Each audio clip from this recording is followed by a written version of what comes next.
broadcasting, good to go. Thank you very much. Good morning, everyone. I declare open this hearing of the Rural and Regional Affairs and Transport References Committee into the adequacy of Australia's biosecurity measures and response preparedness. Today's hearing is a hybrid hearing, with some witnesses appearing in person and others appearing via video teleconference. I thank all of the witnesses for appearing today and welcome senators online and in the room. These are public proceedings being broadcast and videos streamed live via the Parliament's website, and a Hansard transcript is being made. I remind all witnesses that in giving evidence to the committee, they are protected by parliamentary privilege. It is unlawful for anyone to threaten or disadvantage a witness on account of evidence given to a committee, and such action may be treated by the Senate as a contempt. It is also a contempt to give false or misleading evidence. Witnesses also have a right to request to be heard in camera. Today we will hear from a number of representatives of stakeholders involved in Australia's biosecurity preparedness and response, and including representatives from the private and public sectors. The Senate has resolved that an officer of a Department of the Commonwealth shall not be asked to give opinions on matters of policy and shall be given reasonable opportunity to refer questions asked of the officer to superior officers or to a minister. This resolution does not preclude questions asking for explanations of policies or factual questions about when and how policies were adopted. If a witness objects to answering a question, they should state the ground upon which the objection is made, and the committee will determine whether it will insist on an answer having regard to the ground which is claimed. If the committee determines to insist on an answer, a witness may request that the answer be given in camera. Commonwealth officers appearing today are also reminded of the Senate order specifying the process by which a claim of public interest immunity should be raised. A copy of the order is available from the Secretariat. I remind witnesses who are appearing via video conference or teleconference to mute your microphones when you are not speaking. Thank you. I now welcome representatives from the Commonwealth Scientific and Industrial Research Organisation, the beloved CSIRO. I understand that information on parliamentary privilege and the protection of witnesses giving evidence to Senate committees has been provided to you. So for the Hansard record, could you please state your full names and the capacity in which you appear today? So who'd like to go first? I'll jump in, Senator, if I may. My name is Kirsten Rose, and I'm the Executive Director of CSIRO Future Industries. Are you comfortable with if I provide a bit of an opening statement? I am, but we'll go around the room to find out who is on video, and then I'll come back to you. Perfect. Thank you. Why don't I pass to Dwayne? Morning, everyone. Dwayne O'Brien, Research Director at the Australian Centre for Disease Preparedness. Thank you. Morning, everyone. Wilna Vosloo. I'm a Group Leader and Senior Principal Research Scientist based at the Australian Centre for Disease Preparedness in Geelong. Thank you. Morning, everyone. Raghu Satyamurthy, Research Director for Biosecurity in CSIRO, based in Brisbane. Thank you very much. Now, I believe our chair is online, so welcome Senator Canavan. And Ms Rose, if you'd like to make your opening statement, then we'll go to Senator Canavan. Thank you, Senator. And we have one additional colleague joining us from CSIRO whose video is not working, but I'd love to ask Andy to introduce himself. Thank you. Yeah, sorry, Senator, my video for some reason doesn't want to start. So yes, Andy Shepherd, I'm a Chief Research Scientist in Biosecurity and also leading CSIRO's Biosecurity mission. Thanks, Dr. Shepherd, and I apologise because we didn't see you on the screen, but thank you for that. Ms Rose. Great, thank you. Thank you. As I said, my name is Kirsten Rose. I'm CSIRO's Executive Director, Future Industries, and my colleagues have just introduced themselves. My colleagues that are here today are scientific experts whose research specialties span disease research, diagnostics, and preparedness. And we're really delighted to be able to appear today on the Biosecurity Inquiry. CSIRO has a long and rich history helping Australia maintain a biosecurity system that is the envy of much of the world.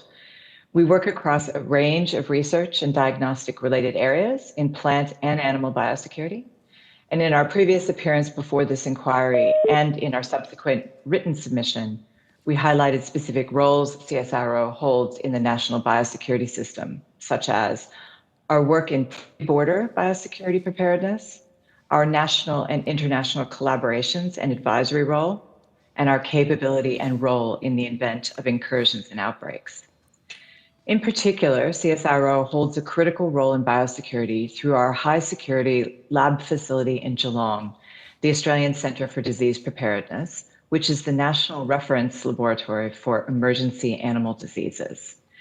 As many of you know, this is a high containment facility where we conduct lab testing and research in the event of an outbreak. CSIRO has continued to engage with our international partners to bolster our network and our preparedness on a national level, globally through our participation in several of the World Organization for Animal Health initiatives, and in Europe with the European Commission for the Control of Foot and Mouth Disease. CSIRO is also undertaking genomics-enabled research to assist New South Wales government varroa mite eradication efforts. Our goal is to deliver solutions to ensure Australia is prepared and ready to respond to existing and emerging threats and risks to protect our environment, our agricultural industry, and our way of life. So along with my colleagues today, we're very happy to take questions from the committee relating to Australia's preparedness to some of the emerging biosecurity threats we're seeing today. Thank you very much. That's great. Thanks, Ms Rose. Senator Canavan, you there? I think I am, Chair. Yep. Can you hear me? Yeah, we've got you. Yep. Great. Okay. Sorry about that technical glitch. It was all working till I tried to make it work. Thank you very much for that opening statement. Thanks again for appearing. I know this is your second time. I did want to go back to the first bit of evidence we got from you. And in particular, I think there was a little bit of confusion about in the event of an outbreak, where would testing occur? My memory or recollection was at the time it seemed to indicate that all swabs would have to go to Geelong. I think you may have clarified that for us in a follow-up statement to us. But could we just clarify exactly? So if an outbreak occurred today, and let's hope it doesn't, but if it occurred today, what laboratories in Australia do we have that could do the PCR testing necessary to identify foot and mouth disease? Thanks, Senator. And you're I assume you're referring to foot and mouth disease, correct? Yeah, sorry. Yep, foot and mouth. Okay, Yep. great. Dwayne, did you want to kick that off? Thanks, Kirsten. Yes, and thank you, Senator. So it's correct. All the jurisdiction state animal health laboratories can do PCR testing for foot and mouth disease. So in the first instance, it's possible for them to do that testing in the state.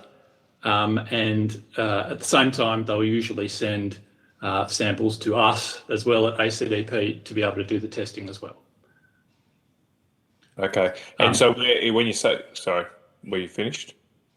Oh, so there is a possibility that the samples could be sent directly to ACDP if that is but that's the choice of the Chief Veterinary Officer of that state. Okay. And in terms of the footprint of these laboratories, you said each state has them. Is that just in capital cities, or do they have them outside, some in the regional areas? These are based mostly in capital cities. So some are. Is it not all in regional? Not all in capital cities?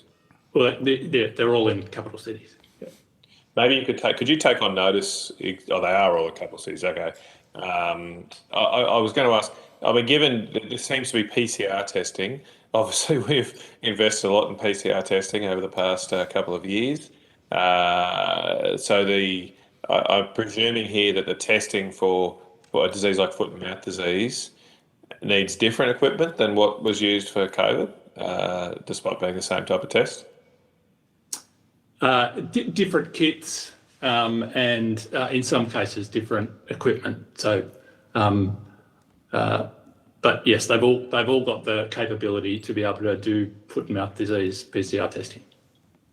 So I don't know what the status of it anymore. I don't do much PCR testing anymore, but after I think about 8 or 9 months of COVID, we got a PCR testing capability here in Rockhampton. We didn't have that before. Before that had to go to Brisbane, and there were long delays in getting your test results back from up here. But now, or at least a year or so ago, we were able to get them within 24 hours like everyone else. Can we retrofit that PCR test equipment for FMD if that were to happen? It depends on the actual machine. Okay. Yeah, it would depend. But in many cases, the answer is yes. Okay. All right. Okay. Well, that could be useful.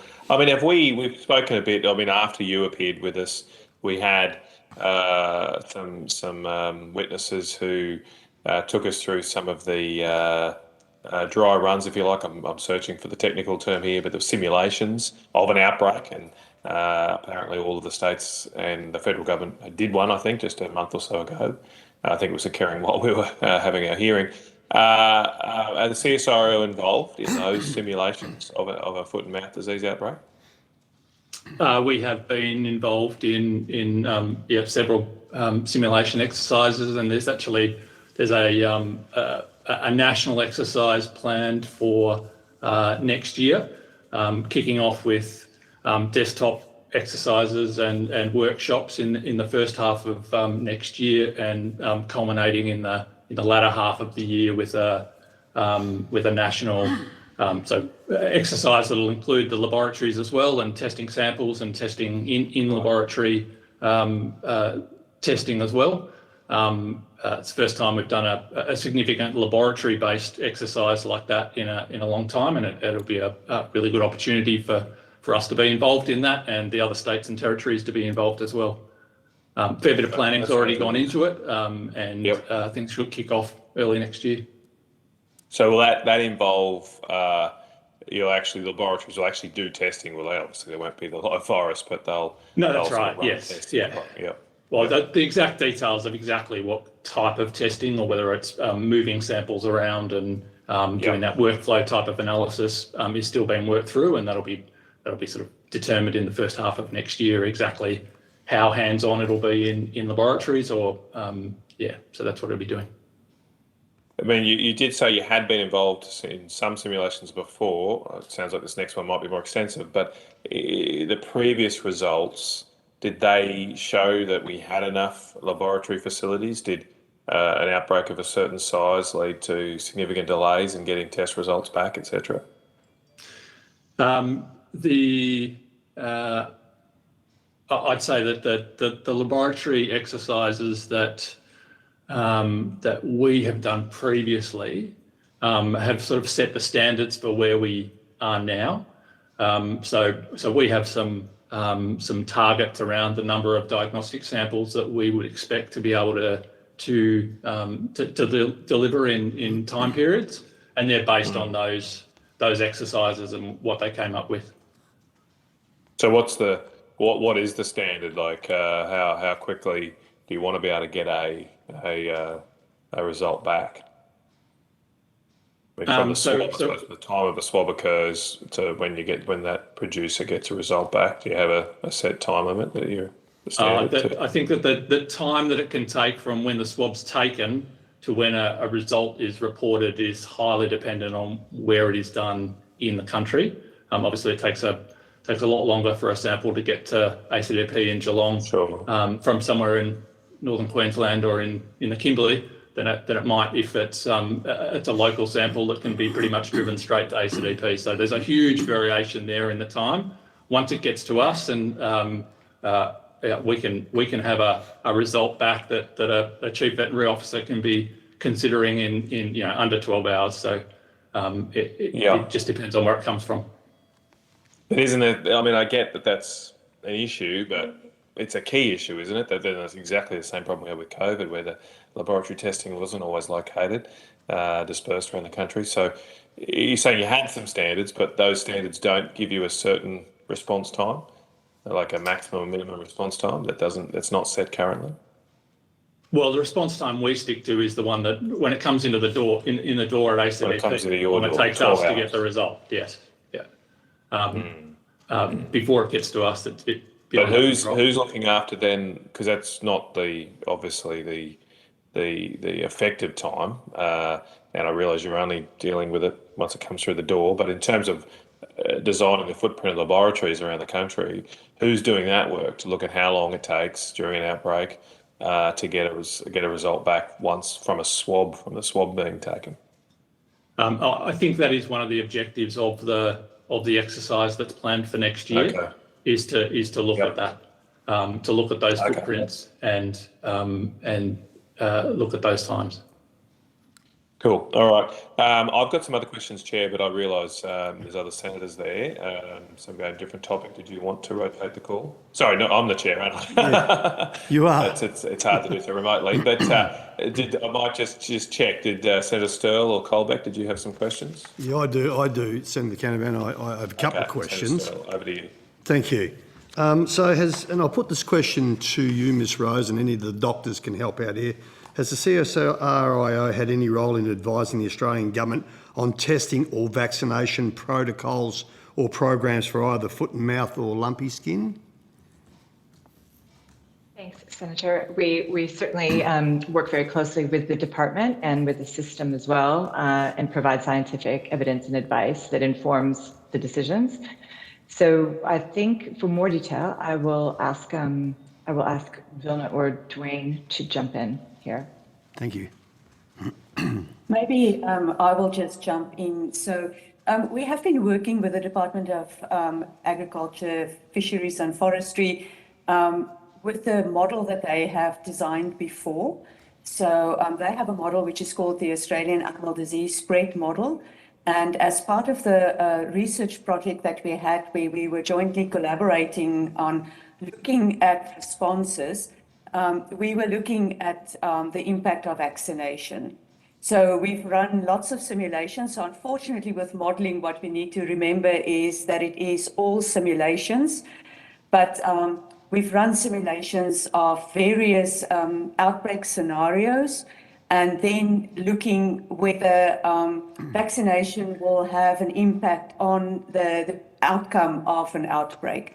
So as part of this work, what we found so far is that vaccination against foot and mouth disease is likely only going to make a big impact if we have a large outbreak in a very densely farmed area, such as in Victoria with the dairy industries there.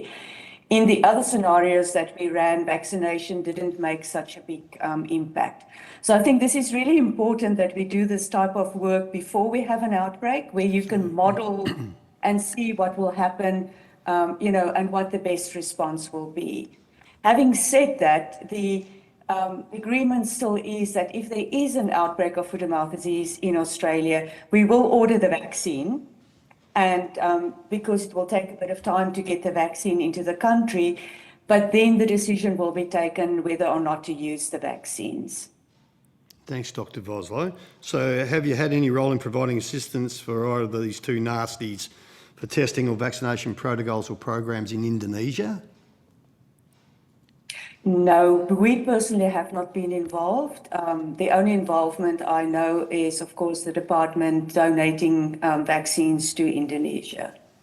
So, Dr. Voslo, while I've got you, do we have any capability to manufacture the vaccines here in Australia? Senator, unfortunately not. Largely due to the fact that we are not allowed to work with live foot and mouth disease virus in Australia. And the current vaccines are made by first growing the virus to large volumes and then killing the virus through chemical processes. So because of that, it's one of the reasons that we can't make the current vaccines in Australia. So, and I hope if the chair pounces on me, but I have to ask the question, if we had an outbreak, could we cope? And I know it could be hypothetical, but and I'm in your hands, Chair, but...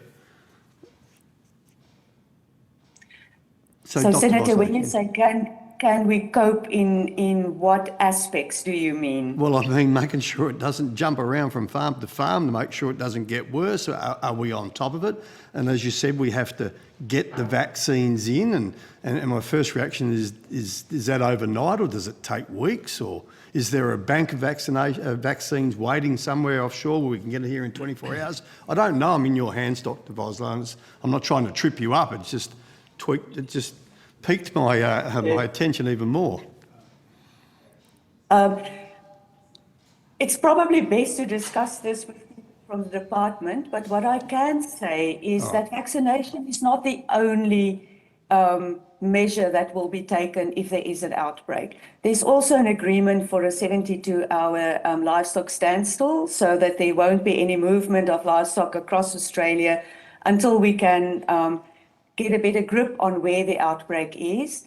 And of course, there is the AusVet plan, which I'm not sure if you are aware of, but it is a whole plan that is written to actually say how we should respond in the case of an outbreak.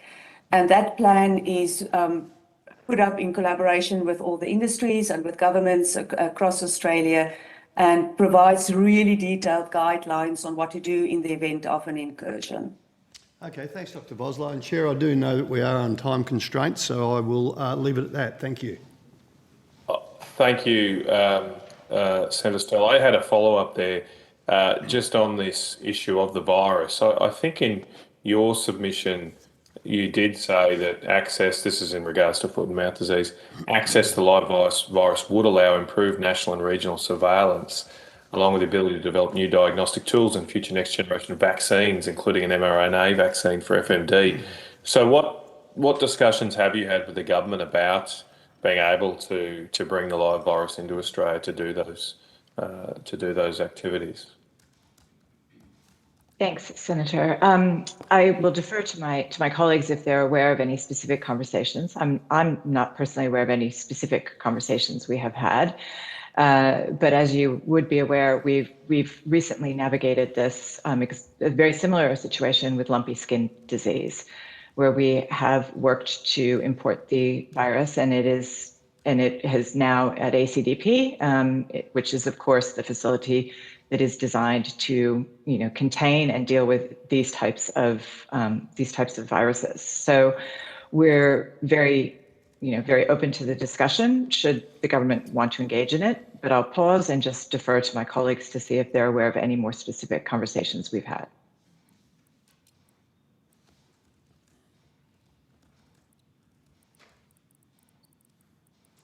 No? Oh, we just seem to have lost Dwayne, and I was actually waiting for him to answer the question. We know that there is support from government to bring in foot and mouth disease, but it is unfortunately not a straightforward process. We have set the example now with bringing in lumpy skin disease virus. The hope is that we will be able to bring in some other related viruses to lumpy skin, which is the goat pox and sheep pox viruses, and then ultimately get permission to bring in foot and mouth disease. But it has to go through a lot of channels to be able to get that process going. Thanks for that. Can you hear me? I think my video's lost. You can hear me though? Okay. I think the video's gone down. So I was just going to ask then, how did you get the lumpy skin disease, and did you apply for it? Is there some kind of process by which you asked the government to bring in a vaccine, or was it the government itself who encouraged you to do it? Dwayne, did you want to take that, or we can come back with specifics on notice if you prefer?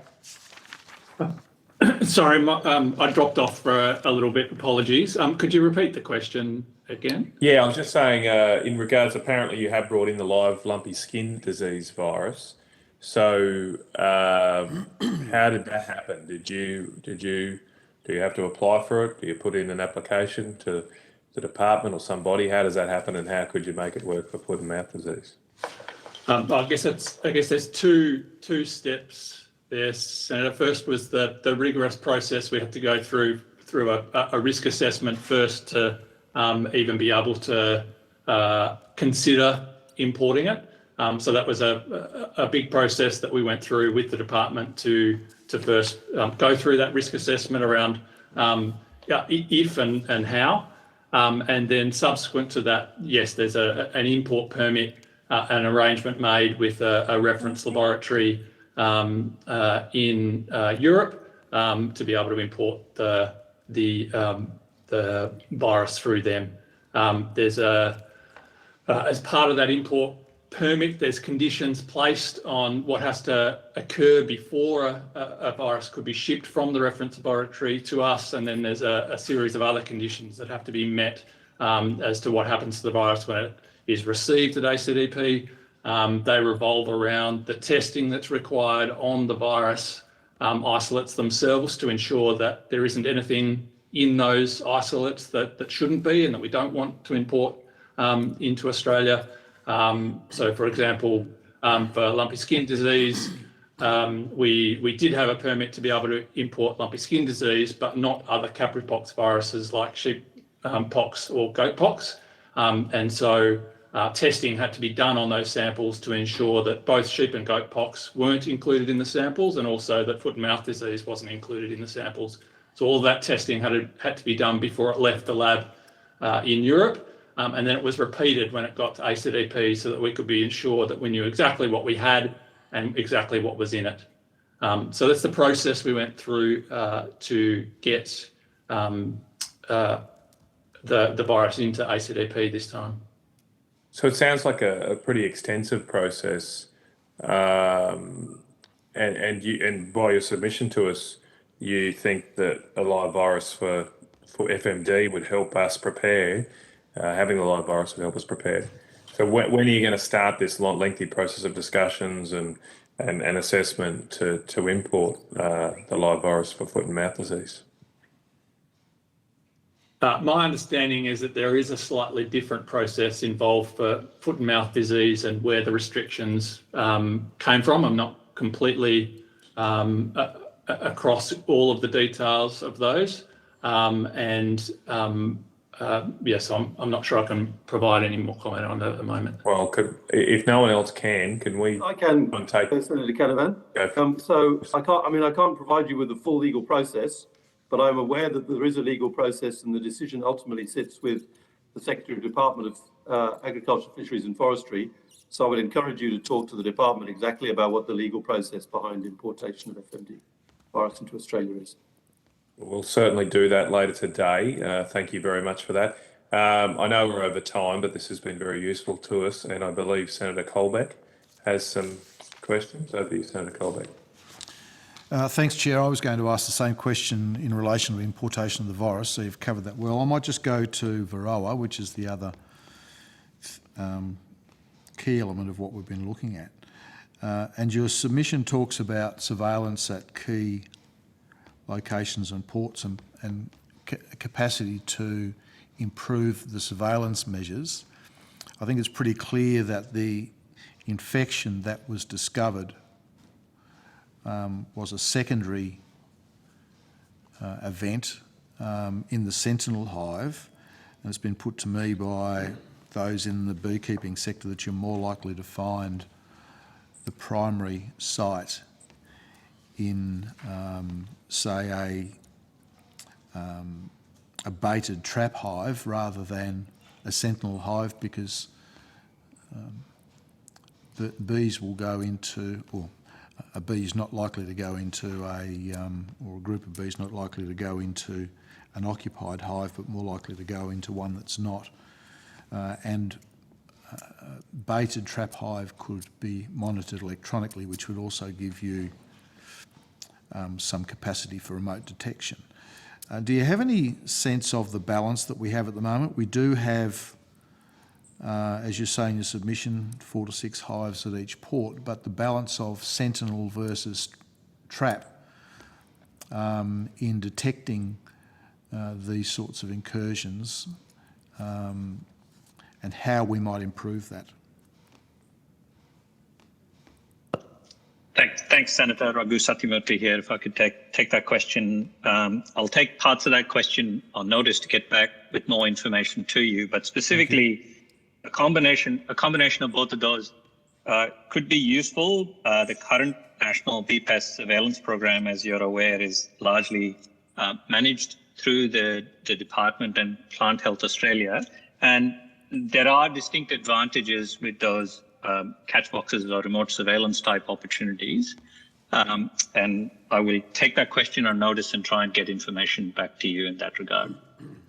I mean, a conversation in Tassie that I think there might be 3 or 4 in the state, and some of those are actually managed by the sector, like the beekeeping sector, rather than by any government authority, which would seem to me to be a gap in the system, and I'd be concerned if that's the situation everywhere else, and clearly a way that we can enhance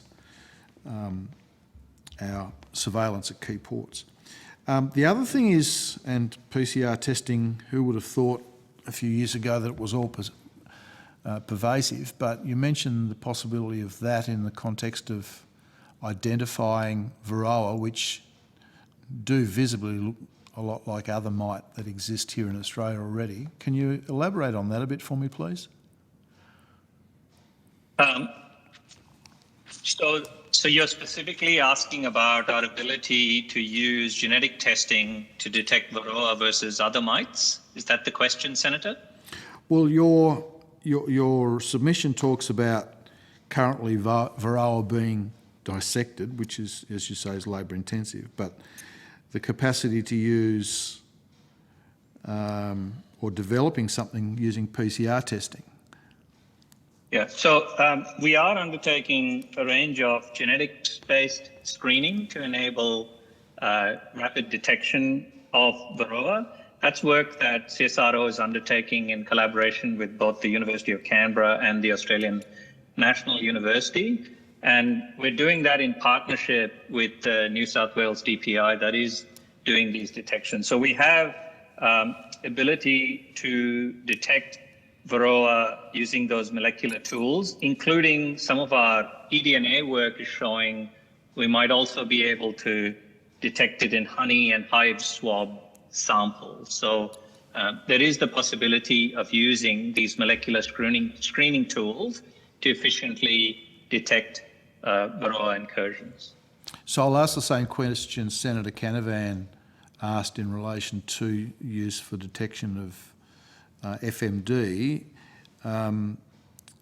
Is it, so there'd be a particular kit that would be designed to detect the appropriate markers, I'm assuming, but what about the hardware that we have around the country? Is it again hardware dependent?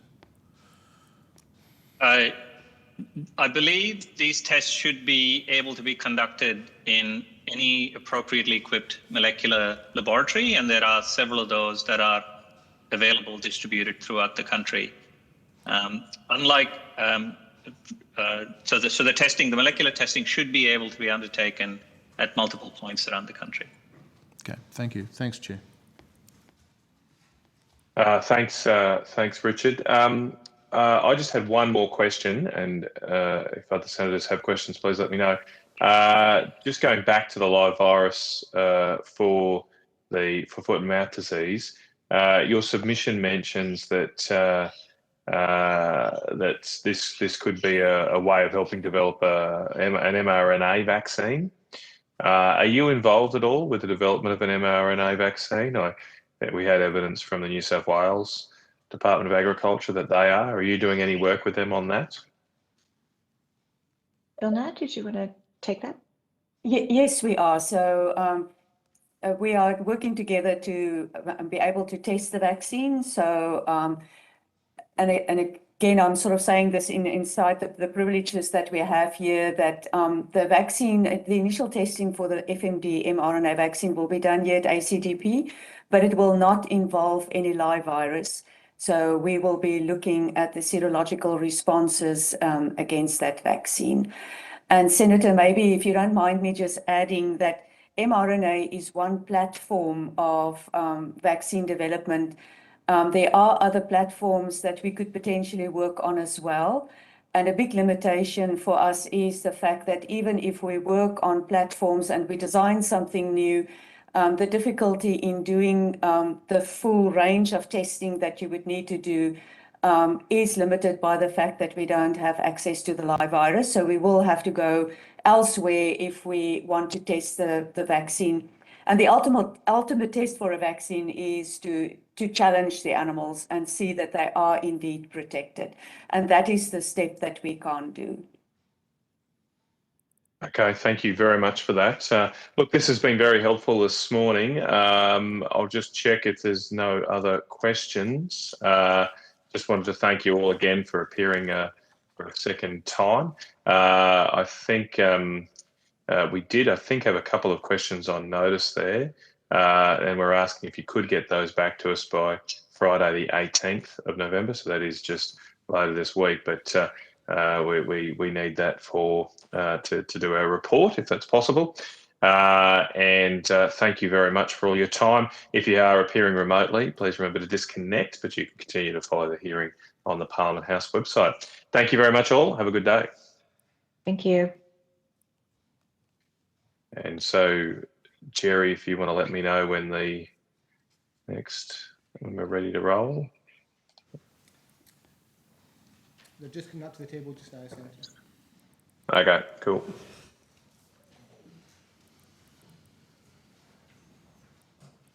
Are they all in the room? I thought I saw some were remotely. A combination of the two. Yeah, okay, yep, got a couple there I can see.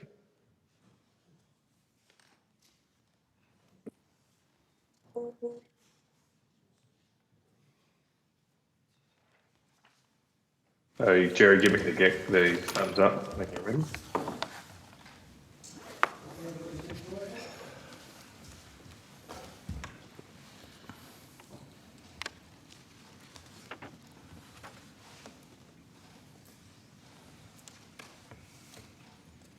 Okay, we're good to go, Chair. Thank you very much, Jerry. Look, I now welcome representatives from a panel comprised of the Red Meat and Advisory Council and its members, the Australian Livestock Exporters Council, the Australian Lot Feeders Association, Australian Meat Industry Council, Cattle Council of Australia and Sheep Producers Australia. I understand that information on parliamentary privilege and the protection of witnesses giving evidence to Senate committees has been provided to you. For the Hansard record, could you please state your full names and the capacity in which you appear today? We'll start there in the room in the order that you choose. Mark Harvey-Sutton, CEO, Australian Livestock Exporters Council. Verity Price, Australian Lot Feeders Association, Manager of Policy. Alastair James, CEO of the Red Meat Advisory Council. Patrick Hutchinson, CEO of the Australian Meat Industry Council. Mike Darby, Policy Manager, Biosecurity, Cattle Council of Australia. Okay, I think that's... Oh, sorry, there were others? There's a few remote... Bonnie Skinner. Yeah, we'll go online. Yep, go to you, Bonnie. Sorry, Bonnie, go. No worries. Bonnie Skinner, CEO of Sheep Producers Australia, joining you from Montana today. Right, okay. Thanks for the time difference then. And John? And John McKillop, Independent Chair of the Red Meat Advisory Council. Okay, well, thank you all very much for your time. I now do invite you to make an opening statement if you'd like to. I realise there's lots of organisations. You're all free to make an opening statement. But if we do that, could we please make it brief as possible? Thanks, Senator. I might lead up as the Chair of the Meat Council, being the Red Meat Advisory Council, which represents all those that are in front of you today. Look, thanks for your interest in this topic, which is vital to the future of the Australian red meat industry. The red meat industry remains committed to the biosecurity measures and appreciates the opportunity to speak today. Red Meat Advisory Council, or RMAC as it's better known, represents here today collectively the entire supply chain from cattle producers, sheep producers, goat producers, right through to processors out the other end. So it's a very large industry. It's the largest single agricultural industry in Australia, being the red meat sector. The fact that Australia remains foot-and-mouth disease-free and lumpy skin disease is not just an accident because we're an island. It is the result of many decades of commitment from both sides of Parliament and, most importantly, by the industry itself. and we'd certainly like it to remain that way.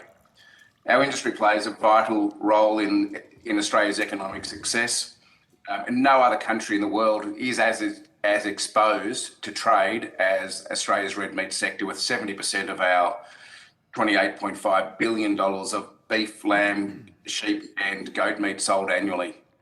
Other countries where you might say 10% is sold, they can survive a foot and mouth disease or a lumpy skin disease outbreak with only 10% of that product hitting back into the domestic market. We cannot afford to have 70% of our product heading back into the domestic market. Our industry plays not just an important role in regional Australia, but it also plays against the broader economy as well. If we were to lose our disease-free status, the majority of our export markets would be lost overnight. Hence the reason it becomes so important to us. Obviously, that would have a devastating impact on producers, processors and the broader economy, with 445,000 Australian workforce members being affected by that supply chain. It's estimated that a foot and mouth disease outbreak alone would cause $80 billion of economic damage over the next 10 years. Myself, I personally think that's a very conservative estimate, given what we've seen in other countries. LSD would have a similar impact, but only on the beef and buffalo industry. But again, we would lose the majority of our markets overnight if we were to have an incursion from that. Industry promptly responded following the detection of lumpy skin disease in Indonesia in April this year, forming a task force involving cross-sector of ARMAC, National Farmers Federation, Australian Dairy Farmers, and their respective service providers, being the RDCs, to ensure collaboration and coordination across all elements for prevention and planning in the event of an outbreak. That task force was expanded to include sheep, pork and the wool industries once FMD was detected. It's been a very good example of the industry coming together at a time of crisis or potential crisis to form cross-collaboration amongst those different industries. It's important that to note that FMD is prevalent in many countries worldwide. I think it's over 70. It's not just Indonesia. Indonesia is obviously our closest neighbour, but successfully for many decades, in fact for over 100 years, we've managed to keep FMD out of Australia. So our bilateral relationships with Indonesia are critical for the longer term success of our sector, and it's vital that any decisions that are made around tourism or support for Indonesia takes into account that longer term co-economic dependence on each other. The red meat sector and the livestock industry accepts that we can never have 100% risk-free, particularly in a world where we rely on trade and tourism to achieve broader global ambitions. And that's why arrangements are in place to allow for rapid nationally coordinated response, cost sharing and compensation. However, there's always more that can be done, and now is the time for industry and for all forms of government to work together collaboratively and equitably to necessarily have those arrangements in place to make sure that we have sustainable funding and everyone knows where they're going in the event of an outbreak. So again, I thank you for your time. Thank you very much for your interest in this topic, and I'll conclude at that point. Thanks, Senator. Thank you very much for that, John. It was a very clear opening statement. Are there any others that would like to say anything? Just noting the time, though. No, thanks, Senator. No? Okay. Look, I will kick off and then go to other senators. I want to start by talking about the traceability system. I believe in your submission, you did promote or want to see more investment in our traceability systems along the lines of the Safe Meat recommendations. I note since that submission, and indeed since our last hearing in the budget, the federal budget, there was $46.7 million worth of funding. I'm not sure if all of that's for traceability, but that was at least part of it for traceability. Are you involved at all in the rolling out of that funding, and is this sort of meeting the recommendations that you put forward in your submission? I might just start off on that one first if I can. Oh, sorry, Bonnie. No, you go. After you, John. Yeah, so as you'd be aware, Senator, the beef industry has had a traceability system in place for many years. Is it perfect? No, but it's certainly world leading. There's a number of issues there that the whole system needs a rewrite, and that will involve many tens of millions of dollars to rewrite that database. We're very encouraged by the fact that both the federal governments and now finally the state governments have accepted the need to have a sheep traceability system. And at that point, I'll hand over to Bonnie as the head of the sheep producers to talk about that. John, yes, we have welcomed the investment that has been provided by the federal government, and I think it's important to point out that the sustainable funding of the system, like the National Livestock Identification System, has suffered from the same long-term sustainable funding issues that our biosecurity system has faced. And I think it's important to note that traceability is, and those systems that underpin it are a really important part of the biosecurity continuum. So we welcome the announcements that have been made that $20 million for investment into basically sheep EID and access for producers and those in the supply chain to access those funds to be distributed through the jurisdictions. And we also welcome the funding that was announced in addition this October, which was $26 million for the investment into the database. I think it's important to note that the original reforms that were proposed to the government did include quite a suite of broad reform measures that spoke to interdependent recommendations, and certainly these will need further significant investment, in my opinion. One of these recommendations was the design of an equitable and sustainable funding arrangement to make sure that we can fund the ongoing maintenance of this system. But ultimately, there needs to be investment looked at towards all those recommendations, which included the establishment of a truly national governance body or an overseeing body that could be responsible for managing all of Australia's livestock traceability systems, investment into that database that can be capable or is able to be capable of handling all FMD susceptible livestock species. Also, that key recommendation was around the digital or the electronic identification of all FMD livestock susceptible species as well as the establishment of that funding mechanism. So it is important that we continue to look as to how we can resource this system, which should be equitable. Everybody that serves to benefit from these systems should be contributing equitably to that to make sure that it's efficient.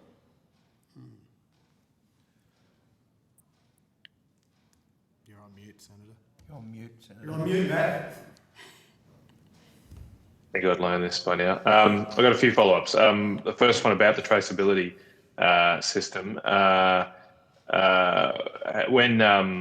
long are we going to take here to get the, you said EID, is that individual identification or some such? How long is that going to take in the sheep industry to roll out? Well, ministers, when they put their discussions on the table, set a time frame of 1st of January 2025. And so the National Task Force has been established, which is a mix of industry representatives and jurisdictional representatives to work towards understanding how we can achieve that time frame. And certainly from industry's point of view, what's really important is to achieve this truly harmonised national system. Because if we don't have harmonisation, we're going to continue to see the issues that have plagued the system up until this point, which largely are due to the disparities that exist, particularly with regards to jurisdictional legislation and inconsistent application of business rules across each state and territory. So there has been some co-design work that the task force is working through at the moment, which have outlined that that 1st of January 2025 timeframe will be achievable. The thing is now is to gain the agreement of the jurisdictions to work towards that timeframe and industry as well. Senator. Okay, great. If I might, Senator, just to add to that, recommendation 5 of our submission was that the federal government commit to driving the implementation of the livestock traceability reforms. We're already in a situation where harmonisation is getting further away. We have a shipping aid industry working group that has all the jurisdictions together with the department and individual industry reps. But already we're seeing jurisdictions such as New South Wales walk away from that. They're adding it now out to 2027. Myself as representing basically everyone who buys sheep in this country, I can tell you very clearly that we are not happy with that at all. We want everybody to stick to the 2025 position. Having a 2 or 3 speed economy in this is going to be terrible, considering that over 6 million sheep go from New South Wales to Victoria every year. 50% of all lamb is processed in Victoria on an annual basis. And as such, if Victoria, who are already there with individual electronic ID and also uploading to the database, can't just keep sitting there forever doing it whilst everybody else around them decides at a 2 or 3 speed process. So certainly we just can't sit here and hope that they get their act together whilst potentially we're still seeing exotic animal diseases surrounding us. So I think we need the federal government to take that lead, and we cannot allow other jurisdictions who may think that it's more politically advantageous for them to delay, because that is not harmonised in any way, shape or form. So why is that? Why are they pushing it out? You're saying producers want it. There's funding here now. What's the reasons given for needing a delay? I think firstly is that they've undertaken some preliminary webinars. They've taken some information from that and then basically said, from a New South Wales perspective, where they were the driver, they've now all of a sudden become certainly not even in the back seat, they're in the boot, and they've now decided that based on a few webinars that the production sector won't be able to meet the timelines. There's no science behind it. As Bonnie has said, we've had the science behind it. PwC have already undertaken the co-design work. They've said from a financial basis, from a technology basis and an infrastructure basis, we can do this. The processing and the meat processing industry across Australia has already implemented systems through the traceability grants from the previous government that we're showing the system working. It's got bugs and we're fixing those now in 2022.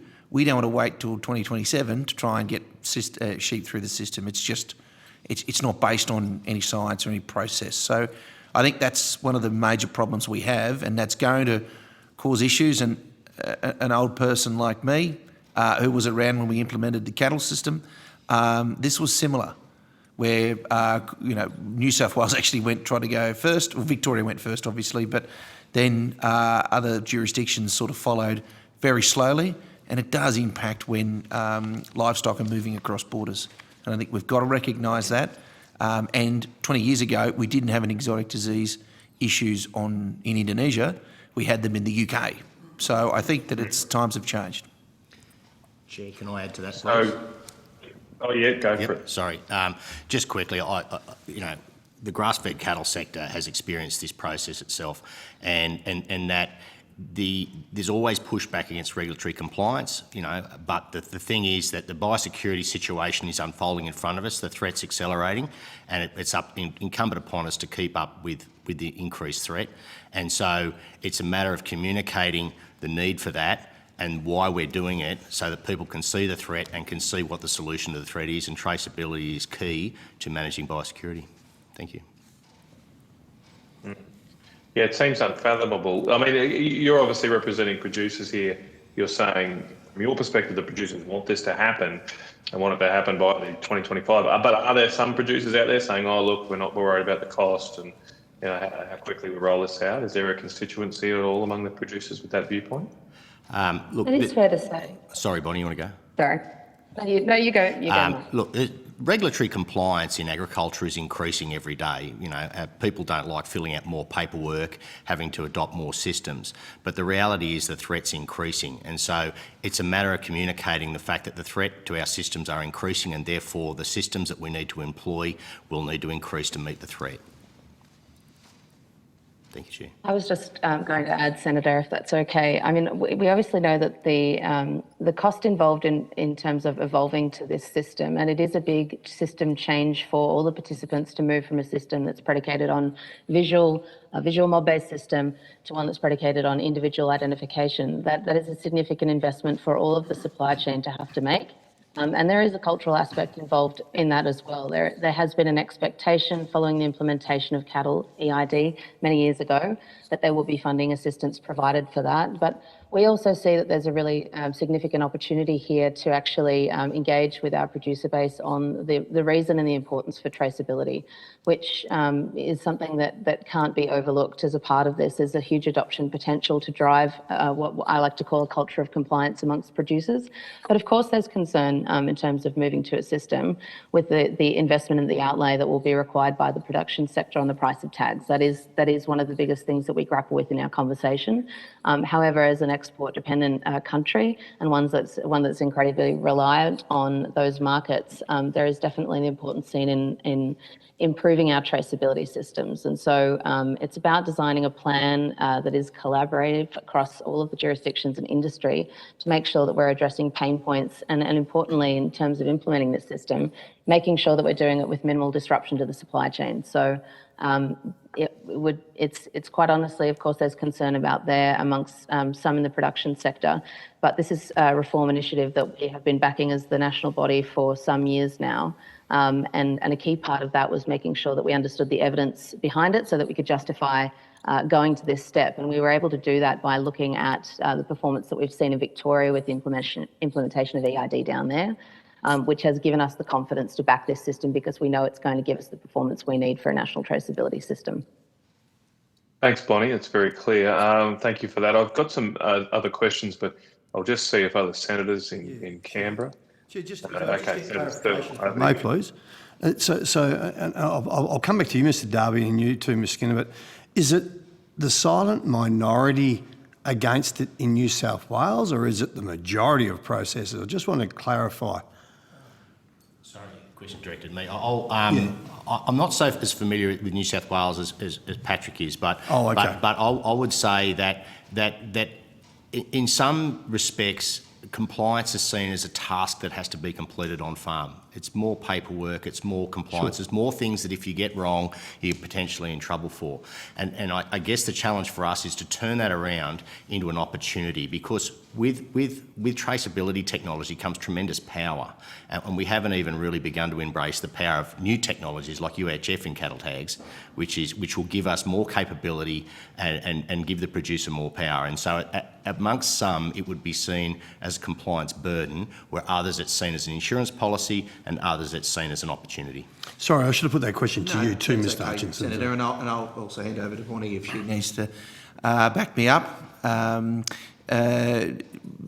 think we've got to remember too that in the sheep industry we've also got both lamb production, but we also have wool production, and so there's two different types of thought process in regards to that.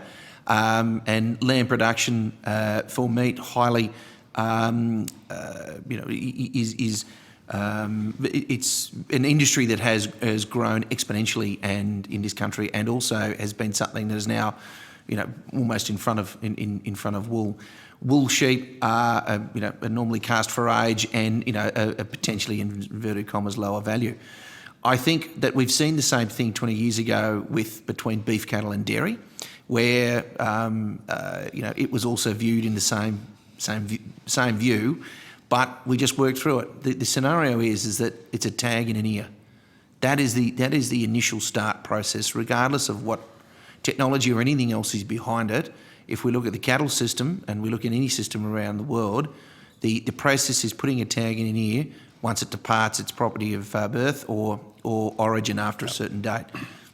I think that where we're sort of now moving to is more into the intricacies of what that looks like. But the thing is that our concern, because we slaughter all mutton, sheep, we slaughter all lambs, we do everything else, is that there has been an intervention that's taken place, and all of a sudden pushing this timeline out in Australia's most populous sheep state, we don't see as a great look internationally, at a time period where we've got some great opportunities from an export basis, whether it be India for sheep meat, the discussions that are now being had with China, and the UK and EU FTAs. So there's wonderful opportunities for us, and we can't then just blindly let we've got to get away from agri-politics, and we have to start to get to agri-excellence. That's what we've got to get to.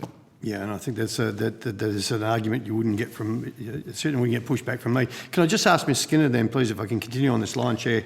You did mention cost, Ms. Skinner. Do we have an idea? Are we talking half the value of our animals, or are we talking a couple of dollars?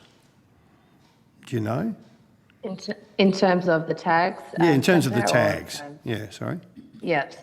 So at the moment, the tags retail around $1.50 to $1.80 outside of Victoria. Victoria has set up a system whereby they're able to reduce the price of tags through a combination of subsidy and an online tag ordering service. Okay, thanks. I'm just struggling, and I get, Mr. Darby, I get the extra paperwork. And mate, I come from the trucking industry. We get fined because we make spelling mistakes. Hope you never get that.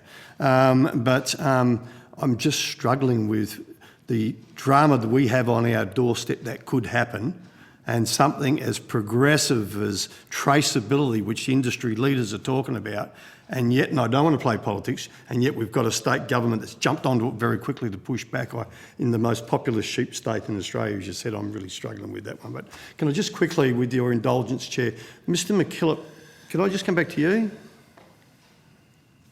I'll give you a chance to demute. Absolutely. Yeah, now, you talked about the task force. What is that task force in your opening statement? Yes. So when lumpy skin disease first was notified to us in April this year, the industry formed a task force, which happened to involve Red Meat Advisory Council, National Farmers Federation, and the dairy industry. We had 4 working groups within that. One was in-country support for Indonesia and how we can best work towards helping Indonesia contain that outbreak. The second one was about what are the trade implications if we happen to have it, and how do we work with those trade protocols. So I'll just explain that. The way that most of the trade protocols sit at the moment is an outbreak of lumpy skin disease or foot and mouth disease results in instant loss of about 65% of our markets, box beef market, and 93% of our live trade markets overnight. The irony, of course, is that if we got a lumpy skin disease in from Indonesia, Indonesia would ban us from re-exporting. Now, you would hope that common sense would prevail, but I take a note from Nicola Hinder, who leads that within the department, who said she could throw an extra 1,000 resources at that objective of changing those protocols, but it's a two-way dialogue, two-way negotiation between Australia and its trading partners. And that would not necessarily speed it up, simply because we need two-way dialogue. So the industry was working very closely with the department on that. The other one was looking at vaccinations, and we pushed with the department to bring lumpy skin disease, the virus, into the Geelong facility. Foot and mouth disease, we don't believe is necessary to bring into Australia, simply because the UK, we have an agreement with the UK to import that vaccination on 7 days' notice. And the last one was how we might prepare for recovery from lumpy skin disease, foot and mouth disease. So that was the task force. And once we were notified that FMD was in Indonesia, we expanded that to include the pork industry, the sheep industry, and the wool industry, because oddly enough, they are two separate ones, wool and sheep. So that's what the task force is about. We were meeting every week. Then we went back to a fortnightly, and now we're back to a monthly one, because things are travelling along fairly well. We think most of the work is done, and we're receiving updates, and we're running webinars as well. We've run, I think, 4 or 5 webinars so far to inform the industry about those changes, what the industry is doing, because a lot of the fear in the industry was that nothing was happening. So it was very much a communication strategy to say that, well, things are happening, and we need to make sure that we're working with the Commonwealth Government, and the Commonwealth Government has been fantastic in this. I've got to say, the department, and particularly like to acknowledge the work of Dr. Chris Parker in doing all this work on the preparedness and the recovery phase. So it's very much been whilst I would say it's an industry task force, it's also involved the Commonwealth as well. Great. So when was it formed? April this year. Good. As I said, and then I think I'm going to say about June, maybe July, it rolled in to include foot and mouth disease. Right, because I know when we first, it was quiet, and then all of a sudden when it hit the newspapers, it was possible Armageddon. So I certainly wouldn't put words in anyone's mouth, but everyone's looking quite relaxed at the moment, as long as we don't take the foot off the accelerator. Is that a fair statement? Okay.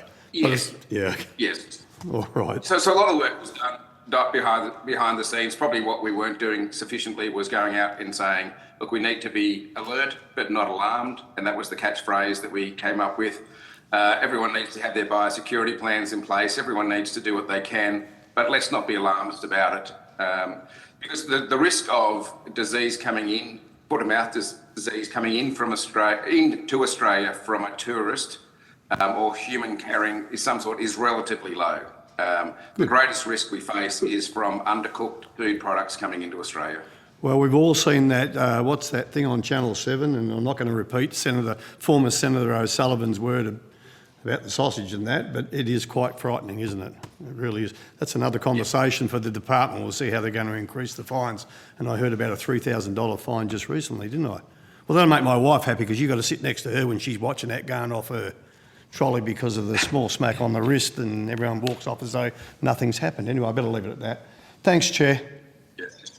Thanks, Senator. Thank you, Senator Sterle. Senator Colbeck, I think you had some questions. Yeah, thanks, Chair. And look, just going back to the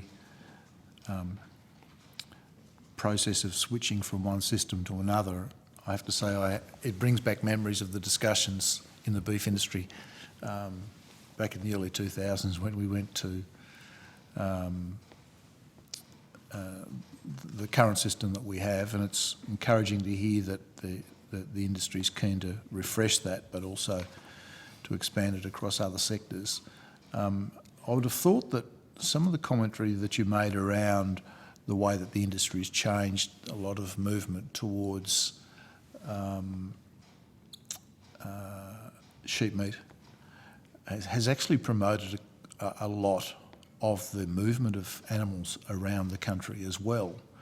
And I would have thought that in itself would have increased the potential risk of spread unless there was a very early detection. I mean, you've got the 72-hour standstill once you find it.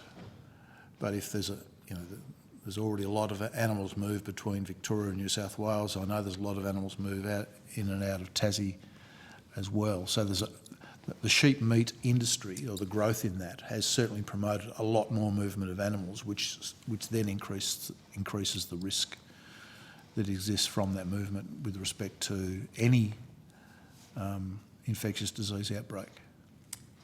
Senator, we certainly, across the board, as I said, in a lot of circumstances, especially for lamb, all roads lead to Victoria. So, and that's just been somewhat by design, but also by just growth, as you've pointed out.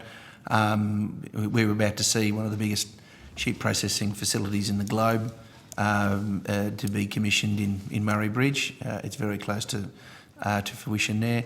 But as you've said as well, is that in a lot of circumstances, the costs associated with processing, which are obviously on a global sense in Australia astronomical, have led to those that have got good systems, great infrastructure, getting bigger. And Tasmania is a good example of where it has been difficult to maintain processing capacity on a bigger scale, and it does lead to that movement. However, with the process of electronic ID linked to the database and the rules and regulations in regards to reporting and in acknowledging when an animal is left, where it is at a certain time, is going to put us into a position where if we can get back into markets a week earlier, it will have paid for itself. If we're exporting $300 million a week of red meat around the world, even before LiveX as well, that allows us an opportunity to if we get back in a week earlier, by using these systems, then they've all paid for themselves, and that investment would seem to be definitely worthwhile. And that can't be lost on any, not just any industry participant, any politician, but also any regulator. That's the name. That's the name of the game. So yeah. And look, I just reinforce Mr. Darby's comments around the benefits to producers as well. I think if I look at my time in dairy, but also sort of associated cattle, the capacity to use ID around genetics and things of those natures and flock quality, animal quality, certainly is a potential benefit for the sector. I'm sure plenty of them, the sector, understand and recognise that. Just one other question, which is sort of slightly off. We were talking to CSIRO earlier this morning, you probably heard that, a discussion around their capacity to do research being boosted by having live virus in the country at their facility at Geelong. Just a perspective on that. Been a lot of conversation about having it in the country and then our recognition of FMD status, free status, but UK, for example, now has FMD free status, holds the basis of the materials for our vaccination program and clearly does research. So just a perspective on that, given that's, according to the CSIRO, a factor in improving our performance, which is what we're interested in. So industry has obviously supported the importation of LSD live virus into the ACDP down in Geelong. I think one of the, we heard the CSIRO this morning talk about the capacity for that to improve our preparedness, and we would definitely support that. When we look at the fact that AusVet Plan is a guide to improve preparedness, often we're actually assessing research which is conducted in other countries and assessing the spread of disease in a country where it has often become endemic.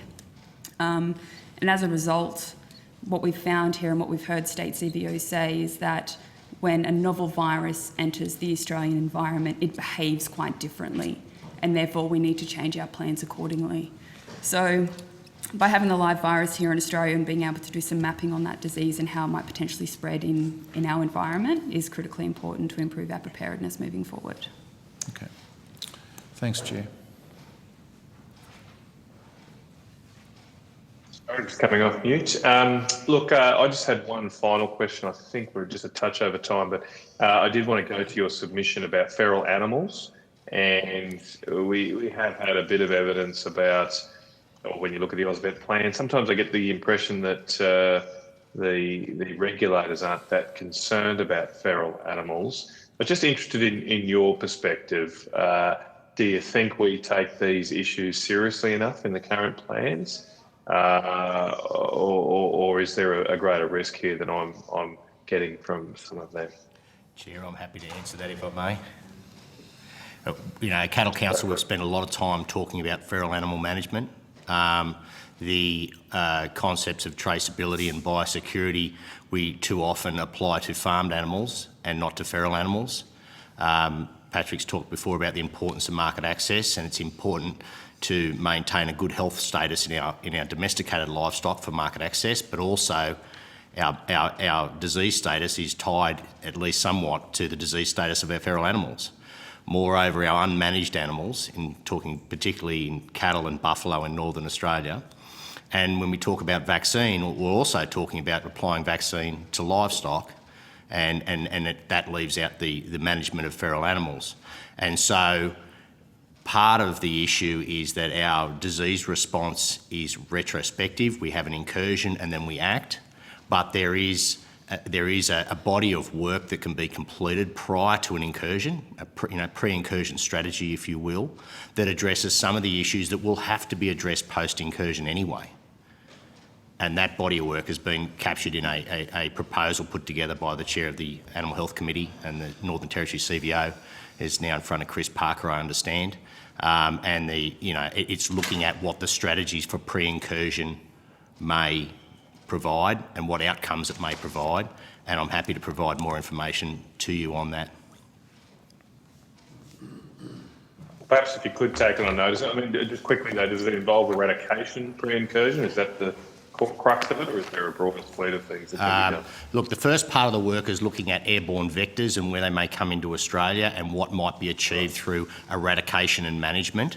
It's really management, and part of management will be eradication, but other part of management will be surveillance, testing and identification and tagging. So there's it's kind of geo-specific. So wherever you are, you might be looking at it geographically, you might be looking at a different strategy, but happy to provide the information on that. Well, if you could take that on notice, that would be great. Thank you very much for that. Thank you very much for your evidence. It's been very useful for our purposes. I'll just quickly check with the other senators if there's no more questions. Just one very quick one, Chair. Yep, go for it. So is it thanks, Chair. Just very quickly. So is it of the view of the RMAC that we're in a very good position now, should we be confronted with an outbreak, than what we were, say, 6 months ago? Of either lumpy skin or foot and mouth? Do you want to answer that now? $60 million question, isn't it? No, I'm happy to answer that. Thanks, Senator. I think we've had the benefit of a crisis response without the crisis being here in Australia. So having it present in our near neighbour Indonesia has kicked everyone into gear without having to deal with the disease in Australia. So the benefits of that is all the risks and the responses that need to happen are all happening now instead of after we get the disease. So sure.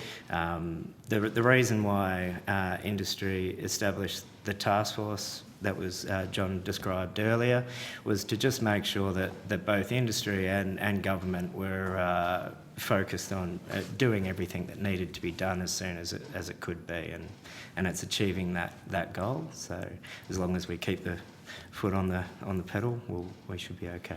I might also suggest, Senator, that one of the things that we have learned, and I think that is vitally important in your deliberations too, is media. The amount of media that occurred that was exceptionally ignorant, that had limited to no idea, not just on industry, but on the disease itself, on the virus, what was happening overseas, etc., got to a point where, whilst, as these guys will attest, I don't mind being on TV, but it was overload to an epic proportion. And I was in Chicago 2 weeks ago presenting at the Meat Importers Council of America. That's our biggest total sheep meat market, our third biggest beef market, our biggest goat market. And all of the questions I received was about how did we eradicate foot and mouth disease from Australia. So we've got to recognise as well that there is a very large component of, outside of this room that doesn't quite understand the process that goes on, and we need, and what we'll certainly be learning and looking at into the future, is how to be a little bit more circumspect in regards to how we progress, because from saying it was a hand, foot and mouth outbreak and having photos of children's feet with blisters on it, through to saying that we have it and us having to go out and tell trading partners that we don't. Yeah. We can't go through that again.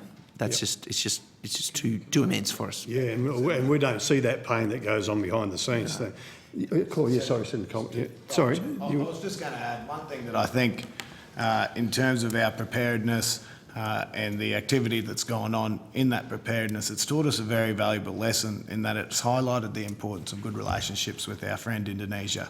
I think the efforts that we, both government and industry, are undertaking in Indonesia to assist their response to the outbreak is critically important. I just want to emphasise that, because to provide vaccine to Indonesia, to continue that assistance, needs to be that two-way street that we've talked about, and that government-to-government relations just need to be so strong. So thank you. Yeah, no, that's good. Very quickly, a mountain of work has been done in the last 6 months. We've updated the AusVet manuals for lumpy skin disease, foot and mouth disease. We're in the process of doing the valuation compensation manual, the NASOP manual, which covers the stock in transport.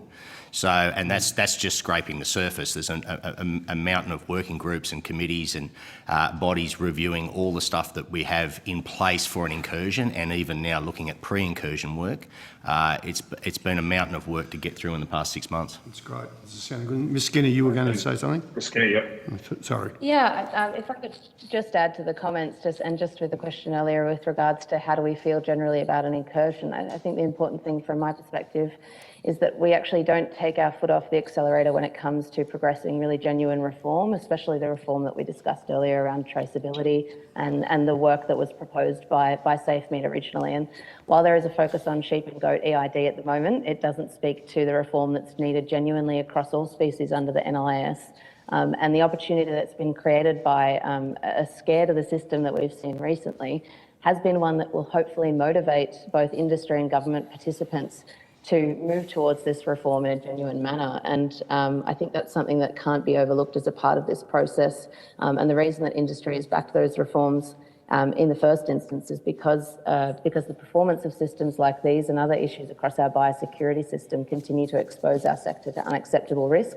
And these are things that are within our control that we can move to try and take some action on sooner rather than later. And a part of that also speaks to the establishment of this sustainable funding model, which I appreciate we probably don't have time to discuss today, but we look forward to contributing to that review because that is certainly needs to be a priority of the federal government going forward. Thanks, Ms Skinner. I know, Senator, I just want to conclude on this, and I've inherited some of these traits from my dear old mum, so I'm touching wood as I say this. Sorry, I'm looking down at the screen while I'm there. It's so nice in this committee. Normally we're doing inquiries once everything's turned to hell. So this is quite positive. So I have a good feeling. Just one thing on Mr Hutchinson's comments about having to manage the public outfall in the media. I think one of the things that we've learned over the last 2 or 3 years more broadly and in other sectors, managing the messaging and a single source of truth. Has that been built into your overall management plan, the fact that you're going to have to put considerable effort into actually dealing with that? Is that now a part of not just the practicalities and what you're dealing with on the ground through your core plan, but a core part of that now is also managing the message? Is that part of is that part of the design of your system now? Yeah, so absolutely, and it goes through to the process that evolves from AusVet Plan, where we have national management groups and we have the expertise, the CCEAD, I think they're called groups, but also through the CRIMAC that's been wonderfully run by John and Alistair on behalf of Australia's biggest agricultural industry, has been about ensuring that we have single points of, as you've pointed out, single points of truth. There was a huge danger that all of a sudden this was going to become the hero moments for a number of people. They were going to underpin their own existence by saving us from this virus, but we were able to effectively get out there, and I think the key thing was that the public interest in this process was far beyond what was initially anticipated. And what was great was that whilst we had initially, issues in regards to shut the borders, turn off flights, etc., we were able to quite quickly show that doing that was actually going to be more of a disadvantage to us than leaving it open and managing the actual information flow that was coming, and talk more about, I guess, really the key components around the risk mitigation and the key, with FMD especially, the key 2 risks being imported animals with FMD, which is potentially how Indonesia contracted this time around, and also the imported of meat that has been contaminated with FMD. One of which, the latter, we have now knocked on the head from a biosecurity and border force area. The former being importing of animals we don't do anyway, and that's where we've seen it spread around the world. So managing that process and educating has been vital, but in ways that have been simple and easy for everybody to understand. Okay, thanks, Chair. Thank you very much, all. Thank you. It was a very useful session, and sorry we didn't get to all topics, especially Ms Skinner raising the funding issues there, but they have been very mindful on our agenda, and likewise with all the evidence on traceability. Thank you very much for all your evidence and your time. I believe some people took questions on notice. We're asking for those back on Wednesday, the 23rd of November. I actually gave CSIRO, I should correct the record, had an error there that it's actually the 23rd next week, so you guys get a few more days and let the CSIRO know about that. Thank you again, and if you are have connected remotely, please remember to disconnect so we free up the bandwidth, but you can continue to follow the proceedings from the Parliament House website. We will suspend now for a short break. I thought we were going to be on time, but we had a bit of interesting discussion there at the end. So we'll come back at 10:40 New South Wales time. Thank you.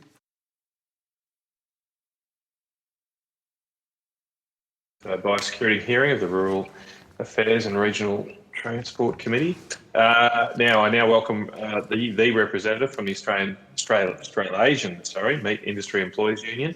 I understand that information on parliamentary privilege and the protection of witnesses giving evidence to Senate committees has been provided to you.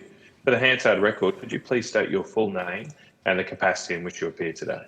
Yeah, my name's Matthew Journo. I'm the Federal Secretary of the Australasian Meat Industry Employees Union. Thanks, Mr. Journo. And I now invite you to make an opening statement if you wish. At the conclusion of that, we'll go to senators for questions. Yeah, no, thank you very much, Senator. Firstly, I'd like to take this opportunity to thank the Senate Committee for giving me this chance today to come and talk about my industry and the biosecurity response for the most recent threat being FMD and lumpy skin disease. I have no involvement in the beekeeping industry and do not plan on making comment on the varroa mite and the effects it may have on that industry. My name is Matthew Journo. I'm the Federal Secretary of the Australasian Meat Industry Employees Union and have been involved in the meat industry for 38 years. My union represents members across all parts of the meat industry. This includes beef processing, lamb processing, pork processing, poultry, small goods and retail. The meat industry and meat product manufacturing industry alone across these sectors employs 54,000 people and many more across the supply chain with kindred industries providing services to it. 2019 figures show that the red meat and livestock industry contributes about $18 billion to the economy and is an important part of regional community it typically operates in. If foot and mouth disease was to be found in Australia, it would have a devastating and immediate consequences for our industry. The industry would grind to a halt and all of these jobs that rely on it would stop. The resulting economic and social consequences would be significant.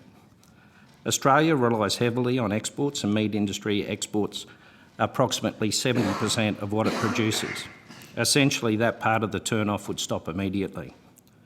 Re-establishing lost access to markets would likely be a very lengthy process and many persist for a considerable length of time. Lost access to markets would likely be a very lengthy process and may persist for a considerable time after any disease outbreak had been contained or dealt with. Indeed, market share may never fully be restored. I've been asked to comment on the appropriateness of the biosecurity response when FMD and lumpy skin disease was discovered in our close neighbour being Indonesia. I will make some brief comments bearing in mind that I'm no expert in such matters and obviously decisions about the appropriate response needs to rely primarily on qualified experts.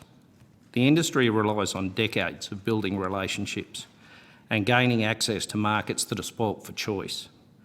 Australia has built a solid reputation providing the cleanest, greenest product available. As you can appreciate, any response to a biosecurity threat has to be considered, measured, appropriate given the threat that exists to maintain customer confidence.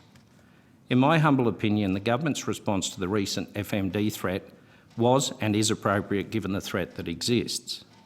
It has been reported to me that during the initial outbreak in Indonesia, starting on the 6th of May 2022, and the ensuing press reports about its possible spread sent concerns through the industry with several customers contacting meat suppliers asking for assurances on the safety of their product.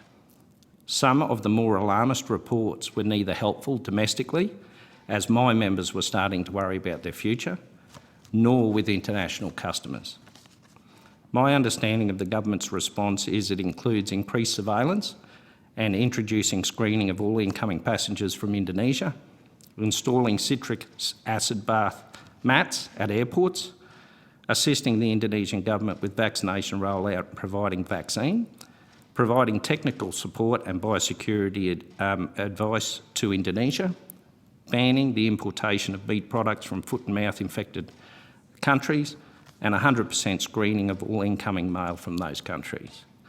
I'm aware from briefings that the Minister held with industry stakeholders, including myself, and from following this issue closely, that the Chief Veterinary Officer, Dr Mark Shipp, and Deputy Chief Veterinary Officer, Dr Beth Cookson, have been involved from the start. I am confident with the introduced measures have been on their advice and the science provided. I have confidence in the measures that have been implemented and will continue to monitor the situation as it continues to unfold. Thank you. Thank you very much, Mr. Journeau. Look, I've just got a quick question, then I'll go to other senators.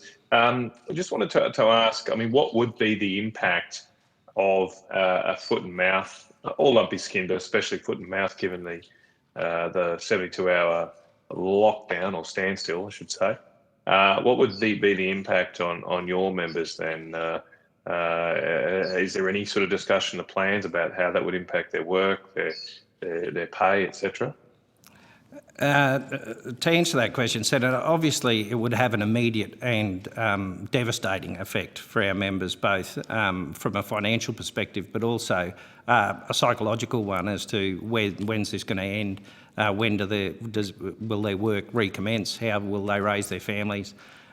So it would be a significant impact for my membership.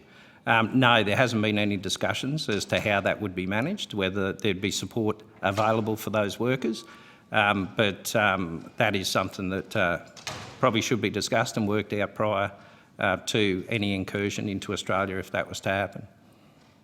Just remind me, how are your members largely paid? I don't think piece rates are still there, are they? But are you still, a lot of your members would still be, you've got to turn up to work to get paid sort of thing? They're not on a salary, so to speak. Is that correct? Yeah, no, typically there are piece rates that still apply to the industry. Okay. So there are payment by results systems across most processing facilities in Australia, but they are on a daily hire arrangement. Obviously, with the irregularity of supply of cattle and inclement weather conditions and so forth, stand downs are quite a common feature within our industry, but typically the type of downtime that would be associated with an FMD outbreak would be significantly more than what they would be used to. I mean, obviously the issue here is that while there'll be the 72-hour standstill, and hopefully after that things get moving, ultimately we export more than half of our products. So that would be the real issue, I suppose, on your members, would be that long-term barrier to producing as much as we did, perhaps almost half of what we did before. Is that right? Yeah, for sure. 70% of our product in red meat typically gets exported, so there'd be a significant portion of that that would grind to a halt. So if the industry was cut in half, obviously they'd only need half the amount of people to operate it. Thank you for that. I might see if Senator Sterle, did you have any questions? Yeah, thanks, Chair. Thanks, Mr. Journeau.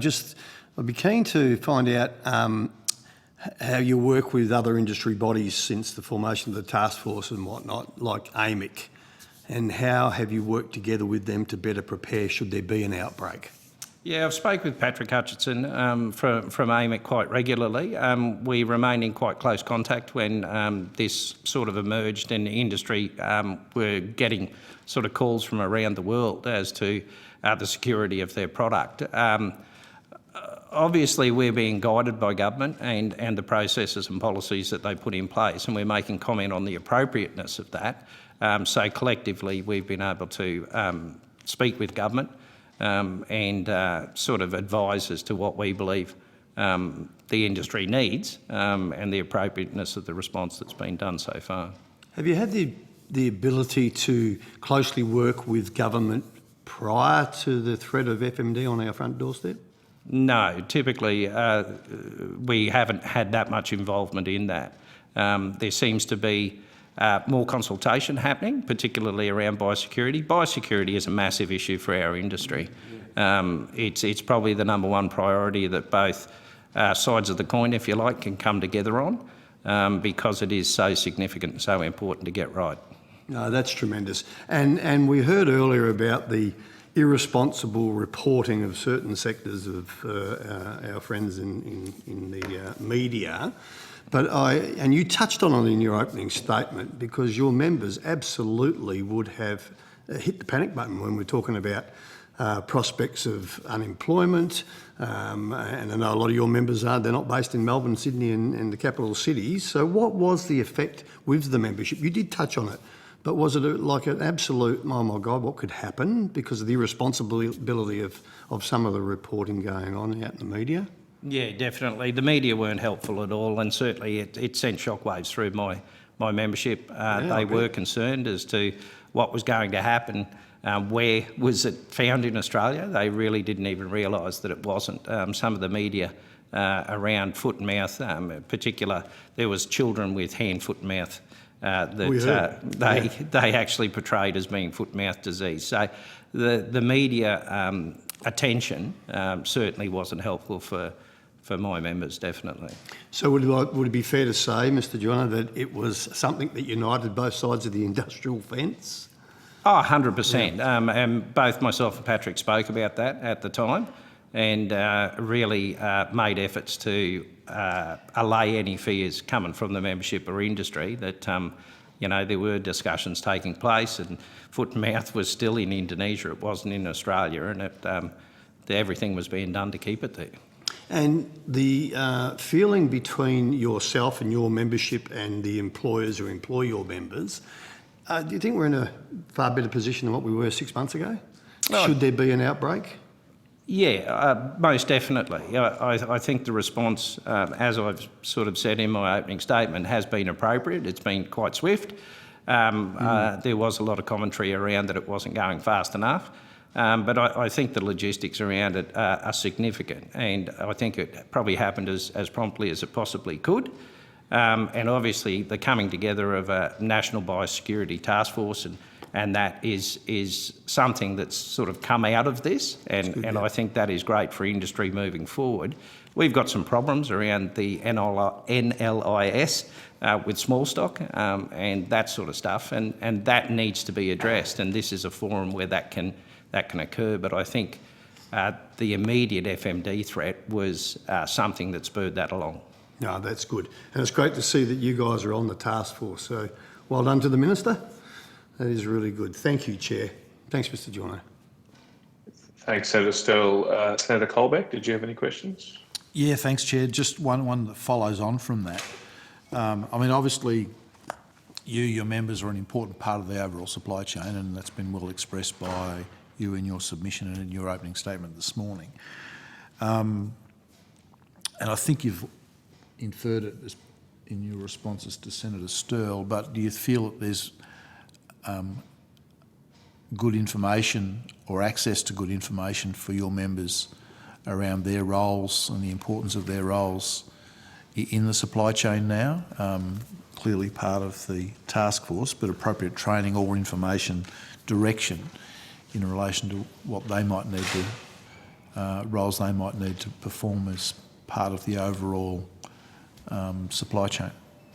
Yeah, I'm on an agricultural working group as well, with both sides of industry and employer, sort of employee-employer groups. I think there can be more done. Certainly disease identification for any hide-on worker within an abattoir setting, I think should be immediately rolled out, and that's something that really hasn't happened. Obviously, I've touched on it, the National Livestock Identification Scheme with small stock needs to be addressed. So there's numerous things within the scope of industry that needs to be fixed, so to speak. So while things are moving, there are things that my members could benefit from with a plan that's rolled out in a succinct, orderly fashion, for sure. Yeah, okay. So when you talk about NLIS and it's useful that you identify it, you're talking about it in actually progressing the reforms quickly and efficiently in getting them implemented? That's what you're talking about, in fixing it? I think they're a priority that certainly needs to be addressed. If FMD was to ever come into Australia, obviously being able to track those animals, isolate those animals, and deal with that outbreak is the most important thing that we could possibly do. And the National Livestock Identification Scheme is the cornerstone of that, if you like. Yeah, okay, thanks. That's what I thought you meant. I just wanted to give you the chance to put it on the record. Thanks, Chair. Thank you, Senator Colbeck. I just got another line of questioning, a little bit left field. Spoke earlier about the potential impact of a standstill or the ongoing outbreak on your members. One of the issues, though, that I think has cropped up in this inquiry is whether or not we really have the human resources to respond to an outbreak, especially given that the state departments of agriculture right across the country typically have much fewer staff than they did a generation or so ago. I mean, has there been any discussions of using the meat workers workforce in such a response? I would imagine they would have some skills available to potentially go out on farm and help with eradication and other efforts. Just like in COVID, we'd probably need to ramp up a significant workforce in response to any outbreak. Has anyone discussed these matters or put that sort of planning from a labour force perspective in regards to responding to an outbreak? No, Senator, they haven't. And to your point, it's something that certainly I'll raise. That is a pretty solid idea to engage the abattoir workforce to be able to perform other roles if an FMD outbreak was to occur. Again, there's training to be done for that workforce that I think is lagging a little bit in relation to any of those hide-on workers as far as disease identification and the processes that they go through from there if it is discovered. I think it will either be discovered if it does hit Australia in an abattoir or on a truck. So those stock handlers and people with a hide-on job really need to know what they're looking for. Yeah, I certainly think it's something we could consider given, as I say, it's probably an area where I think the AusVet plan and things are very good, but I think sometimes we don't quite fathom how big a response would be required, especially if there's a larger than average outbreak. So there's no doubt your members would have those skills. Look, if there are no further questions from any other senators, thank you very much for your evidence today. Mr. Journo, I don't think any questions were taken on notice, but if they were, we're asking for that to be returned by Wednesday, the 23rd of November, just to give us enough time to report. And thank you again for your evidence. Thank you very much. Thank you. So we'll just wait while we get the next witness to the table.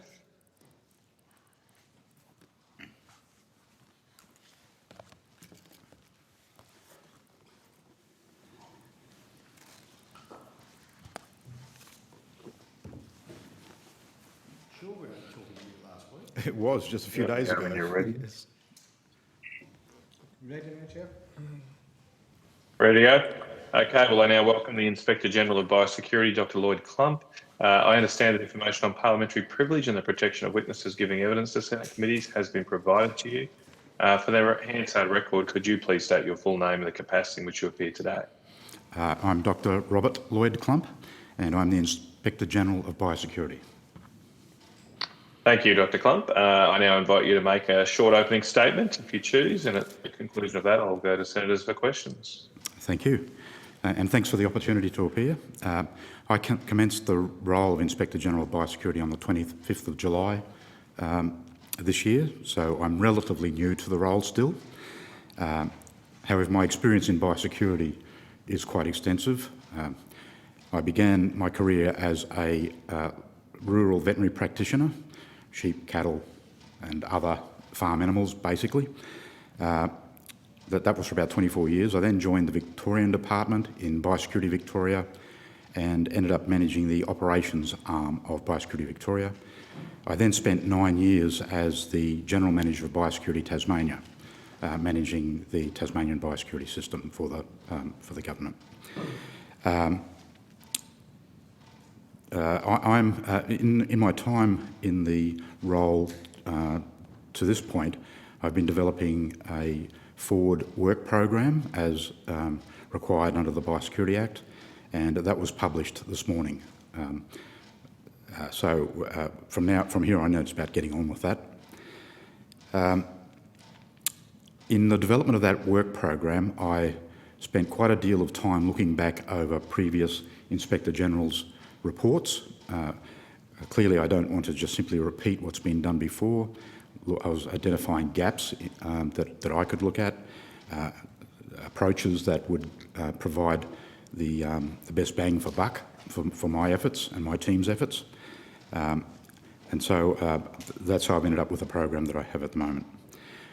I've had the opportunity to have tours of the operations of the Biosecurity Division, Operations Division, in the ports and airports, mail centres, etc., to get an on-ground feel for those operations, and many discussions with staff at all levels in the department during that period. I look forward to the next 2.5 years and hopefully delivering some value as the Inspector General of Biosecurity. Thank you. Thank you very much, Dr. Klump, and it's great to have some of your experience on farm, so to speak, on the front lines in that role. Can I just clarify, you mentioned a report, I might have just missed it. What report was released this morning? And I just looked at the So website. that's my forward work program. Under the Biosecurity, under the Biosecurity Act, I'm required to publish an annual program. Now, I've taken the approach that my predecessor took, and I've published a tentative 3-year program for my tenure. The Biosecurity Act allows me to vary that after consultation with the Director of Biosecurity and the Minister. However, I thought it worthwhile publishing a forward program, which is effectively a tentative program, which is inclusive of my next year's work. Okay. You mentioned there that you've spent some time going to ports and what have you, and I know that previous reviews have focused on that. There's been attempts to get funding for increased scanning and of boxes and other freight. Have you got some early assessments on the biosecurity arrangements at our port, or some areas of focus that we need to look at? Yes, yep. There are a group of themes that have been.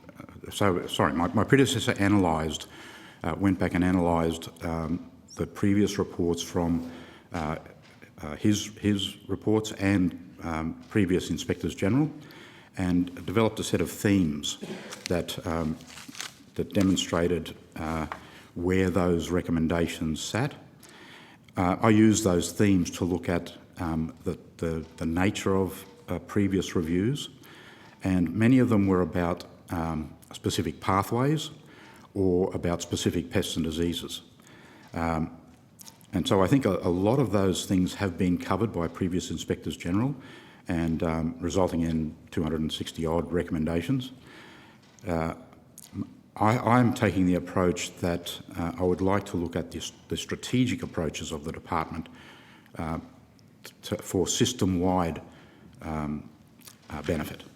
And so rather than focusing on FMD as an example, or varroamite as an example, given the vast amount of work that has gone before, I would prefer, at least in these early stages of my tenure, to focus on the system itself and the strategic approaches to that system. And so if you look at my forward work program, you will see the first 2 reviews that I'm doing. One is in the use of science within the department, so research and development, the approaches to ensure that we get the best value out of the investment that we put into that science, and that science is relevant to the needs of our biosecurity system, etc. And the second one is about data management. I think there is a great opportunity to improve the way that we manage the vast amounts of data that is available to us throughout the system. My role is about assurance around the department's implementation of the Biosecurity Act. So that narrows my field quite considerably. However, I think that's a broad question for the broader system. We do generate vast amounts of data, and in pockets we use it really well, but I think there's opportunity to improve that as well. So that will be the focus of my second review. And so there are examples that I use as looking at strategic approaches to important aspects of managing the system. I'd like to... Sorry. Sorry, you go, you keep going. Yep. Towards so this is in reference to one of the terms of reference for this review. Towards the end of my tenure, I intend to review the implementation of previous IGB recommendations, mine included. Each of the Inspectors General has done that towards the end of their tenures, so I intend to repeat that exercise. The previous Inspector General, Dr. Rob Delane, in his review, looked at the accountability for the implementation of those recommendations. A really valuable piece of work that and I'm heartened by the department's response to that. So as a result of that review, the department now has processes in place for accountability for those recommendations, and I have already formed a relationship with the group responsible for that. There's also a developing internal assurance framework within the department, which is very encouraging. And that internal assurance framework, although immature at the moment, offers great promise to ensuring that the department has a continuous improvement process within biosecurity. One of the other reviews I will do towards the end of my tenure is a review of that process to see that it's delivering the intent. Thank you. So when you, or just going back a touch, when you're talking about the science, you're reviewing the science and the use of data, is that primarily from within the department to better target the higher risk areas from a risk management perspective? I mean, to what end are they using the science or data to guide departmental activities? Oh, indeed. Well, I would argue that how can you be confident you understand what the risk is without the appropriate science behind it, without the use of the appropriate data? And then how do you best respond without the appropriate science and without the use of without appropriate systems in place to use that data most effectively? Okay, thank you for that. I might just see if other senators have got other questions, but I'll let others have a go. Senator Sterle has his hand up. Over to you. Yeah, thanks, Chair. And I just, if I could, we're up to Varroa mite. Dr. Klump, any insight? Question? Yeah, any insight where we're up to? Mite. Well, first thing I'd say is it's outside the scope of my role as Inspector General. That's fair enough. Okay, don't have to go any further. What about FMD? Look, I've been in the biosecurity system and as a member of NBC for 9 of those years where I represented Tasmania. We have a really good system, a very, very strong system for responses like Varroa mite. They're always challenging, but our system lends itself to a really good cooperative and collaborative approach. The deeds that we operate under, the Emergency Animal Disease Response Agreement and the EPPRD, are very solid partnership building arrangements that allow for us to mount national responses. So Varroa mite, although it's being run by New South Wales in New South Wales, is actually a national response supported by all of the government jurisdictions. That's a really solid model. There are challenges to that model, as there always are, but the system we have in place is a really sound and effective one. And I've been involved in many responses over the years.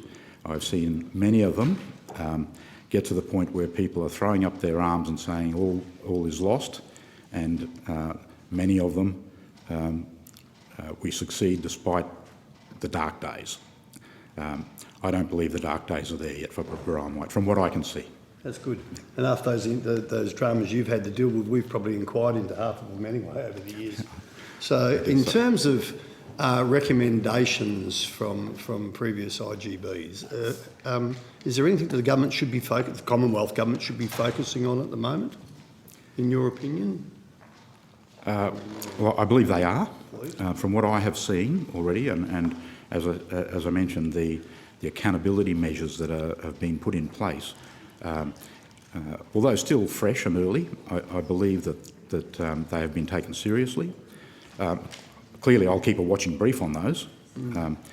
The nature of the responses, the nature of the reviews in the past, despite the fact that they have focused on specific pests and diseases or specific pathways, e.g. the review into ASF, the cargo pathway reviews, those, despite the fact that they're specific, there are recommendations within each one of those that are systematic, that go to the systems. So I think that if the previous IGB's recommendations are implemented in the spirit of what I can see happening already, then the department will be far better off. I'm not sure that answered your specific question about individual recommendations.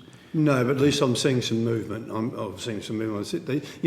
Some of these recommendations aren't brand new. They've been around quite a while. Yes. So and I don't want to put you in the hot seat, but if it is foremost in your mind, those recommendations were developed because of intense scrutiny and travelling around and previous IGBs getting out and doing the work. But it does alarm me from a biosecurity system that those recommendations sit on in the tabling office collecting dust. And it goes beyond the IGB as well. It goes to the ANAO and to the Portfolio Audit Committee and other assurance structures that are in place. And as I say, I'm encouraged by the results of previous IGB's review into accountability for the implementation of those recommendations and the response to that. The department has taken those seriously. There are individuals who have now clear accountability and responsibility within the department for driving that. There's actually a small team that I work with. So that's both backwards and forwards, that I'll be working with that team for my reviews and ensuring that I get the necessary cooperation, data, information, whatever it is that I need to conduct those reviews, but also backwards. And I agree with you, I've seen many of these recommendations over and over again in different colours and different flavours. I would hope that what's being put in place at the moment, those accountability measures, but also the internal assurance framework that I'm talking about, I would hope that they drive actual real changes so that we don't end up with those same recommendations over and over again. Yes, I hope so too. Yeah. Put it this way, we might ask you again this time next year. Yes. Yes. Dr. Clum, thanks very much. Thanks, Senator Sterle. Senator Colbeck, did you have questions? Yeah, I do. Thank you. And thanks, Dr. Clump, and welcome from Fortress Tasmania, where you've had to deal with some of these on a smaller island basis rather than continent basis, but certainly brings good credentials. And I just wanted to go to the point that Senator Sterle was just discussing then about the utilisation of science and the learnings from the broader specific reviews to improve systems and data, sorry. So are there any areas where you think there might be some improvements in the gathering of data or in relation to the progression of science, for example? I mean, I think they're two important imperatives and inform, but also then the application of those in incorporating those into the broader systems, because I think that. So I think the approach that you're taking in that sense is right. If you don't mind, Senator, I wouldn't mind leaving that question until after I've conducted the reviews, because I believe that they're exactly the questions I'll be asking about. Where are the gaps? What are they? What's necessary? I would like to any statements I made be based in evidence. Yeah. I can give you impressions at the moment, and those impressions have been formed by lots of conversations, but I don't know that those impressions are based in reality until I go and have a look at them. So I prefer to not preempt. So you want to want to prove what you think. It's, and also, I would be very surprised if I didn't uncover through these conversations and through examinations other possible areas. I should also add that as well as impressions about areas that could be improved, I also see areas that are quite strong, and sometimes I think it can be less about looking for the weakness and more about finding that strength and spreading that strength more widely. There are some very strong areas already, I believe. What I would like to do is look at those strengths and contrast those to other areas where maybe things could be done better. Sorry, I'm not trying to avoid your question about No, gaps. look, I understand. I understand where you're coming from, and I am though interested in your impressions, and perhaps then we can come back and test you at some other point at estimates or otherwise later down the track, because it's an important process, and you talked about continuous improvement. So, and you are a product of the system anyway. I mean, you've been operating in a very practical way through some really important issues and management of outbreaks and incursions in Tassie that I'm extremely aware of. So that would inform you as well. But I am interested in your impressions, because that goes to the work that we're doing now and some of the work that we might continue. Perhaps I could just discuss one or two themes that I think are worth exploring. So one of them is about the systems and processes. Have we got the appropriate systems and processes to ask the questions? Well, what do we need? You know, what is the research and development that we need? Have we got the appropriate mechanisms for allocating the appropriate funding to meet those needs, etc.? So there's that theme. Yep. The other theme, which is really important, I believe, is connectivity. And this goes more to the data side than the science side. But one of the challenges that we've faced in our system is connectivity. And by that I mean we have a lot of moving parts in our national biosecurity system. The federal department is just one of them, and clearly my scope just sits there. However, there is a role for leadership, I believe, for the federal department in that connectivity in the national system. And there is work happening there. And that connectivity is not only about having the appropriate digital systems in place, using the data appropriately, sharing data, but it's also about solid formal relationships, the Intergovernmental Agreement on Biosecurity, those sorts of mechanisms to ensure we have the connectivity, to ensure we're all working together to get the best research and development, to use the science the best way we can, to collect and use data in the best and most efficient ways possible to manage the risks appropriately. So I think there's an area there that's worth looking at as well. Have you heard of, or views around the willingness to incorporate new learning science into the systems? Indeed. I was very encouraged in my first weeks in the department to look across a range of projects that have been implemented to do exactly that.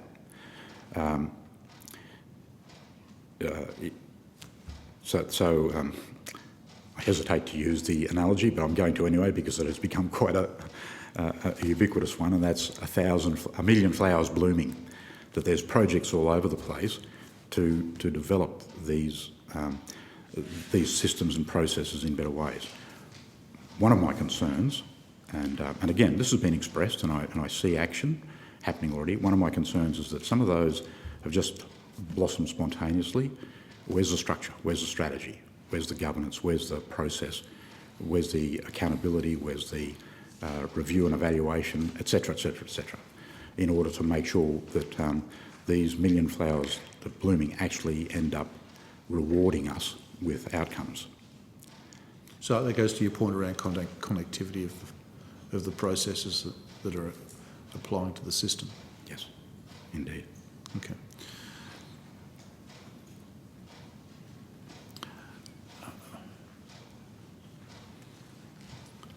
So you talked about where we're at with Varroa, and I'm pleased to hear that assessment of where you think we're at, and I think it matches with where we're at as well. But again, through the recent events, say with Varroa, with FMD and lumpy skin disease, are there any particular learnings that you're seeing coming out of that that will benefit the system? To be perfectly honest, Senator, that I haven't kept a close eye on the Varroa response. I've been too busy with my focus on what is actually my job now. Yeah, okay. However, I can say from my previous experience that every one of these events, the fruit fly response in Tasmania, for example, every one of these events throws up lessons for us to learn. Yep. And one of the challenges, in similar ways that we talked about before, is ensuring that we're not throwing up the same lessons over and over again. And so I think that there is an area for us to, as a national system, to work on. Now again, I'm stepping outside my IG role in this, but for a period of years I was the chair of the National Biosecurity Emergency Preparedness Group, a subcommittee of NBC. And we started some work prior to me ending up in that role in evaluation and lessons management, developing a system so that we didn't do that. I think that that's another area that the national system needs to push hard, that every time we have one of these events, make sure we learn the lessons from it and make sure that we don't end up in that same system, because I've seen it many times, that we end up with doing after actions reviews of these events and we throw up the same lessons over and over again. So an event system learning process that... We actually need formal processes with accountability. This goes back to the same sorts of themes that Rob Delane was talking about. It's all very well making recommendations. It's all very well identifying lessons. We actually need formal processes in place to ensure that there's accountability for making things change. Okay. Thanks, Chair. Thank you very much for that, Senator Colbeck. Just a couple more from me.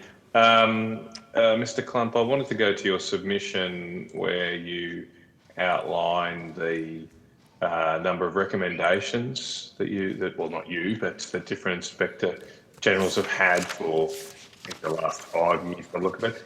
In that table, it says 246 recommendations and 136 closed. I just wanted to check. Closed means done, like they've actually done them, not they've closed, they've rejected them and are not doing them. Is that I'm right in that interpretation?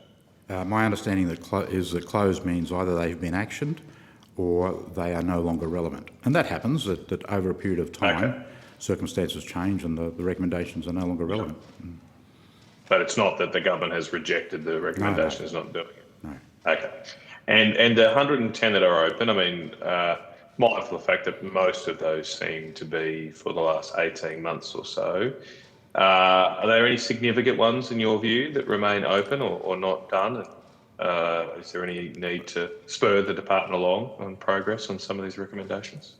No, I think that what I'm seeing about the processes that are in place to address those, and this goes back again to, I've mentioned Rob's review a couple of times now, goes back to the implementation of that accountability, those accountability measures. So I've had discussions of not about specific recommendations, but about the process. I'm confident that the process, if it maintains, if it continues with the same support it has at the moment and maintains its momentum, I'm confident that those recommendations will be addressed. As I said, one of the things that I will do later on in my tenure is go back and have a look at that process itself, both in terms of whether or not those recommendations have been implemented, but also those accountability measures, that the internal assurance framework, etc. Okay. All right. Thank you for that. Just on another issue, I noticed one of your recent reports was was involving an assurance review for the arrangements to import lumpy skin, a live virus version of the lumpy skin disease. You might not have heard, but earlier this morning we had a discussion with the CSIRO about their recommendation, their submission that we should import the foot and mouth disease, like the FMD live virus, to allow for some work to occur to prepare for any outbreak. Have you had any or been involved in any discussions in regards to the importation of the live virus of FMD? Not in the last 10 years, but I was some Yeah, years ago. I'm asking in this role. A long time ago. No. Yep. Okay. No, not yet. But not recently. Can you take me through what was your involvement with the lumpy skin then disease importation? That was about effectively just looking for gaps and risks that might need to be plugged for the importation of a live virus. The process. Specifically for lumpy skin, though. In this Yeah, case. specifically to lumpy skin. Yep. And if consideration was given to FMD, then I would strongly recommend a similar process was done ahead of the importation as well. Yep. Just to understand the process here, had the CSIRO effectively developed all the protections in place before they came and saw you and then asked you to review them, or was it more of a give and take kind of process? Oh, I'm sorry, I can't comment, Senator. That was my predecessor who undertook that Right. review. Okay. Okay. But I again, in past experience, I've actually undertaken courses at the CSIRO facility. I know that facility relatively well. It's a very, very sound biosecurity facility. And so I think that the process, and if I recall correctly, the major processes that need to be, that we need to ensure are sound are the pathways in getting to the facility. The actual facility itself is a very sound facility. But clearly there are risks in any pathway getting there. And I believe Rob's review looked at that pathway. Okay, so this review was done by your predecessor? My predecessor, that's right. Yeah, okay, Dr. so you weren't O'Brien. actively involved in that. Okay, all right. Well, look, that's all from me. Are there any other questions from other senators? If not, I will thank you very much, Mr. Clump, for your evidence today. I didn't note any questions on notice, but if there are, we're asking for those back by Wednesday, the 23rd of November, 2022. Thank you very much again and have a great day. Thank you.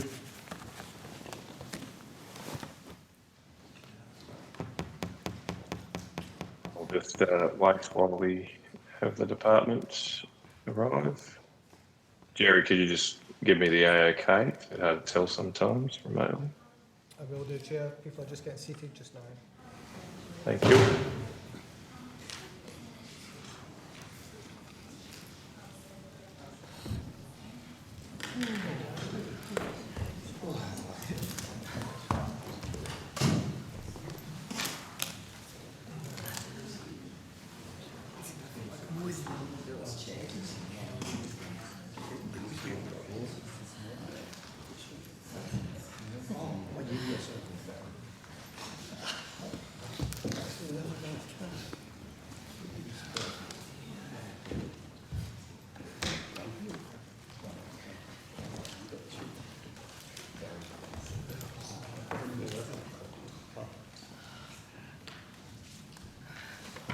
This one isn't the young one on the receiving end. You know you nearly died. But you know you must wander. Yeah? Yeah, right. Okay, everyone's now seated, Chair. Thanks, Jerry. Okay, and I don't think we have anyone remotely, just checking. Is that right, Jerry? No, everyone in person. Oh, we do. I didn't hear that. Sorry. No one? No one remotely? It's just me. Okay, easy. Thank you very much to all the officials. And I now formally welcome officials from the Department of Agriculture, Forestry and Fisheries. I think I got that the wrong way, sorry, Fisheries and Forestry. I understand the information on parliamentary privilege and the protection of witnesses giving evidence to Senate committees has been provided to you. For the Hansard record, could you please state your full names of the capacity in which you appear today? Thanks, Senator. Peter Timpson, representing Dr. Chris Locke. He's currently on leave at the moment. I'd have an opening address if that's... What we'll do is we'll just get everyone to introduce themselves first, and we'll go to your opening statement. Good morning, Senator. Nicola Hinder, Acting Deputy Secretary of the Agriculture Trade Group. Good morning. Good morning, Senator. Gabrielle Vivian Smith, Chief Plant Protection Officer. Chris Parker, First Assistant Secretary of the Biosecurity Animal Division and National Exotic Animal Disease Preparedness Coordinator. The title? Monica Collins, Acting First Assistant Secretary of Plant and Science Services Division. Morning, Senators. Col Hunter, First Assistant Secretary, Biosecurity Operations Division. Good morning, Peter Lane, First Assistant Secretary, Biosecurity Strategy and Reform Division. Thank you very much for that. And sorry, Mr. Timpson, I called you Mr. Locke before. Just had that name in my head. And we can go to your opening statement if you like now, and then we'll go to questions. Thanks very much, Senator. Opening address. The Department of Agriculture, Fisheries and Forestry made a detailed written submission to the inquiry in August and has also previously appeared before this committee on the 10th of August this year. Since providing our submission, the Department continues to rapidly progress work on our preparedness for a major animal disease incursion. Before I run through our key areas of activity, can I again emphasise that Australia remains free of foot and mouth disease and lumpy skin disease. I would also like to thank departmental staff, state and territory counterparts and the Australian travelling public for their continued work and focus on biosecurity, including remaining vigilant to the emerging threats in our region. Some of our key activities since we last appeared include the first joint interagency exotic animal disease preparedness task force report has found that our biosecurity system is strong and sound. However, some of our biosecurity responses need to be updated, including with technology that is now available. The Australian Government has provided approximately 4 million doses of foot and mouth disease vaccines and 435,000 doses of lumpy skin disease vaccines to Indonesia. The Australia-Indonesia Health Security Partnership have developed vaccination training to over 800 participants in Bali and South Sulawesi with Indonesia's Ministry of Agriculture. On the 7th of September, amendments to Section 17 of the Biosecurity Conditionally Non-Prohibited Goods Determination 2021 came into effect. This means placing a ban on importation of meat products for personal use from all countries which are not recognised by Australia as foot and mouth disease free. The Biosecurity Response Zone determination for vessels arriving direct from Indonesia came into effect on the 25th of September, which enables sanitation foot mats at the point of entry to Australia. This determination now mirrors the one for aircraft arriving from direct from Indonesia, and both are now in place until the 30th of June 2023. The Department hosted an online foot and mouth disease trade preparedness consultation workshop on the 29th of September. And on the 30th of September, the Australian Government announced the Biosecurity Amendment Strengthening Biosecurity Bill 2022, which will step up a range of civil and criminal penalties under the Biosecurity Act. Australia's first ever National Lumpy Skin Disease Action Plan was also launched on the 13th of October. And the Australian Government also announced the establishment of a Northern Australia Coordination Network to improve Australia's surveillance and preparedness coordination in the north. The Department continues to work with the National Biosecurity Committee, senior officials and agricultural ministers on preparedness and response capability uplift. The Australian Government has announced a $134.1 million investment into the biosecurity system and a commitment to a long-term sustainable funding model. The Department continues to actively engage and support the New South Wales Government, who are leading the national response for the detection of the varroa mite in New South Wales. I and the officers in this room can now address any questions you have today. Thank you. Thank you very much, Mr. Timpson, and just want to congratulate the department and all officials on their response over the last few months. We have got excellent feedback from people about the assistance that's been provided. And of course, so far, touch wood, there has not been incursions.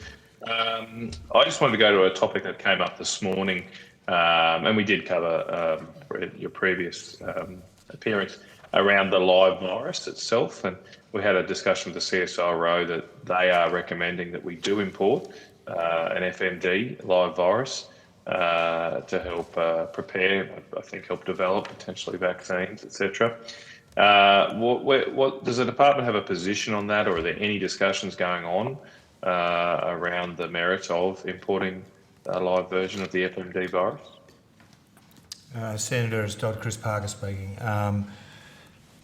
It's probably worth reflecting, rather than saying the department has a position, it'd be worth just reflecting on what's required if we were to contemplate importing FMD virus into Australia. I might add that I'm not aware that that is being contemplated by the department or the government. What others are saying is a matter for them. I am aware through my previous life and also my current life that there would be significant anxiety within our industry, and we would have to manage any such importation appropriately for trading partners. That said, currently the importation of foot and mouth disease virus is prohibited without an import permit issued under the Biosecurity Act. Also, if it was to go to ACDP in Victoria, my understanding is it'd need a permit under a Victorian Act as well, the Livestock Disease Control Act. But obviously before we would issue an import permit, I would anticipate a very similar process to what went on with the importation of live LSD virus into the country would go on. And that would be an assessment of the ACDP facilities to ensure that they meet the absolute highest, most current standards that are around for the importation of and holding of such a virus.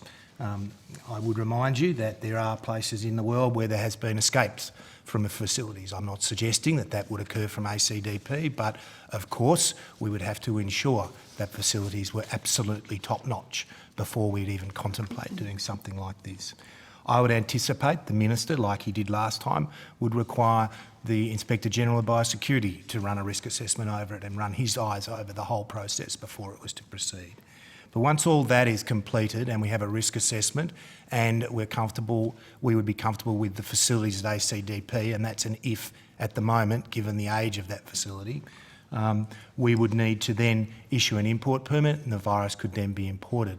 There would likely, as there are with LSD, a whole range of conditions on that import permit around the purity, around the way it's kept, about what can be done with it, all those sorts of things, and I would be simply speculating at this time as to what conditions it would come under.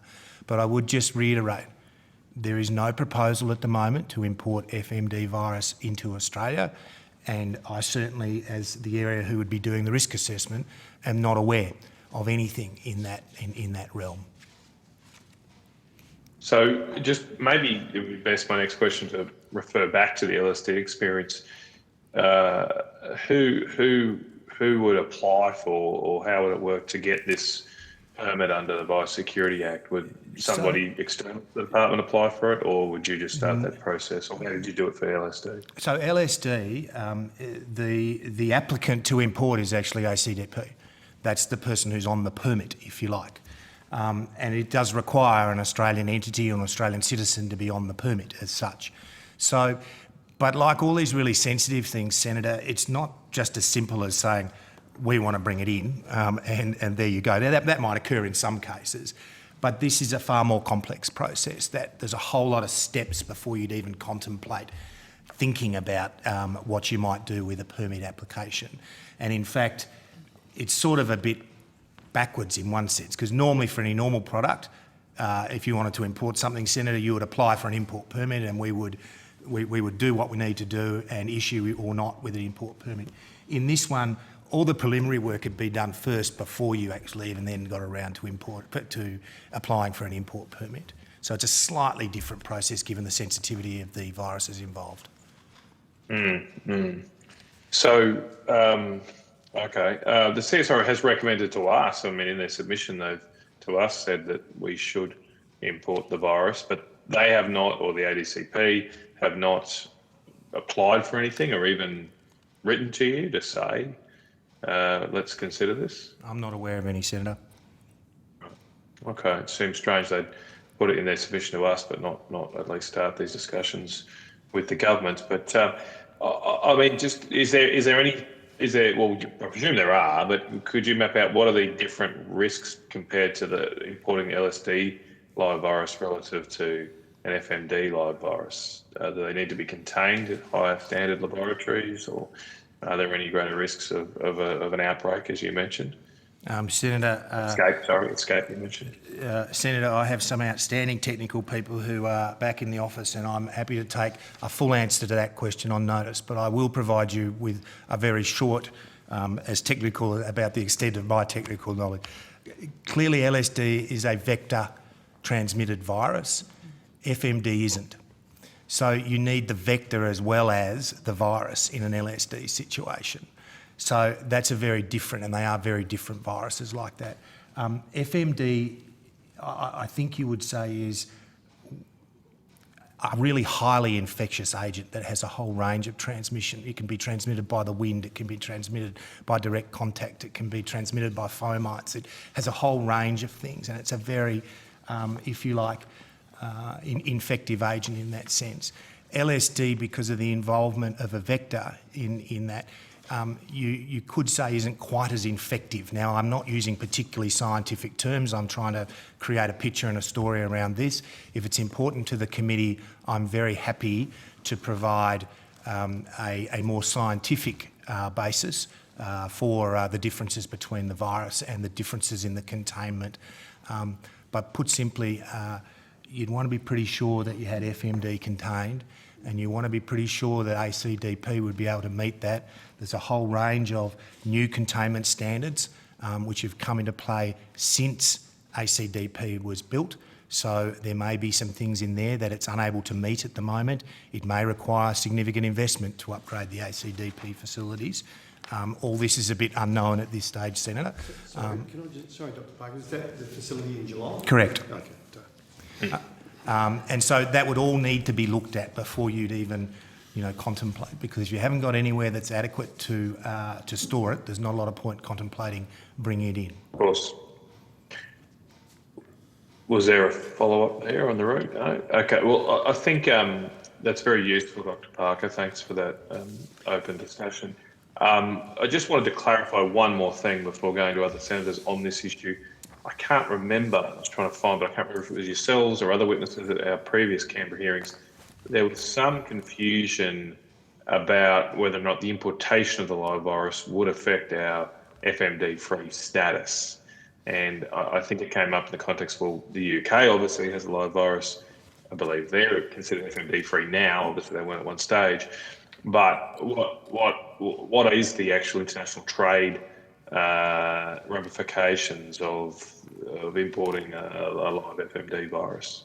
Given Ms Hinder's responsibilities, Senator, I might pass to her to answer, but I would add that we've imported LSD and it hasn't changed our trading status. Senator Nicola Hinder, Acting Deputy Secretary of the Agriculture Trade Group. I think there's really two parts to your question. I think the theoretical one is, would the actual importation of the virus automatically impose a trade status on Australia? And as far as I'm aware, there's no international standard that requires that you label yourself as non-FMD free, for instance, should you only be importing a virus. However, the second part of that is the more complicated nature when it comes to trading relationships. And I would expect that upon the importation of a live virus, we would either need to predicate that with a very large communication targeted strategy and campaign to our trading partners to actually explain the basis upon which we were importing the virus. Now, be that for scientific technical assessment purposes, be it for preventative nature, that really wouldn't matter. There will be some trading partners that would automatically jump to the immediate assumption that because Australia has imported the virus, we effectively have the virus and so therefore we're looking for the vaccine. And so sometimes those are the much harder perceptions to be able to counteract by communication. So as Dr Parker has already indicated, as far as the department is aware, there's no active discussions at the moment in relation to the importation of a live vaccine. I would be saying from the trade perspective, we would need to approach that carefully and in a considered way to be able to do outreach to both our domestic constituents, but also importantly, our trading partners, to be very clear and very concise about why we are taking that action. I'll squeeze in one more that I thought of as you were discussing that then, and I perhaps should have asked this of the CSIRO.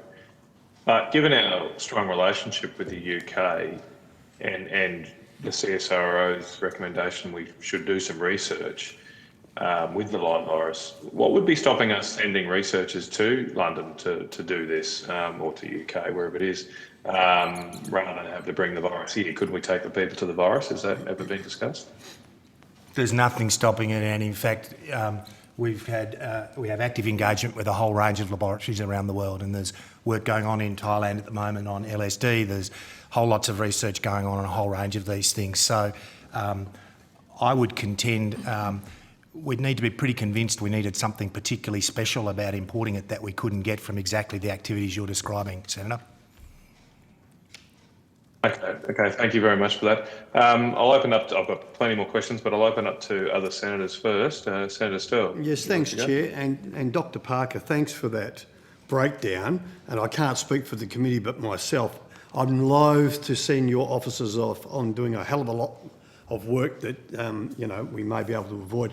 I get it that FMD is pretty bad stuff if it's floating around in the air. So anyway, that's my view. Thanks for that. Can I put my question, Mr Timpson, I'll put it to you and you can guide me where we can go there. Can I have an update on what's going on in Indonesia with foot and mouth disease in terms of how many cases there are, provinces they may be or may not be, or just as a broad overview for the committee? Again, probably Dr Parker's the best man for that. Thanks. Senator, I'll read from the latest SITREP, probably the easiest, as of the 12 p.m. on the 14th of November. They're reported to be 575, I'll round the figures up, yeah, okay, sure. 575,000 odd FMD infected animals, which is an increase of 1,000 since the last SITREP. There are currently 5,750,000 odd doses of FMD vaccine have been administered, so that's animals that have been vaccinated, and that's an increase of 98,000 since the last SITREP, so that vaccination continues at a pace. What's the cycle of the SITREP? Sorry to jump in. No, jump in, tell me. What's the cycle of the SITREPs? Every couple of days. Okay. Now, infections are predominantly in the western islands of Sumatra and Java. However, there have been reported cases in some eastern islands, including Sulawesi, Lombok and Bali. The highest number of infections has been reported in the provinces of East Java, West Nusa Tenggara, West Java and Aceh. Indonesian government is reporting 9 provinces with no active cases: South Sumatra, Riau Island, Lampung, South Kalimantan, Central Kalimantan, East Kalimantan, Bali, Jakarta and West Kalimantan. It's just worth noting, sorry. Yeah, sorry, Dr Parker, but Bali got mentioned in where there are incursions, and then you just mentioned again where they're not. Or did so I they're reporting 9 provinces with no active cases. That's the key, no active cases. Right, we're under no illusions, as I'm sure the Indonesians are, that doesn't mean it isn't there. It just means they haven't had a report of active cases. I'm aware, certainly in some of those provinces, from conversations with industry, that there are some cases. So again, it's not deceptive or anything. It's simply they're the official figures and they're the ones we're going on.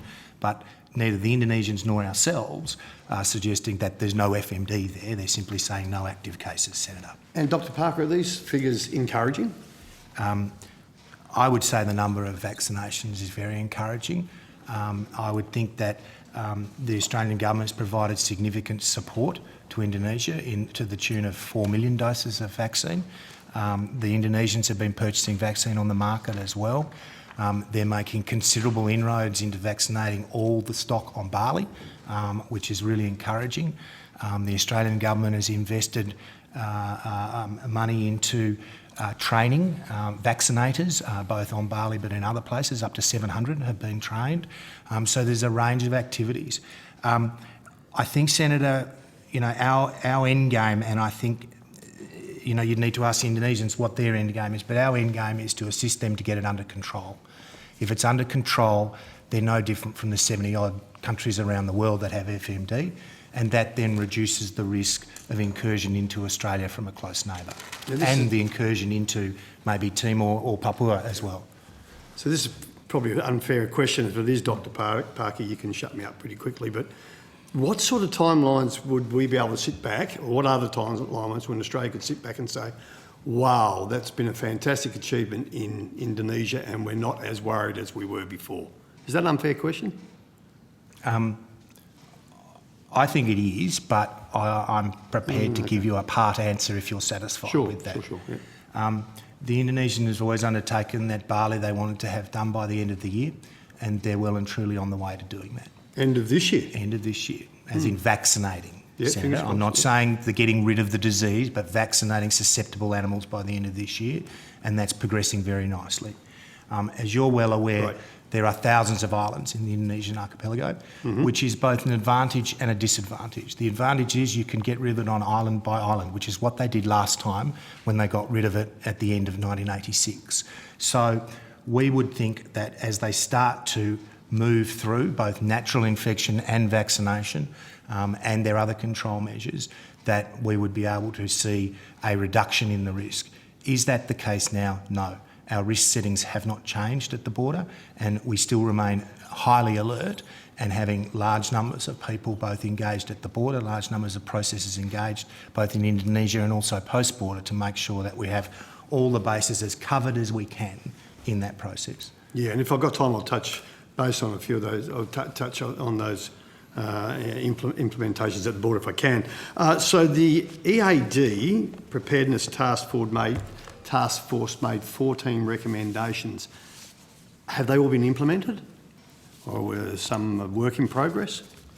Senator, I can start on this one. Peter Lane, Biosecurity Strategy and Reform Division. So, Senator, there is certainly work which was well underway across a number of the recommendations in the task force report, but I think it's fair to say there's been a strengthened focus on a range of the themes that are covered in the task force report. It is going to take us some time to work through them. There are some complex pieces of work within the report and some that will involve jurisdictions and industry and others. We're very focused at the moment around, in particular, some of the recommendations around data so that we, in the case of an incident, are able to obtain the data we need and can report it. There's also a considerable amount of work going into crisis communications, working with jurisdictions around our communications processes so that we can communicate efficiently and quickly in the event of an incursion. We're working with the NEMA in relation to the intersection of the biosecurity response arrangements and the emergency management arrangements to refine some of the architecture there, so that's certainly well in train. I think it's fair to say there's some more complex recommendations which will take us a little while to work through, and I think it was touched on earlier, particularly around workforce capacity and capability and critical supplies that would be needed in the event of an incursion, so there's ongoing work in that space. Thanks, Ms Lane. And this might be, I'm not sure if you or anyone heard earlier on when the Red Meat Advisory Council were in here earlier on today, and there appears, there is pushback from New South Wales in terms of the traceability, working together with the Commonwealth and other states about traceability. Did anyone hear that this morning? Senator Nicola Hinder, I didn't actually listen to the RMAC evidence this morning, unfortunately, but my group does have responsibility for bringing in place the Australian Government Ministers' commitment, so not just the Commonwealth Ministers, but each of the state and territory agriculture ministers have committed to, by the end of the year, bringing forward a plan to be able to fully implement electronic ID for traceability purposes for both sheep and goats.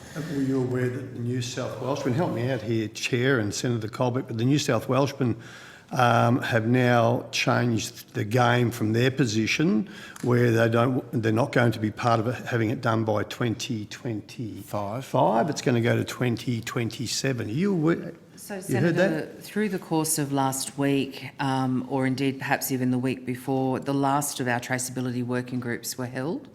That was held with all of the representatives of the states and territories, as well as representatives of industry. The minister's commitment still is to be able to bring forward the plan by 2025. The federal minister? The minister's commitment okay. is still to bring that forward by 2025. There is going to be an agriculture ministers meeting in December where the final timeframe will be, I expect, confirmed.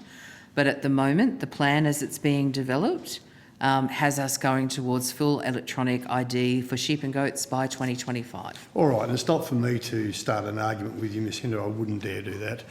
But that's the evidence that we took today from RMAC, and RMAC are really not impressed. No, so Senator, I wouldn't doubt that having a move like this will cause questions to be raised by any number of producers, by peak bodies, by state government representatives. However, I will say that I think that the very collegiate and collaborate work that we have been doing on traceability, and indeed with Dr. Parker on EAD preparedness, has really solidified in people's minds the move towards a new modern traceability system. There might be people who might be quibbling about the timeframes that are associated with the introduction of that system, but I don't believe that there is going to be concern raised about the need to be able to move and implement that system. Sure, Ms Hinder, and thank you very much. But I know what I heard this today. Yep. So anyway, I've raised it with you in the department. So if I'm wrong, or if we've got the wrong info, that's fantastic. Senator, I'm certainly, just so I'm absolutely explicit, I'm certainly not saying that you're wrong, and I'm certainly not saying what RMAC is saying is wrong. Sure. But what we have got is the commitment of ministers, and I believe it's our responsibility then to be able to bring forward the plan that enables that commitment to be met. Well, let's hope it's just a little speed hump on the road to traceability. Now, I know there's other senators got questions, Chair, but I do have to get in this part. You have not experienced sitting in the lounge room with my wife watching a border security, all right, which I have, when she goes off her trolley. And I don't think she's the only one in Australia that does her block. When we've seen, and I know a lot of it's pre-pandemic, but you did say in your opening statement, I think, Mr Timpson or Dr Parker, that there's going to be increased policing at the borders, and we've seen the $3,000 burger thing. I didn't imagine that, did I? No. Someone got pinged $3 for having a hamburger? Correct. Cool. From Bali. From Bali. So are you in a position to give us an update so I can go back home and say to Fiona, it's all right, love, when she's going berserk at the tally on the Sunday night, that it's all going to be fixed? Senator, I'll hand to Peter. And I run Compliance and Enforcement Division normally when I'm not doing Chris Locke's role, and I can assure you that my investigators and regulators want heads on sticks just as much as those at home do, and we do prosecute them to the full extent of the law when we can. So, but I'll hand over to Peter with that. Yeah, great. I'll look at someone who's a regular at Bali and the Chrissy breaks. I can tell you before, there was very, very little. Yeah, so it's a question about the biosecurity powers or the actual incidents? No, actually enforcement at the border, I can tell you that. I'll hand over to my learned colleague, Mr Hunter. I can start and say... Right, this is what all the Aussies want to hear. Okay. We do get a lot of letters from people who do watch by border security on that exact issue. So Senator, we do have a rolling program of reviewing the range of penalties in the Biosecurity Act. We did a review some years ago, and each time we introduce an amendment bill, we update a whole range of penalties just to make sure they are commensurate with the offence. We did, as you would know, increase the infringement notice, that the notice you're talking about at the border when people fail to declare goods or bring a biosecurity risk material in. For certain goods, we raised that from 444 to 2,664. Some of those increased infringements don't yet appear on border security, so when the new series do roll around, you will start to see those a bit more. So I don't get beaten up every Sunday. So some of those are still reflecting some of the old infringement amounts. So we certainly have done that, and we have applied those increased penalties quite frequently to certain offences. And in the new legislation which was introduced at the end of September, we have also taken the opportunity to review a number of other penalties across the legislation for a range of offences, people who fail to apply with a condition or a direction or provide certain information. And there's about, I think, 80 penalties where we will be increasing the civil and criminal amounts for those as well. But there are more to come. Increase? Sorry, Ms. Lane. Civil and criminal. So about 80 of those are being increased in this latest suite of amendments in the bill that's currently before the Parliament. We do have more to come. And can I just, please, I'm not casting aspersions upon our hard-working officers of Border Security. They're doing a fantastic job with the tools that they have, and congratulations to them. But all right, so in terms of increasing, how do we let the travelling public know that? Because I didn't even know until the other day. I thought we got rid of that piece of paper where we all painstakingly have to put our glasses on and tick and cross and hope that everyone's telling the truth. We're still doing that, aren't we? I'm shocked to hear that we're still doing that, but we are. Senator Cole Hunter, First Assistant Secretary, Biosecurity Operations Division. Absolutely, the cornerstone of our sort of importation requirements in terms of the way passengers need to declare coming into the country is the incoming passenger card. And there are 10 questions on the incoming passenger card that are specific to biosecurity, and it's a significant penalty under the Act not to declare. Or to declare misappropriately. So I'd probably just add to that the infringement scheme in the traveller environment is a very, very big deterrent, and it's a large scheme in and of itself because, you know, since the course of January 2021, we've issued 2,405 infringement notices, and you've got to bear in mind, Senator, that's at a completely depressed time due to COVID. So, and a substantial component of those were at the higher end of penalties, so that's the 2,664 or the 12 infringement notices. 12-point infringement notices that Ms Lane mentioned, so there's about 1,085 of those. Just on border security, if I could just take a little bit of indulgence there, we have met with the producers of border security. New filming does get underway in November, so right as we speak. That will commence in Brisbane. And I'm delighted to be able to say that we will get a stronger message out there as a consequence of that, because, Senator, I do agree that it does look understated, as you have articulated, but I can assure you that the full weight of the law is being applied at the border through the infringement notice scheme, and where appropriate, we work with Border Force and our enforcement colleagues to take those matters to the courts where its infringement notice is not appropriate. And this is great news, Tremendous. And what advertising do we do internationally for flights bound for Australia? Is there a big sign at each gate, or? Senator, we do a range of things in the communications space. We have a rolling program each year targeting a whole range of risk areas, but certainly we've got advertising both in Australia in airports, overseas in airports. We do social media advertising. We've got pop-ups on people's phones who are about to embark on travelling. And we also do routine communications through travel agencies, through international student networks and the like, where we know there's large cohorts of people travelling, particularly about the risks of bringing certain material in, but also about the likely penalties if they do that. And without putting fear through the travelling public, do we find most of our infringements are personnel coming in on aeroplanes, or is there a greater threat through mail centres and container yards around our wharfs and our trucking areas? So the infringement notice scheme at the present point in time is largely confined to the passenger environment, because you need the person there in front of you to be able to have the conversation to determine whether or not there has been an infringement of the system. In the cargo and the maritime and mail environment, it's fair to say that we're still developing an infringement notice scheme, or the rollout of the scheme. The provisions are there under the Act for us to be able to do that, but the bona fide is to be able to apply that infringement notice are very complex in an environment where you don't have that passenger standing in front of you with the incoming passenger declaration card. But we are working on that. Can I just add, an important component of the infringement notice scheme was there was a change made to the law in 2019, 2020, where international passengers who breached the Biosecurity Act by failing to declare high-risk biosecurity material, Senator, when arriving can have their visas cancelled. Since the enactment of that law, 19 visas have been cancelled. So not only is it a $2,664 fine for 2,400 people, in 19 cases the visas have been cancelled and the person returned home. Yeah, good. Tremendous. From what date was that, sorry? From December 2020. Oh, 20. Oh, okay. Yeah. So 2 years. But bear in mind again, sort of low passenger Low numbers period during of COVID. So, movement, yeah. And I've just got one last question, Chair, if I'll put through Mr Timpson. Now, we know there was $20 million announced in the March budget by the former Minister in terms of traceability. Does that ring a bell? Senator, yes, there was an announcement made for traceability in the March.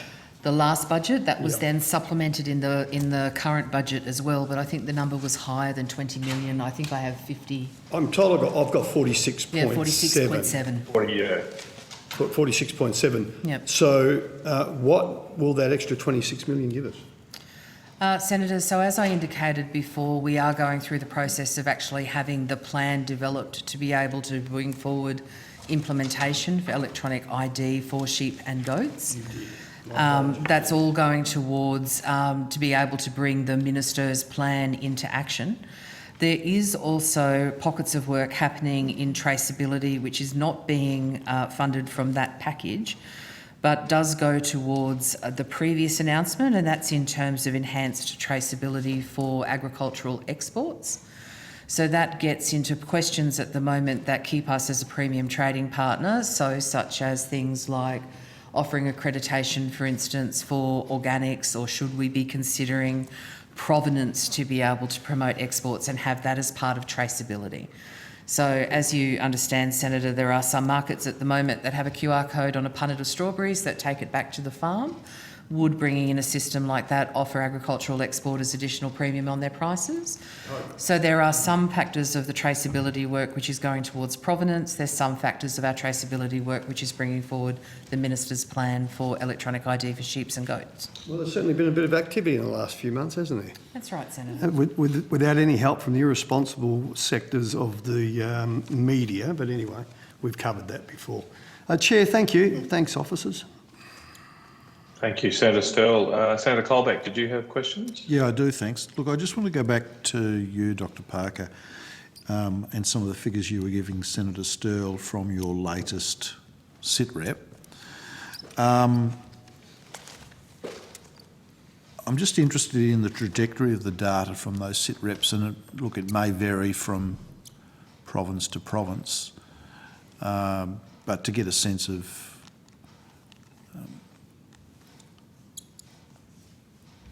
where the overall situation might sit. So there were a couple of items there that you indicated had increased in the last SITREP, and if that's over a cycle from the last couple of days, I'm just interested in the broader trajectory of the data as to how Indonesia's managing.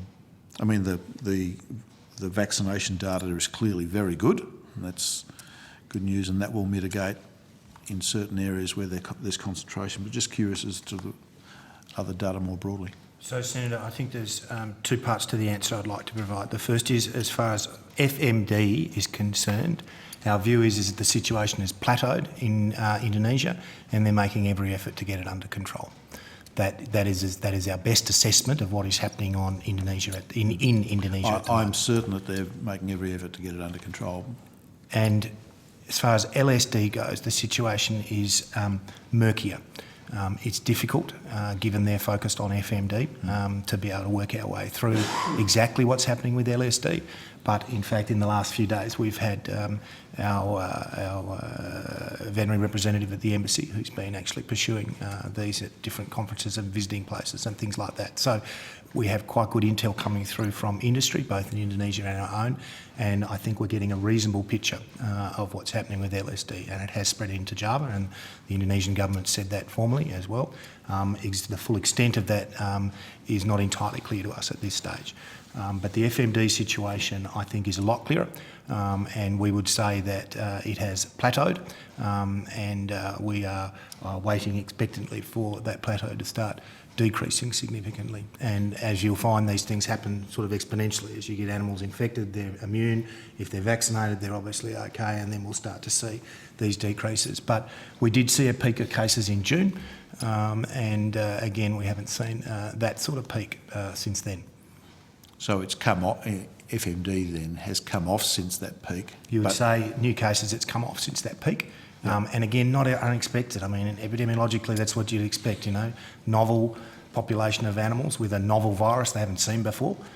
You'd expect quite a peak in infections, and then you would see a plateauing and then a slow decline over time. And that's being assisted by the efforts for the Indonesian government, assisted by the Australian government. I think we're pretty familiar in the context of looking at some of those graphs, not necessarily with FMD, but other things. Okay, well that's positive news in relation to FMD. A little concerning with respect to lumpy skin disease. Have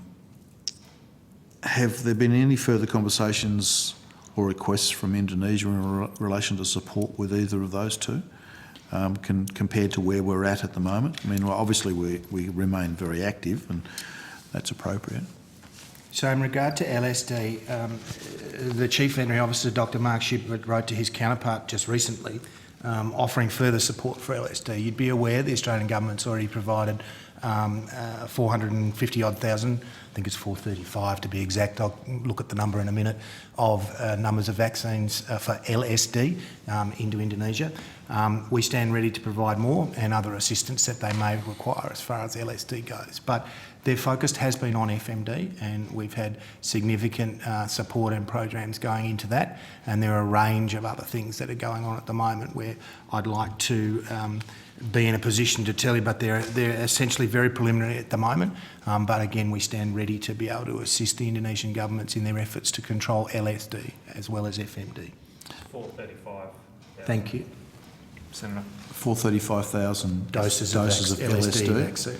And what was the number that we provided on FMD? Was it 4 million? 4 million. Yeah, and so they're now at over They've over 5.7 million animals have been vaccinated. 5.751. Is there a cycle of dosing on FMD, or is it just a single? So the high potency vaccine that they're using, there's a fair bit of evidence that suggests it probably gives them between 4 and 6 months of cover. Ideally, you'd want to give them a second dose, but the focus has been getting on a single dose into every animal. But they're using a high potency vaccine, which most evidence that I've seen and that has been articulated to me suggests that you get quite a reasonable period of immunity associated with that. Okay. And so we started providing vaccines to them for application in August?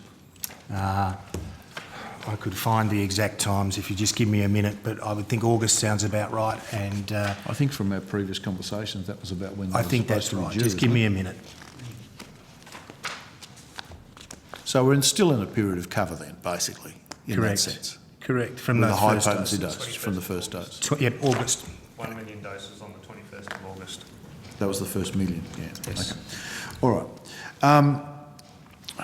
I'll move to Varroa so that Dr. Vivian Smith can get a chance.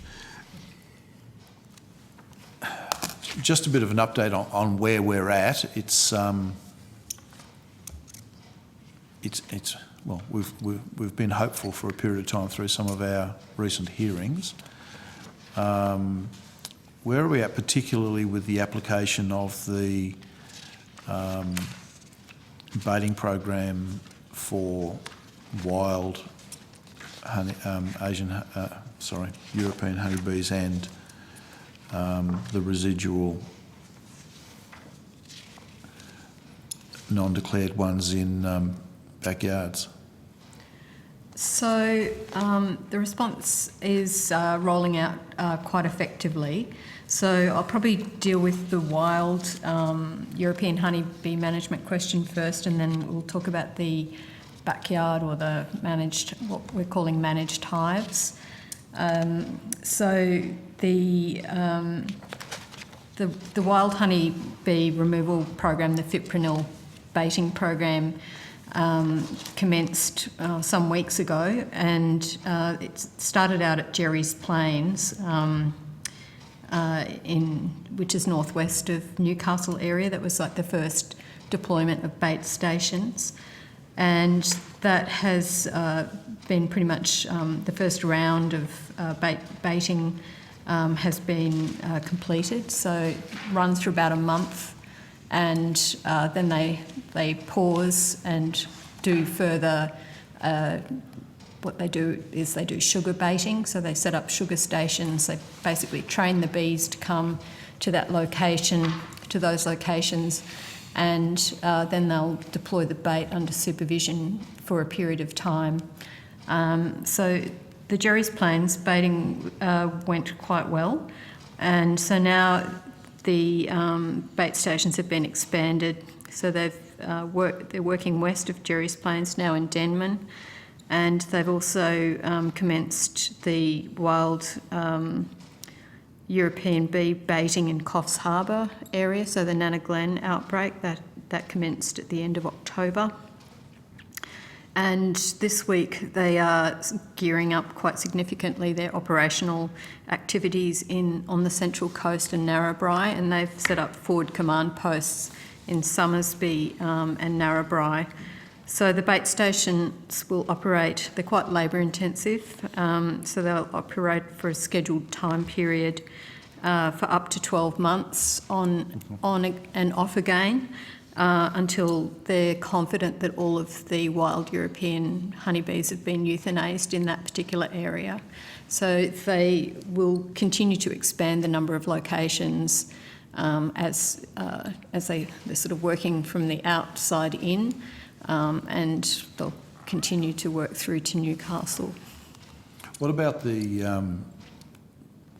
commercial hive eradication? Where are we at with that?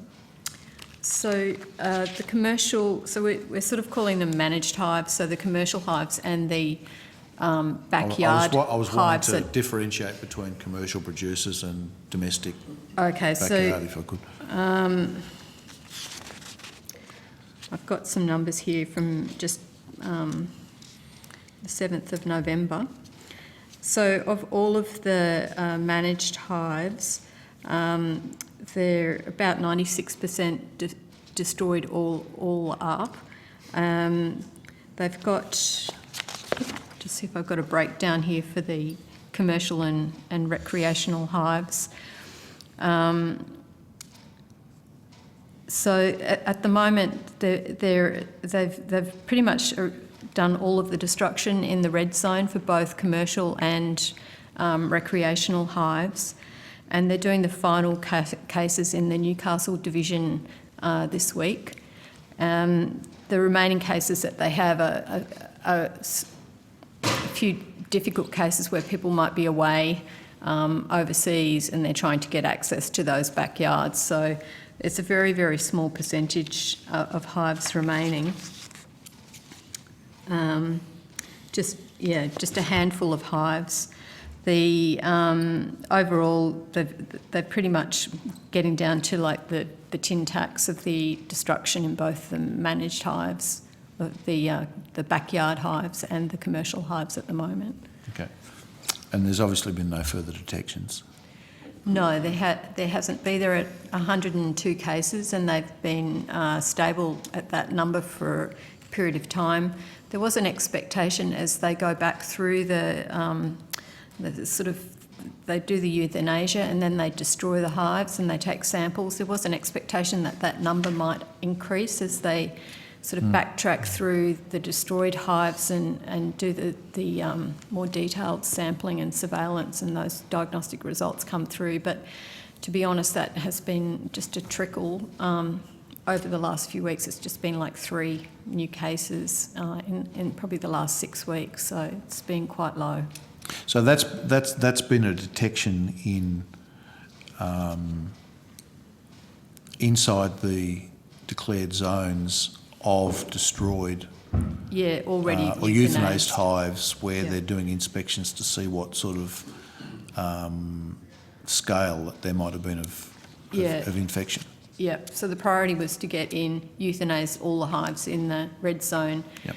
rather than do a diagnostic test, then euthanize them. So there's a bit of a backlog of testing because of that prioritisation, which is based on risk and destroying hives to eliminate the risk. But as we've seen in recent weeks, the numbers that are coming through from that additional information of the destroyed hives is largely that they're negative for varroa mite. Okay. So do those detections or those results confirm the boundaries that we've talked about with the respective zones, so the red and the different layers of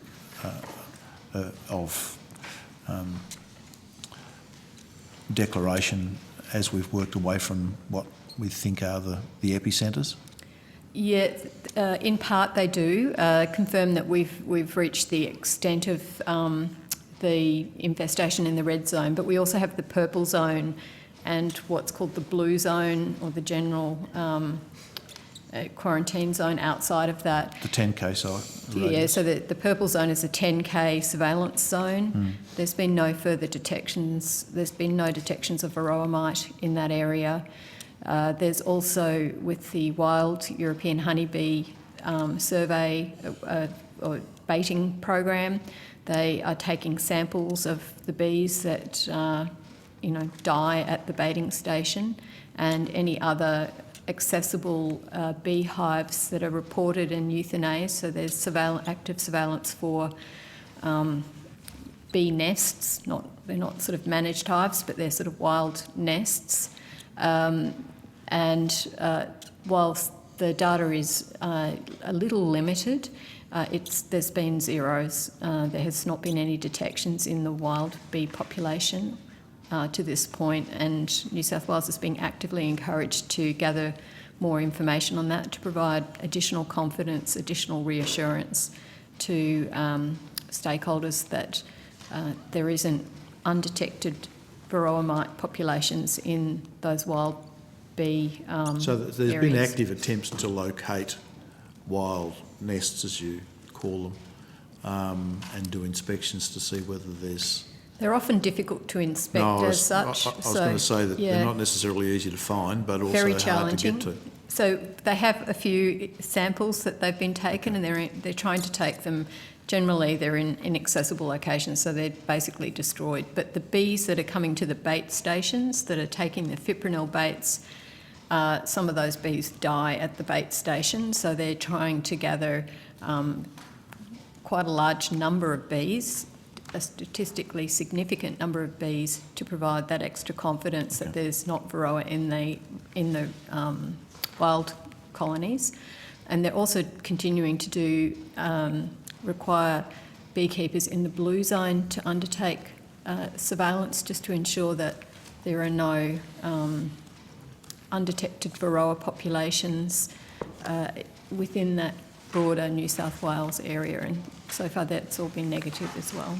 One of the things we heard about in earlier evidence was capacity to undertake the inspections, and some of the data that we had back from, even some of the commercial operators in respect of the inspection of their hives. Is there work being done to improve those systems? I mean, it's one of the obvious learnings of what we've experienced in the outbreak.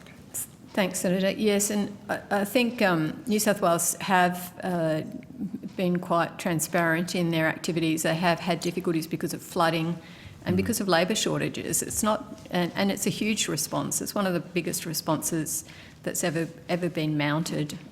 It's a really large response. So there's inevitably going to be some stakeholders who perhaps have not seen a completely streamlined response, perhaps have had some frustrating moments. But generally the numbers that we're seeing coming through indicate that the response is progressing well, it's progressing actively. there have been challenges, and some people may not have had a great experience. They're never going to have a great experience in a major biosecurity incursion where there's destruction. There's often a little bit of chaos, particularly at the beginning. And I think in this case, those situations are in the minority. It's generally been pretty good. Yeah, and look, the question wasn't aimed as a criticism as such. I mean,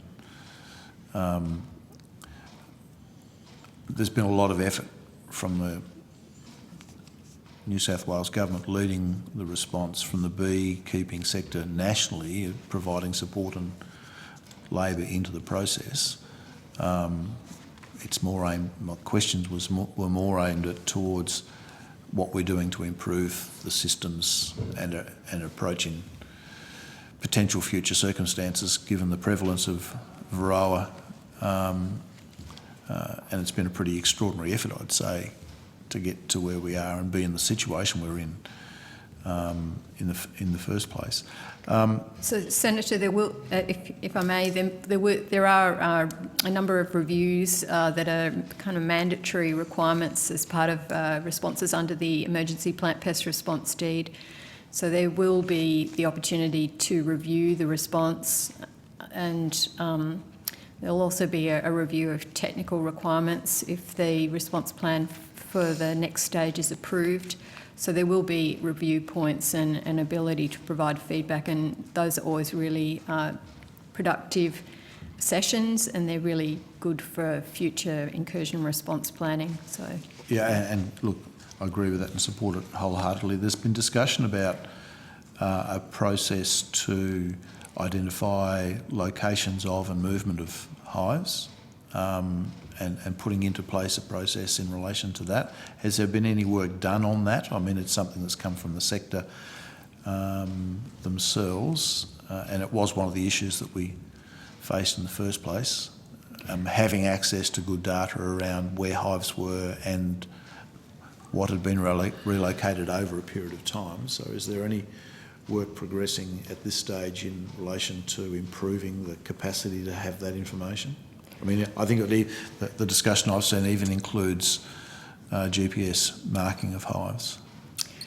there has been a range of informal discussions. However, it's not something that we've been formally approached to work on, a traceability system for hives. I'm sure that that's something that we'll be able to have some conversations on. I don't think there's been a feasibility study, for example, or work done to investigate what the best traceability system would be, whether it's worth having a traceability system. At the moment, the tracing's all undertaken within the emergency response software called BioWeb Max, which the states and territories use. But there isn't other than the registration of beekeepers and their registration of hives, there isn't an actual traceability system per se that I'm aware of. I could defer to Ms Hinder to my left. She might be able to, she's a bit more of a traceability expert than I, so. Senator Dr Vivian Smith is correct. At the moment, there's mandated traceability over products which are considered to be of high food safety risk, so that gets into your animal species. When it comes to bee traceability, I will say as a backyard beekeeper, it comes down to being registered with your state authority, making sure that your registration details are up to date, marking and monitoring your hives as a responsible beekeeper, logging the information that's required with the state jurisdiction that oversees biosecurity in that state. Yeah, I would have. My focus was much more on commercial, because I would have seen backyard beekeepers, if we want to call them that, as much more finite in the range of where they are operating from, because by virtue of the fact that they're operating as within their own environment. But the issues that we've seen through this process have been more the traceability of where commercial hives have been, and going back as far as we had to go, bearing in mind that we found this in March and the perception is that it's been around since at least December. Getting that information backwards was one of the issues that we found. Fortunately, I think we've covered it pretty well, but it's important information. I think this whole event has been a bit of a wake-up call to people in relation to what information we actually have versus what we might need. Yeah, so the first detection was in June 22nd, and the tracing interviews that the states and territories have undertaken have gone back up to 3 years. So they do detailed tracing interviews with all the beekeepers. But there, as I've mentioned, other than the state and territory hive registration process, there isn't, a specific sort of tracking of individual hives. There's quite a few different theories out there around how much support there would be for that, because beekeepers are often quite protective of their locations and their sort of honey runs, and so there's sort of commercial sensitivities around disclosing that information. Sounds like a familiar argument from other sectors, but anyway, we won't go there today. Thank you. Thanks, Chair. Senator Colbeck, I might pass. Thank you very much. Thanks for that. I'll just pass the call to Senator Whish-Wilson. I believe had a question. Just one question, Chair. I asked in Newcastle if there'd been any updates on an investigation into the source of the outbreak. They said they'd passed on some information to the Commonwealth Department for a potential investigation. Just wondering if you could give us an update on that. Senator Peter Timpson, in my normal role of Compliance Enforcement Division, we've been assisting them with that matter, but there was no Commonwealth offences detected in relation to what they were referred to us, and we've been in contact with them. We have provided intelligence support in relation to their investigations at a state level. So if there was no Commonwealth offence, then just to clear that up, that means there was no border security or biosecurity breach at our Not borders? on the information that we or they had. Oh, okay, thank you. Thanks, Peter. I just have one final question, and then we'll break for lunch for our next hearing. Just wanted to talk. I believe you've released a public consultation paper on sustainable funding for biosecurity. Can you just take me through? Are you thinking of a particular model at this stage, and how long will this process go to? We have received a lot of evidence about the levy and the need for some kind of tied funding. Is that where this is going, and what's the process going forward?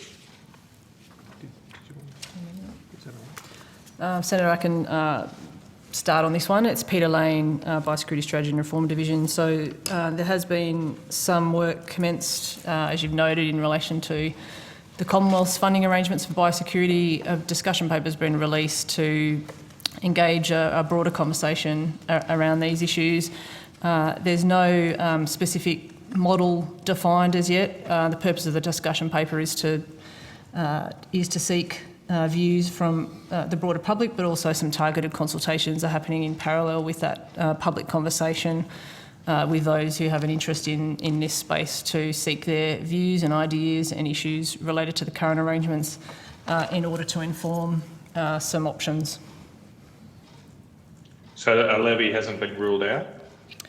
So, Senator, at this point, we are just canvassing all of the issues that stakeholders want to bring to our attention around the adequacy or otherwise of the current arrangements, and in doing so are inviting views around other models or other options or other funding mechanisms that we might consider. So we've not constrained the discussion paper in that sense. We're just seeking views from a range of stakeholders and the public in relation to what would be fit for purpose biosecurity funding system. Okay, thanks very much for that. I'm just checking, are there any other urgent questions? As I mentioned, we do want to give people a brief lunch break before fisheries. If there's no others, I will thank officials. I do have some other questions I might put on notice, if that's okay. I'm not sure if anything else was taken on notice, but we are asking for those questions to come back by the 23rd, next Wednesday, the 23rd of November. To give us time to report. Thank you again to all the officials for your second appearance. We very much appreciate your cooperation during this inquiry. And as I said earlier, thank you for all the efforts you're doing to keep Australia free of biosecurity risks. That concludes today's public hearing for the biosecurity inquiry. Thank you to all the witnesses who appeared. Thanks to Hansard and Broadcasting, and to the Secretary as well for all their work. The committee stands adjourned. Thank you.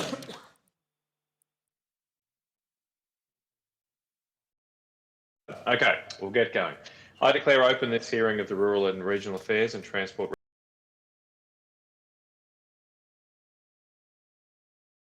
I am Senator Matthew Canavan, Chair of the References Committee. I thank Senators Sterle, Whish-Wilson, and I believe we will have Klopp. And a number of government agencies, including the Australian Fisheries Management Authority. These are public proceedings being.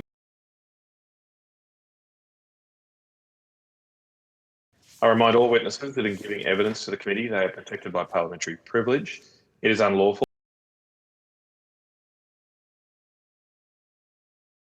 And such action may be treated by the Senate as a contempt. It is also a contempt to give false or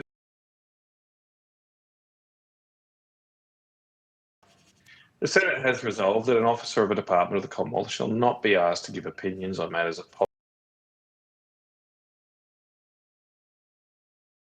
to superior officers or to a minister. This resolution does not preclude a question were adopted. If a witness objects to answering a question, they should state the ground upon which the objection is in regard to which the ground is claimed. If the committee determines to insist on an answer, a witness may request. Also reminded the Senate order specifying the process by which a claim of public interest immunity should be raised. A copy of remind witnesses who are appearing via video or teleconference to please mute your microphones when you're not speaking, and representatives from the CSIRO joining us from our video conference today. I understand the information on parliamentary privilege and the protection. For the hands-up record, could you please state your full names and the capacity in which.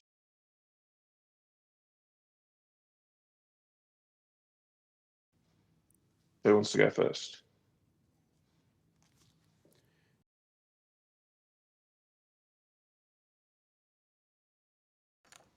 There we go. Thank you very much, Chair. Thank you for the opportunity to appear here.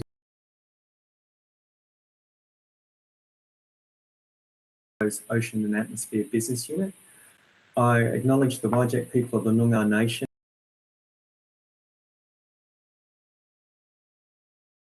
and of all Australia's Indigenous peoples. Joining me today are Dr. Alistair. Dr. Marty, we might just. You have one. Thank you, Chair. To Mr. Pascoe, is that right? Dr. Hobday. Mr. Hobday. I'm the Research Director for the Coasts and Ocean Research Program at CSIRO, and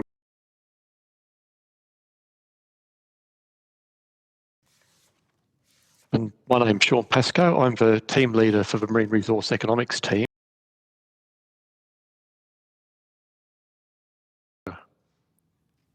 Thank you very much for that. Sorry about that, Dr. Maloney. Now I will.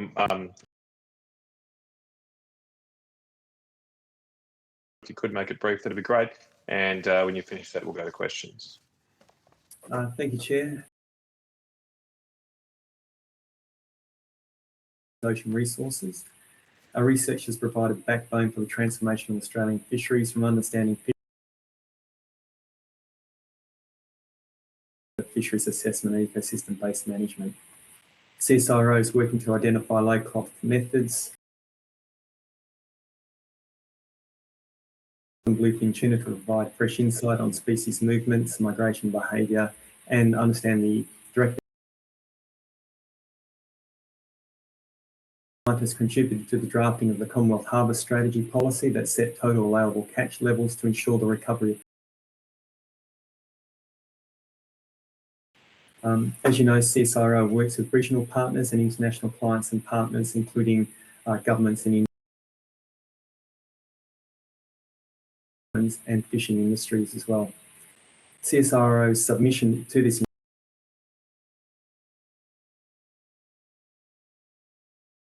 individual transferable quota, ITQs, were introduced into Australian fisheries in the mid-90s.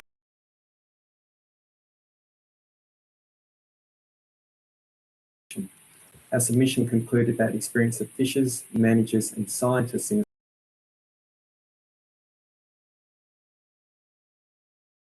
have improved as a result of ITQs in most fisheries where they were used. In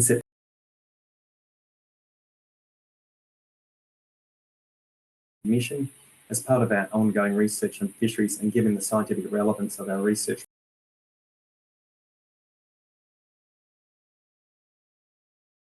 and this review prompted our investigation of a compelling research question on the conflict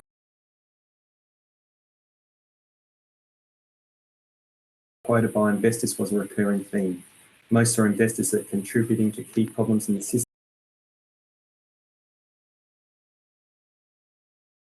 particularly concerned about foreign ownership and quotas, both in terms of diverting ITQ benefits.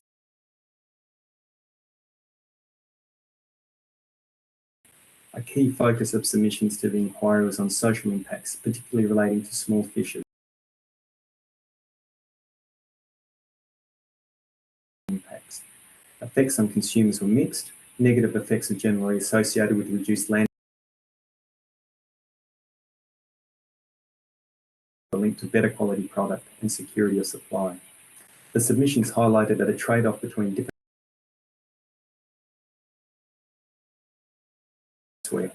where the trade-offs will predominantly be between economic and sustainability outcomes against social impact. Marine research and the material contained in CSIRO's submission, but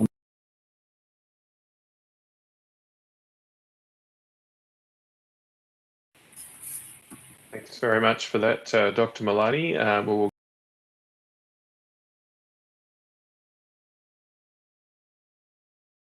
Yeah, thanks, Chair, and thanks, gentlemen, for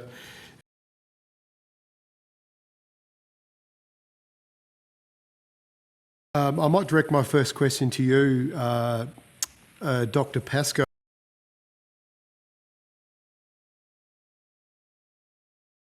In Australian fisheries. I think this might be the first time I've seen an academic paper.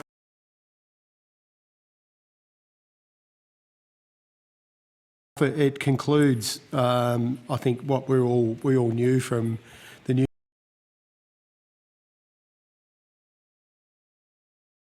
news. And I note you've done previous work on this, including your report in 2000.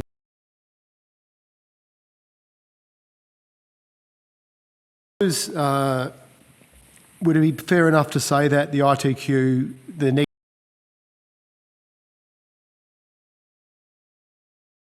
smaller and community fishers, which is terms of reference 2 and 3,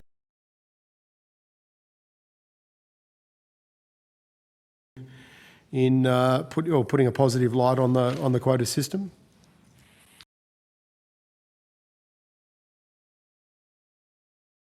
Or review of your submissions, but also the previous work, was that it is a lot of the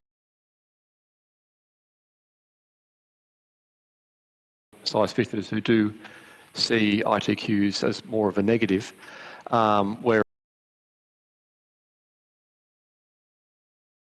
I get a lot out of ITQs, and a lot of industry associations also see a lot of positive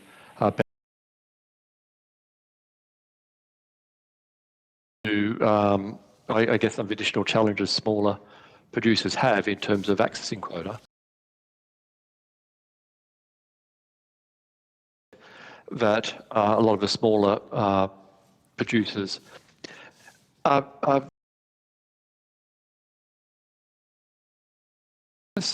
occurs, at least in some cases we identified, and that pushing them into that's some perception, but yeah, honestly.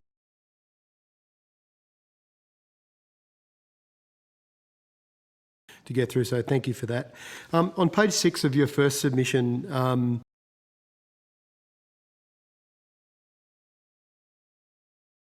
achieved through the use of TAC on their own, i.e. without the IT.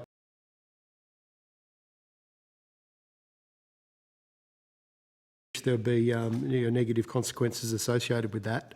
So just a technical question.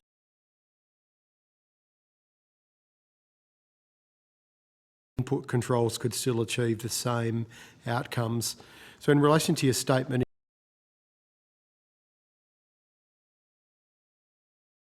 input controls that you would expect to see those negative consequences with just a TAC.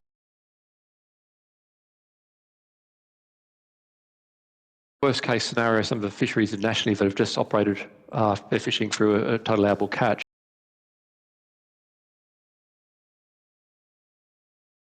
Massive depletion of the stocks, even with the TAC, and sort of controls. You still don't get the full benefit. You still do get that race to fish occurring. You still get, even with a limited number of people accessing the resource, there's still advantages in getting out there first and trying to get there first. So you still see that race to fish, and you still see a reduction in economic benefits. Make the point on page 8 that you provide some mixed evidence of effectiveness in stock recovery and sustainability objectives. Briefly, why? I mean, obviously, there's lots of different fisheries and they're very complex. But is there anything in particular that fisheries? Is it, for example, mostly other input controls or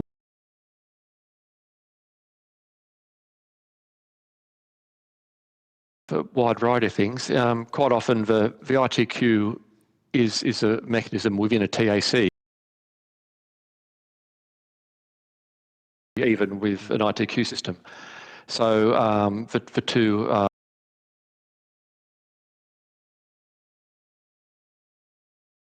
set appropriately. In other cases, input controls are still quite often in place in many ITQ fisheries, and that could confound some of the operation of the ITQ systems as well. Thank you. You mentioned you talk about discards, negative spillover impacts, and high grading as being issues associated with ITQs, and they've been raised in a number of other submissions. Do you feel like Australian fisheries management over the years has, I suppose, put precedence on stock assessments and setting TACs, and we haven't had enough focus and attention on those negative aspects of fisheries? I wouldn't say that. I think a lot of the TACs are set, taking into account sort of expected levels of discard takes place in the fisheries. Some of the discarding is a result of the TAC setting process, and I think the stock assessment side of that and do try to avoid it. High grading, I don't think is a really big issue in Australian fisheries, and it's also internationally it hasn't really proved to be. People believed it would be. So I don't really think we have a major problem on that regard. Thank you. On page 13, you mentioned concentration of quota accompanied by an increasing proportion of fishers who lease quota. And obviously we've heard a lot of evidence about from fishers who are leasing quota about being squeezed in numerous respects. You then mention you talk about some overseas jurisdictions such as European restrictions on ownership, and I think IMAS provided some similar examples. Does CSIRO have any views on the application of those kind of restrictions, like ownership restrictions of quota?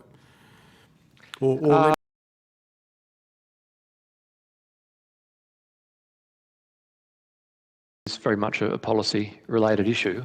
I don't particularly have a view on that. I didn't think you would, but I thought I'd try to see if you... I appreciate CSIRO, your scientists of MAX and RAGs within AFMA, is that correct?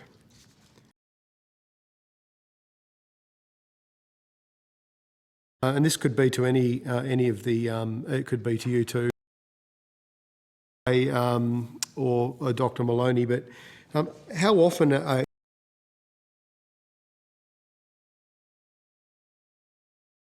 these fisheries, and they're taken to the max and the rags to ultimately be put in a management plan. But how often are your TACs changed or not accepted by AFMA when they finalise their fisheries?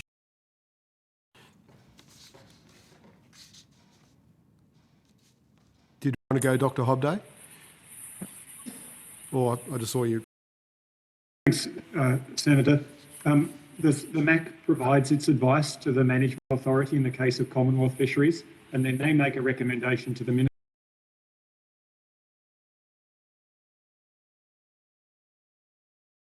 What we have seen historically, though, is that science is playing catch-up, and the TAC this year may be 6 or 8 months out of date by the time it is.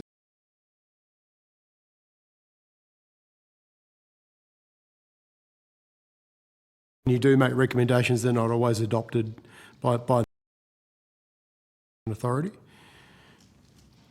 Yes, that is the case, and increasingly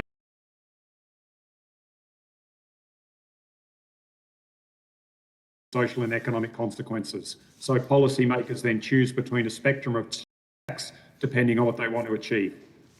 A low tax, a high tax, slower rebuilding, for example. Okay.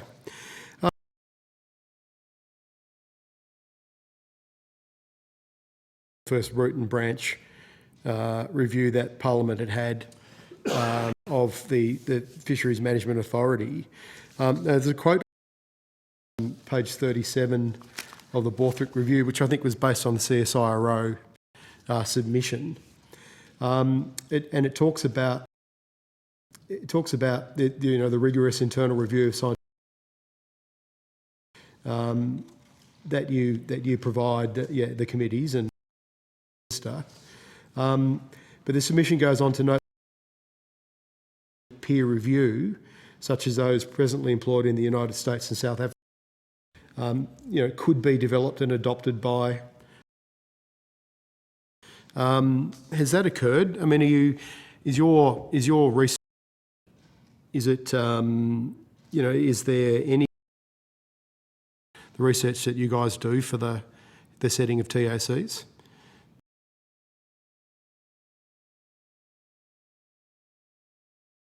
Agreement that we share between jurisdictions, our stock assessments, and ask other experts to review those. It's not as formal a system as the US uses, but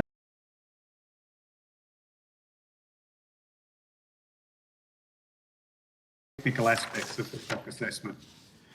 So,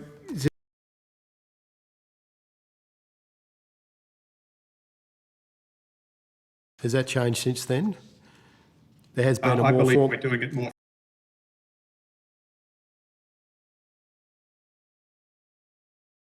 Wales abalone assessment, a South Australian sardine assessment.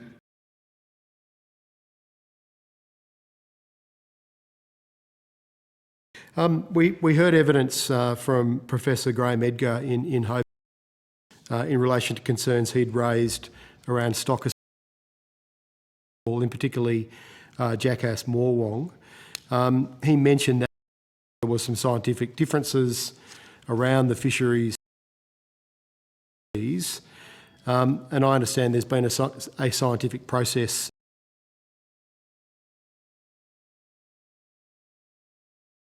There was a forum discussion at the Australian Marine Science Association meeting in Perth, which I was at. I remember seeing you present at that, Dr. Hobday, and also UTAS workshops, which you were also. Positive discussions, consensus recommendation for improving aspects of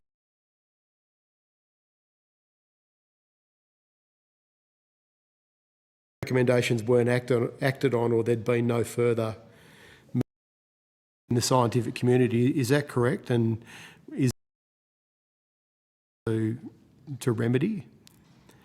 Yeah, I convened that work between CSIRO and the university at the time. Supported what we call a fisheries abundance toolbox project, and that will try and explain the different methods so that people. Interested observers of fisheries can really understand why methods are used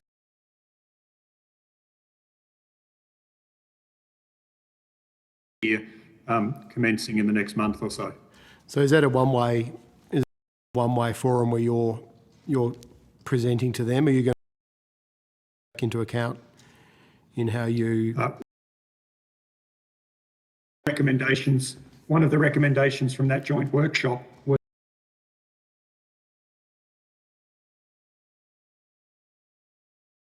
more information on how the technical work of stock assessment was done, so that he could work, and likewise the technical stock assessment program used. So this is the first step to show each other what's in your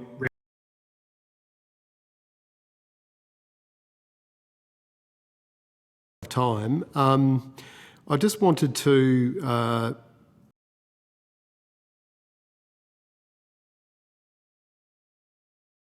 said their finding was that Harvest Strategies back then 10 years ago, focused primarily on stock assessments.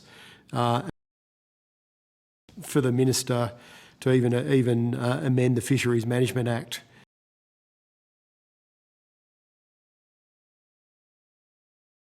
other fact or processes or policies. How much change have you seen since 2012 in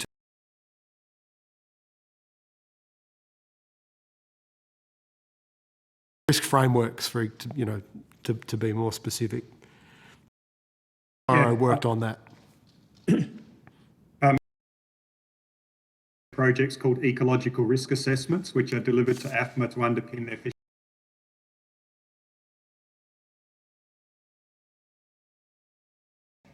The habitats and the ecological communities.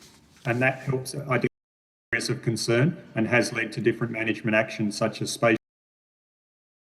different catch limits for species of concern. DC told me the other day last week at Estimates that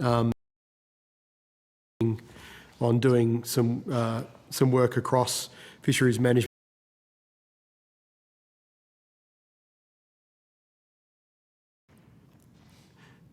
Yes, it is, Senator. Assume that the world is not changing. Dr. Fulton's work is now asking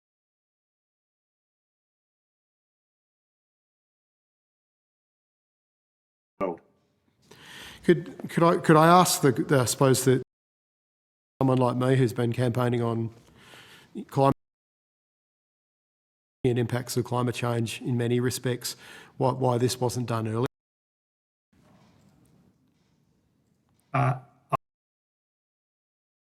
Climate change on fisheries has become much more apparent in the last 5 years through heat waves, through the storms and the flooding and the habitat damage.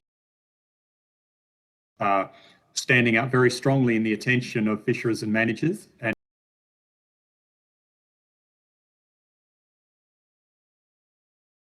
like myself, and describing what we might see by 2030 or 2040.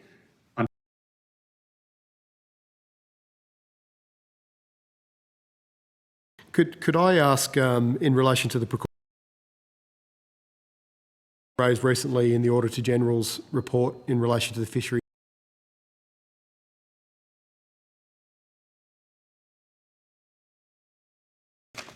It actually quotes CSIRO. Sometimes it was hard to know the precautionary principle.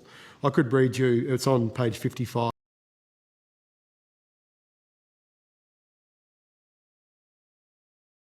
Principle in a consistent and reasonable fashion. A set of consistent guidelines for the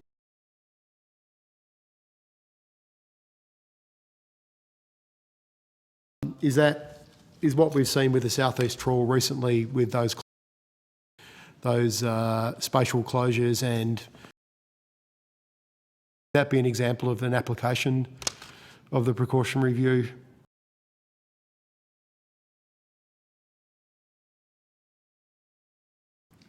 No, I think we would like to see the precautionary principle enacted prior to what we might call emergency responses. An example to me, deciding that we would harvest only 30% biomass. And perhaps good examples, Senator, are in small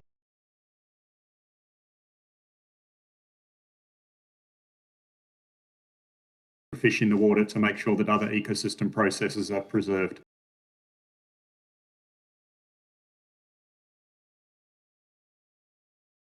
Uh, 7 or 8 years, gentlemen, given your, you know,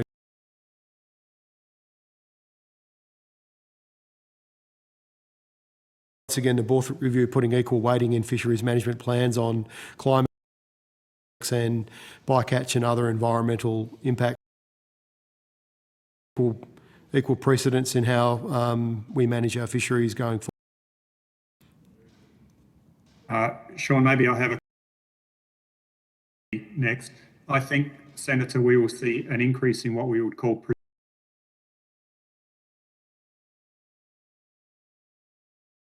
threatened species. We will use habitat, the fish that are in the best condition. We will be using real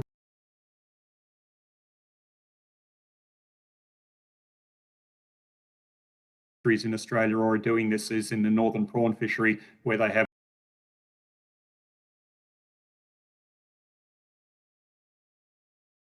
precision fishing in space and time that is also taking account of climate.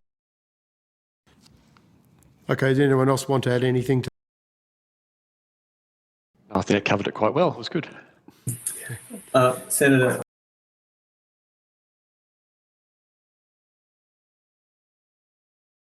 The fisheries jurisdictions must catch up with their policy, and these are policy science decisions. Okay. Do you mind if I give Senator Colbeck a go? Could I just ask one more question, Chair, and then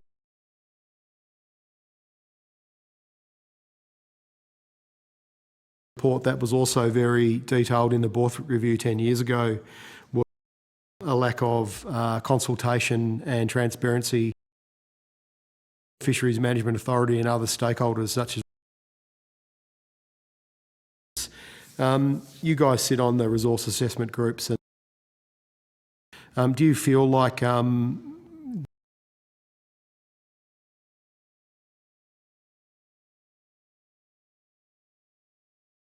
key terms of reference for us, and one of our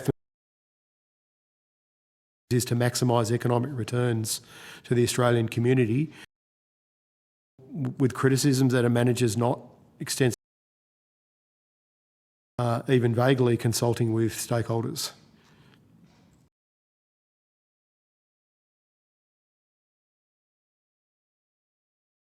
Usually an Indigenous representative. It's hard to qualified people to spread around the amount of consultation you'd like to do.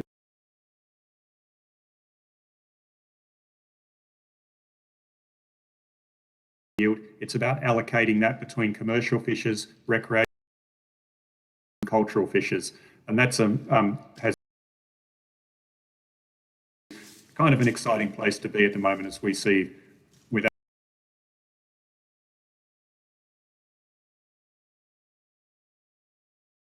review made it really clear that the RAGs and the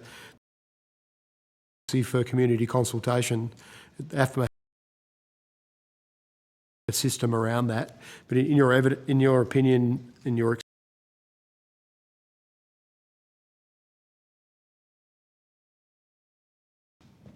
I gave you an answer that was around the formal committees, that seeing great engagement, but all the way from those different resource user groups. I think it's a great trajectory. Thank you. You could come back to me if there's any time, that'd be great. No worries, thank you.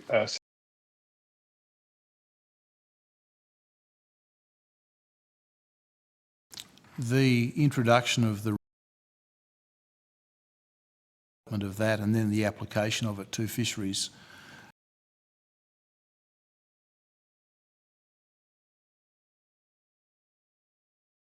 SBT, but and development of that resource sharing framework process would have made a big difference to those elements as well. You'll have seen that in your experience?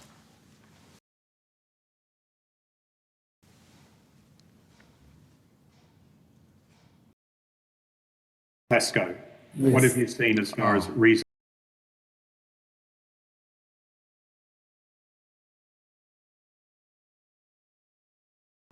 A fair bit of resource sharing, having a big difference for Queensland fisheries people out of their program, and we've actually had a much recreational commercial fishing also to formally sort of have a shared, recognised in. There is a lot more resource sharing being more explicit in policy.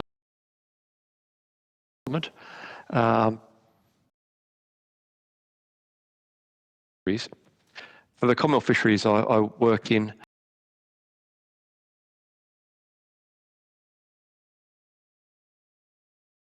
there's no real recreational component and there's not really Indigenous.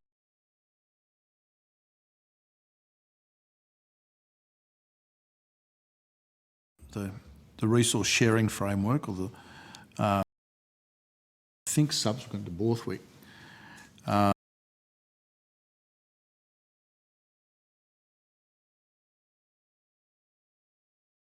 fishery, but also a very valuable one, with a lot of those issues between commercials, recs.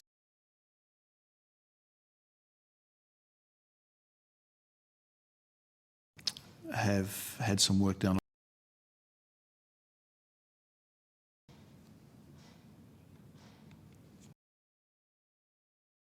with the SPT.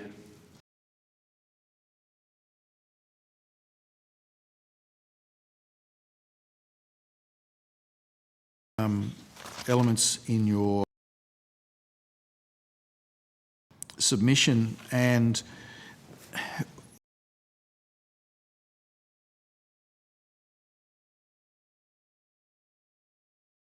discussing returns to fishers.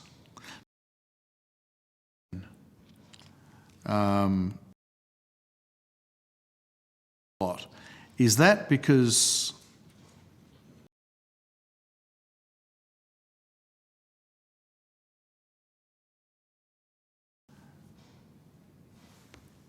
a particular term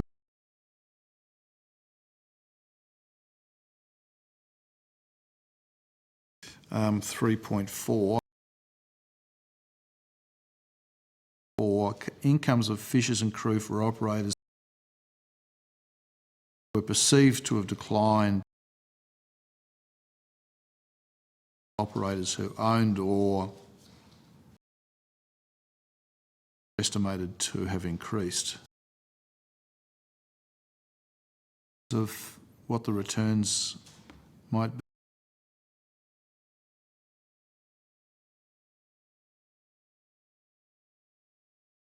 Of fishers we undertook data of the actual numbers, we just asked them worse, which is what the perceived part relates to situation changing. Yep. Okay. And the terms of reference in this are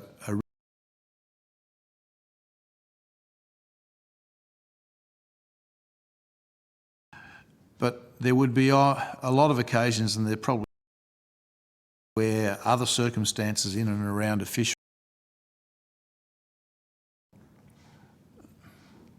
the fishery itself, the viability, the returns to fishers, and issues such as resource sharing, particularly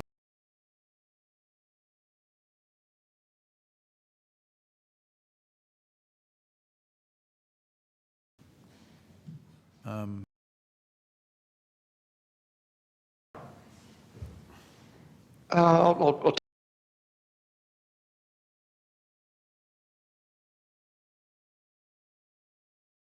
fisheries that are very export dependent. A lot of external factors. What we found though was getting that difference in perception. Just driving that is difficult to really disentangle. Yeah.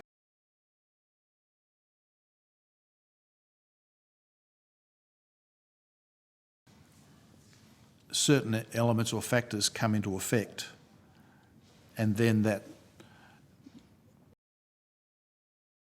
various elements of the way that the fishery might be.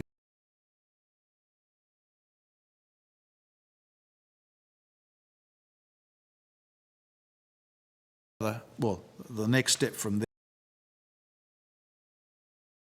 or in your submission, you actually need all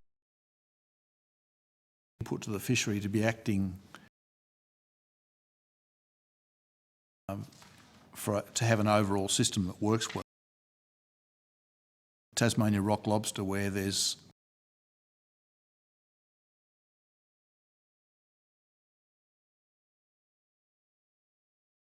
ripple-on effects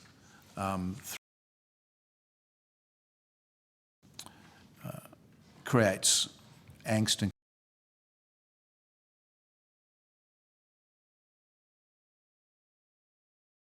more concern on top again. And you could say similarly in the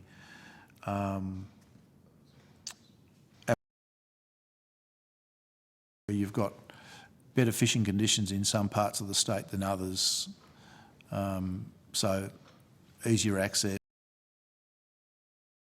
things of that nature. Or how a fishery is going and what's contributing.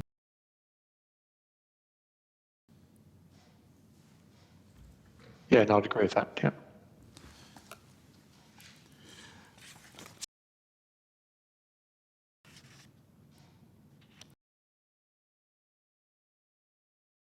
I do want to compliment you on your submission. It's a really good submission. Not just here in Australia, but also brings in elements from other.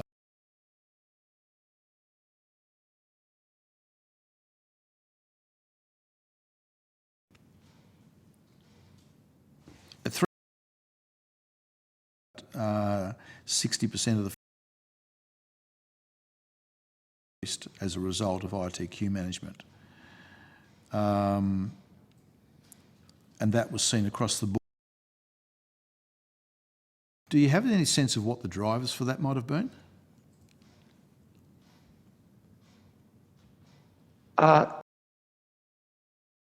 The assumption underlying to purchase quota. So I guess well, if you compare the debt against quota reliance, we find very sort of very quota dependent.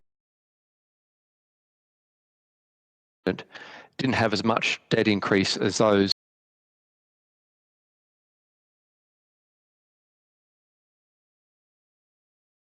that didn't have high debt. So that sort of brings it. It was due to quota purchase. Through the process of investment in the industry itself, so in and kit and gear and things of that nature. The whole one of the things that sits behind this is increasing the economic output, and so that also enables investment into the fishery. So that investment can be achieved. It doesn't, but for most of the fisheries that we've looked at, sort of new investment into the has been pretty slow. There hasn't been a lot of new boats coming in. Items haven't been capital. There's gear and technology that's regularly part of the normal cycle. Toothfish, for example, where there's been some major investments. There's the new fisheries, of course, that there's been. There hasn't been a lot of new investment in terms of new boats going into those fisheries for a while, or it's very, very small. the investment has been either in quota or in sort of gear and electronics more recently. Okay. Senator Whish-Wilson asked about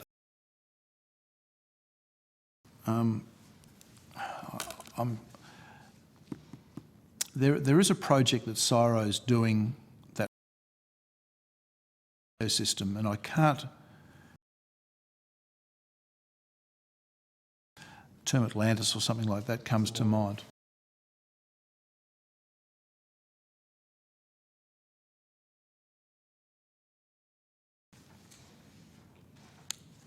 Is that work continuing? And that was looking at the broader marine ecosystem within our waters. Is that work still continuing? Yes, Senator Colbeck. Models mostly to explore what the removal by fishing will do. And we use ecosystem models like Atlantis to simulate might be, and they're generally used as strategic tools and not for quota setting, though. Yeah, okay. 2012 to Atlantis, I'm pretty sure. Yeah, it was a new piece of research back then, and I wasn't sure if I remembered the name correctly. I have remembered it correctly. I just did Premier pieces of software. Premier research tools, Atlantis.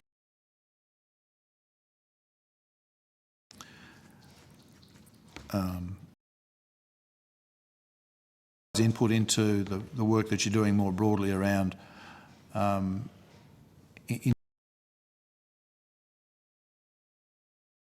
seas. No.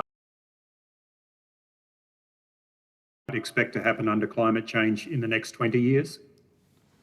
And that might help provide guidance.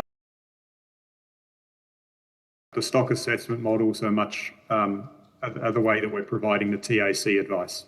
So, and they're much more specific to... In general, they consider only the target species and maybe a couple of things that might eat it. Yeah, okay.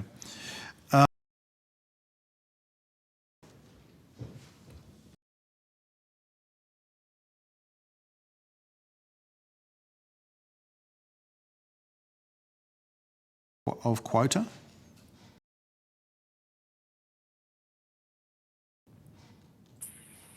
Thank you, Senator. This is usually the management agencies that do this. The quota trading systems managed by APMA itself. Okay. Thanks, Chair. I've got one, Chair. Or two. Thank you. Is that Senator? A couple of quick ones. So the committee has Overused Senator Still. Yep, thanks, Chair. The committee has taken a range of evidence about the impact of climate change. What does the science tell us about the potential impact of climate change on fish stocks?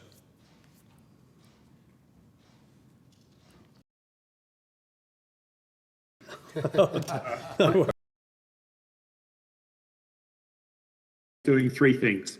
It's changing the distribution of animals and putting them into places they haven't been previously, so that they may not be able to put as much energy into reproduction or growth, and so some animals will be smaller under climate change. And the things in the ecosystem, and so their total productivity is changing. And those three things are very novel, and so we're really... But it means the historical experience in managing fisheries is becoming less valuable as we continue to encounter new circumstances. I would never even thought about that. That's a good answer. Yeah, well, that's a better answer than it was a question. Okay, so thanks for that. Science in fisheries management evolving due to climate change. That we will be using fisheries are likely to be in the future and stocks are likely to be. We're trying to include things like change so that as the climate warms up and maybe a fish survives better or worse, that information will be included.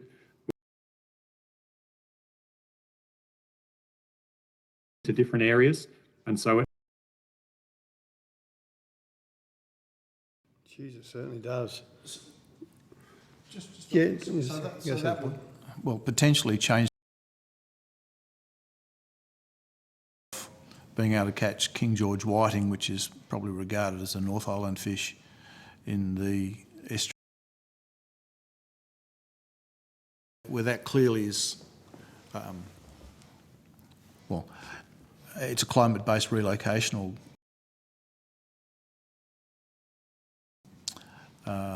reach of that fishery and yellowtail kingfish and things of the like. They are indicators of water temperature change and climate change impact. Can I ask a question? I was just going to say that Hansard's view, I think he's indicating that's correct. that is correct. We've had more than Tasmanian waters of climate change on fisheries, and some of the projections we were making then, they've come true in less than 10 years. Yeah. Well, which also needs a change in fisheries management and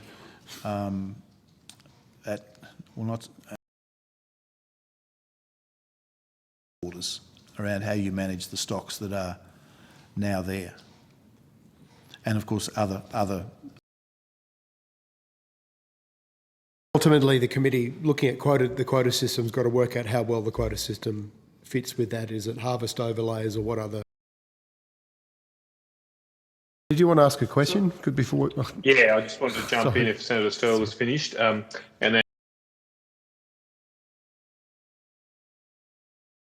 More, Chair. I've just okay, one more. No, sorry, Senator Sterle, wasn't aware of If that. I may. Thanks, Chair.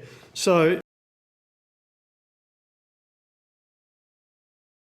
is good, or is there room for improvement?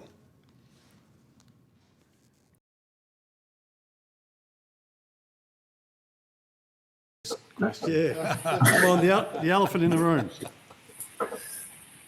A lot of data to produce something like a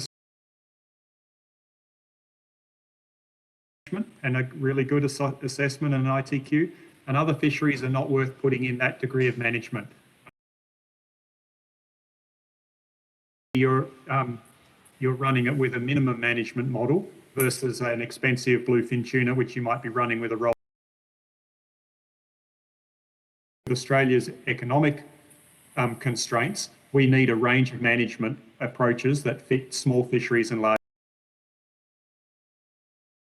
That information could be provided to the committee so we can get an idea of how that looks around the nation. That's up to you to take on us. Okay, thank you, Senator Sterle.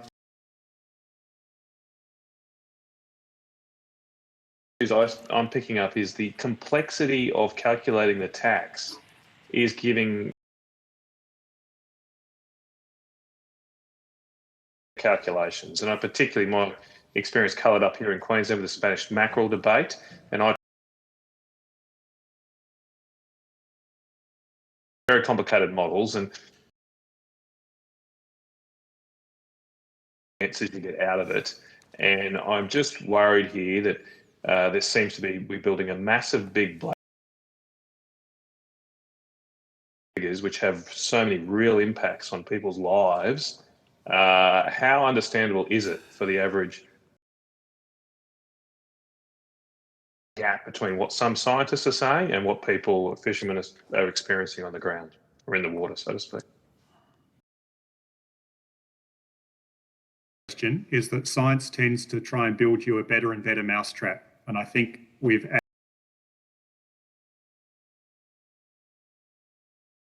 can we afford to continue that complexity, or will we have to use more of the precautionary principle and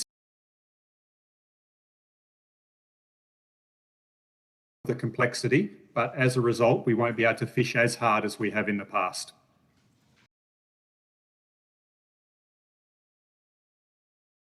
Certain future. Yeah, I've just, I mean, particularly with the Spanish about the stock assessments that the Queensland government's made, and there's one paper I think they commissioned, which was very massive reduction in economic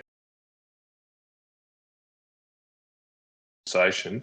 People's lives are being bankrupted. So, I mean, the problem I've got here is the mistakes in any modelling are not going to be borne by the front lines here. How can we make sure there is a better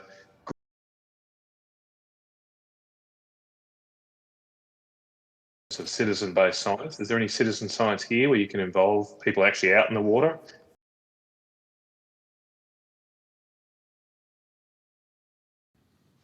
I'd just say that the awareness that stock assessment scientists are aware of that.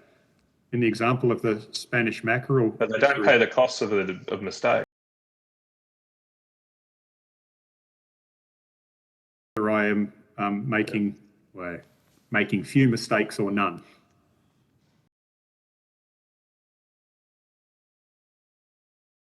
Because we've spoken a lot about the science, or the desktop science, if you like, but are you, is it starting to happen with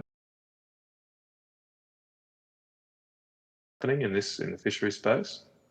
I think the holy grail in fisheries is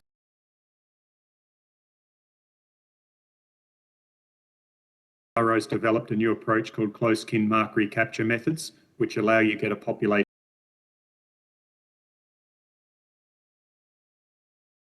coming years, I understand. But we suffer from an absence of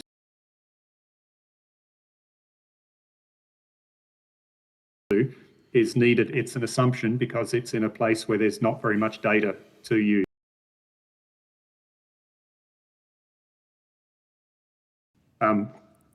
Tested more rigorously. Yeah. And just finally, policy decisions, because particularly on local environmental impacts, I mean, we have a recorded example of wasting billions of it wouldn't rain again, the dams wouldn't fill up again. And we can all see how silly that prediction was now.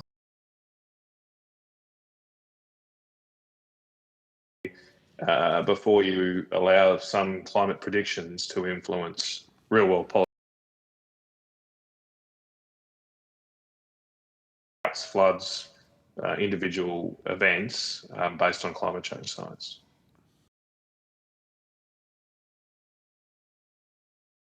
Change in the ocean, increasingly it's on extreme events, and we are finding that we can predict things like marine heat waves, guide fisheries policy in future. But I think we will see increased variability in the climate. That mean that we are just operating in this very uncertain time. But I think the science is pretty good on what those trends are going. So far has not been a great one, and obviously ex post justification. I think Senator Whish-Wilson had another question, and then we'll try and wrap up. Yeah.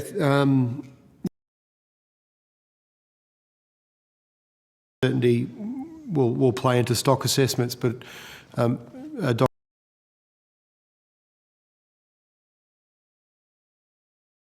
economic yield and how those calculations are made in the future. And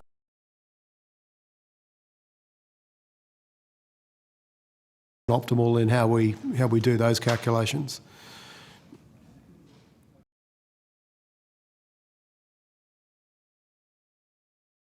MEY estimation, maximum economic yield estimation, they are very much dependent on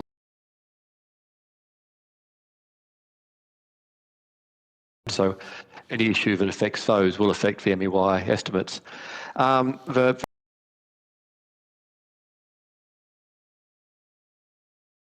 a paper, hopefully, or it's gone to a journal, hopefully it'll be out sort of fairly soon, looking at and we do find there are problems using proxies as a general rule, but sort of rocket science. Yeah, so it is a tricky point, but the two are very heavily dependent. Thank you. Yeah, I was just reflecting on that. Look, my last question is, look, just for Jackass Morwong, which of course we've had a bit of focus on recently, because it still says on AFMA's website that the stock is sustainable, and I'm wondering, population, or would you call that virgin biomass? 1988 modelling assumption. If you go back to 1916, it's only 4%. Either way, it doesn't sound like it's particularly healthy to me.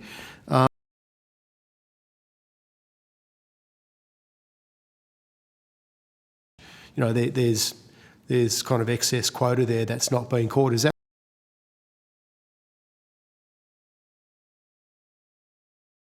in relation to what the chair was saying? Doesn't quite understand how this stuff stacks up.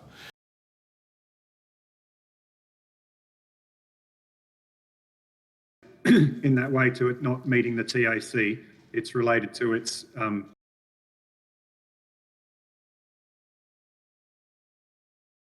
public about what those different levels mean. And in the previous submissions to this,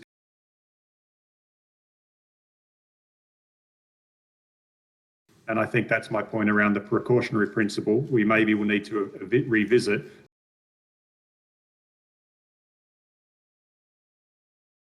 through to the ITQ that you share amongst the fishers. Yeah. Look, just a matter of interest.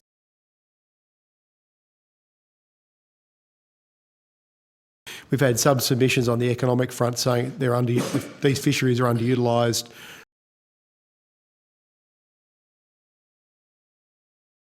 And we've had the opposite too, kind of saying that what's the point of TACs? They're, you know,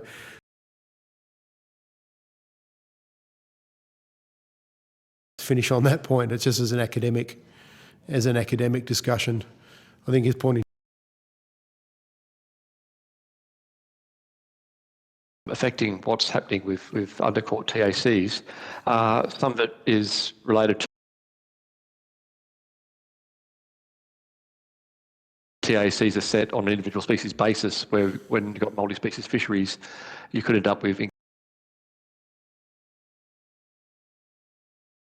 set primarily on biological considerations, when markets also are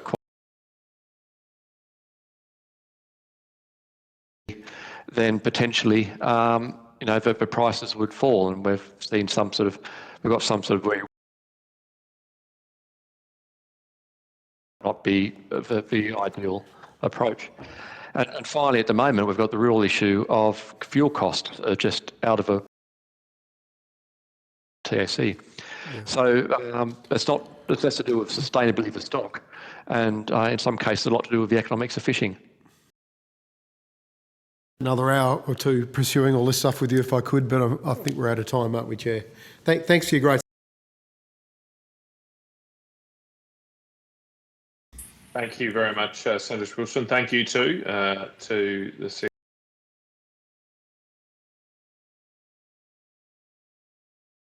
I imagine there's an opportunity to put questions on notice to you if you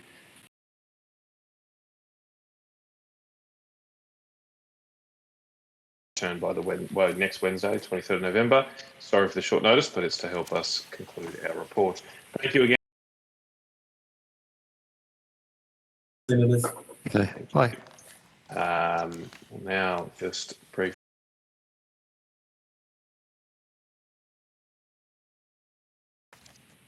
Are you ready?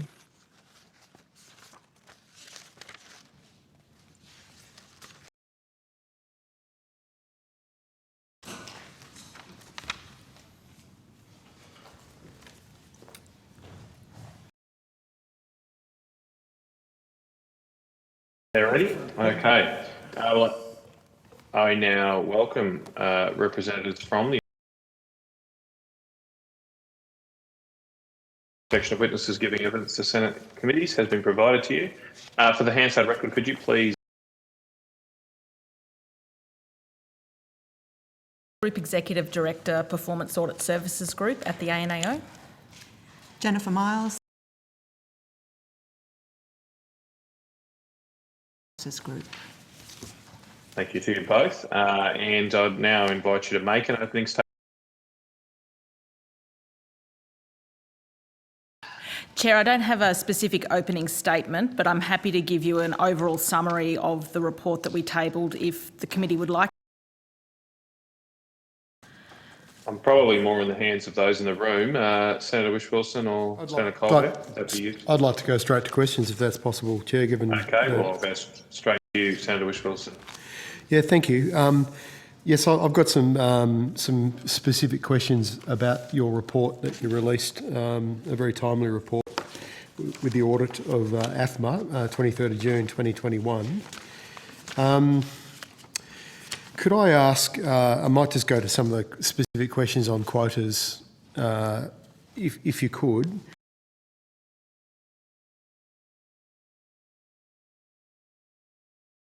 Or a report, and it's obviously one of your recommendations as well, a bit more detail. Reporting price data.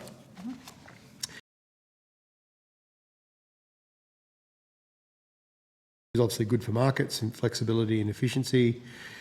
Gives people more confidence in the market. But you then I can't go through the detail with time, but you should resolve data quality issues and publish pricing data. And they've gone in the next page and responded to you and said, we'll undertake work to resolve this to the extent possible and practical.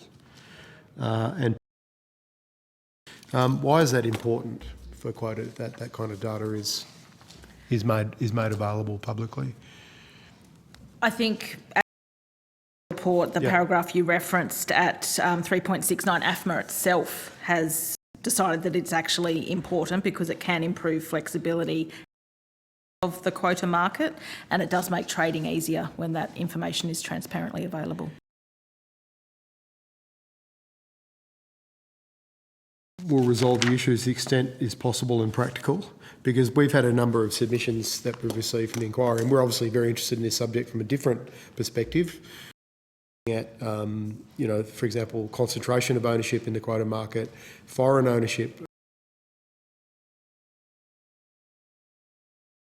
These, we understand it's very hard to get like beneficial ownership data for companies, for example, that own quotas. Is this something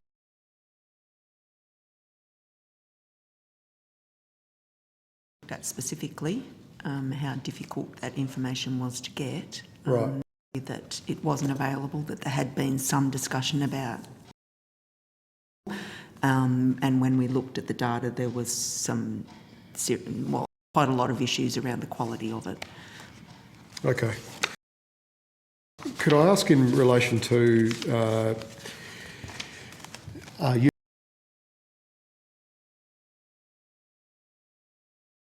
page 40 and 41, you make reference there in 3.43 and 3.44 to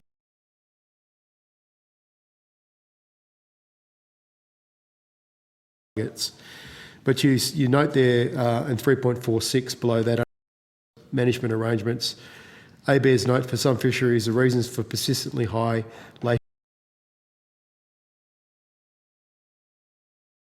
AFMA's data also shows significant amounts of quota are not being used, and for example you quote the southern and eastern scale and shark fishery where a significant was uncaught for 18-19.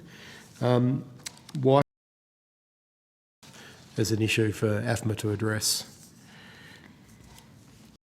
Well, part of this was the economic management and part of the management. It was something that has been raised again within AFMA.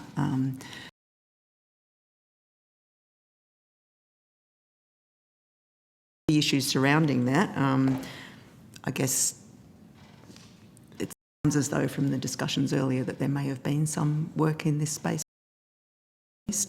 But at that time, there wasn't an understanding of why there was that latency in the fisheries. And it just goes to the management, I guess, of the fisheries and whether or not that information is available and what AFMA is using it for.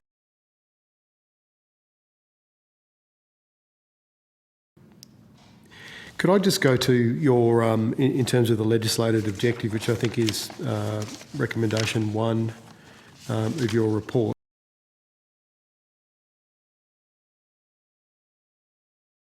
Purpose statement wholly incorporates legislated objectives and aligned key activities with this.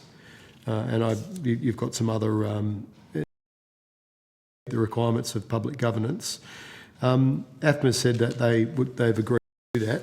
What were the key things that you found that they didn't?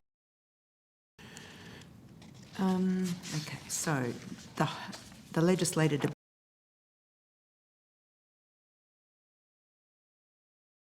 You've got a bit of extra information there about, you said AFMA's performance information in their corporate plan doesn't address the totality of objectives. There's no clear line of sight from the legislated objectives through purposes to stated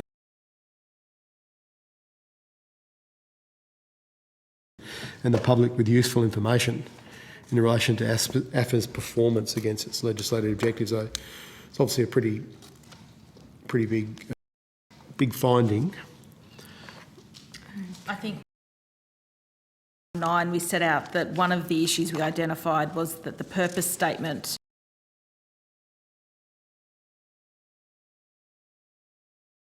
eight of the 11 legislated objectives, so it didn't actually cover accountability, recovery or protection of whales at all in their purpose statement. Therefore, it wasn't a complete reflection of their activities. Okay.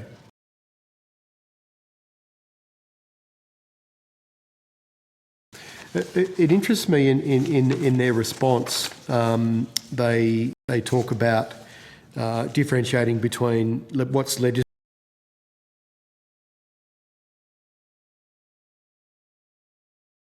How do you interpret that comment?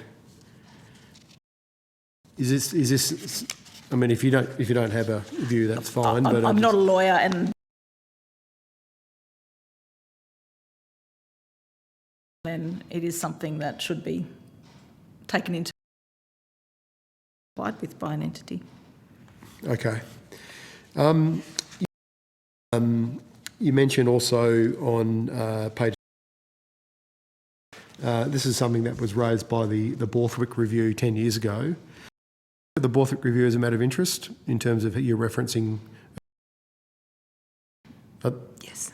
Yeah, I thought you might have, because it's the only root and branch review of the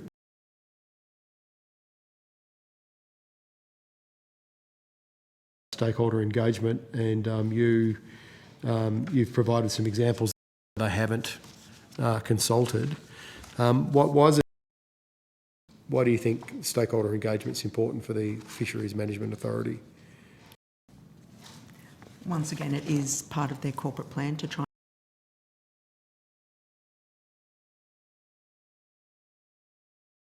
of bodies that are there to try and with stakeholders. So, and they have a legislative requirement and to invite people to submit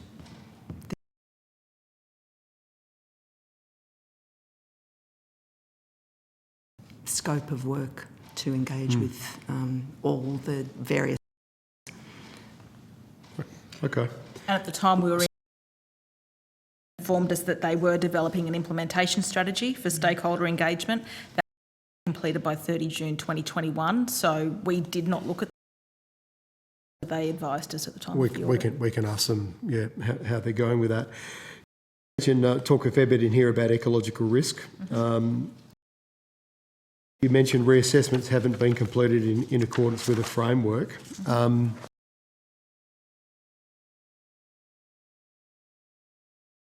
They provide a reason as to why they haven't done their 5-year reviews. So obviously there was some discussion about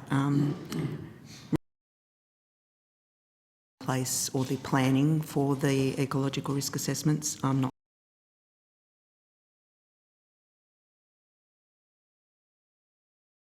ecological risk assessments. So paragraph 2. Response to recommendation 2 does talk a little bit about that framework that Ms Miles was speaking about. Yeah.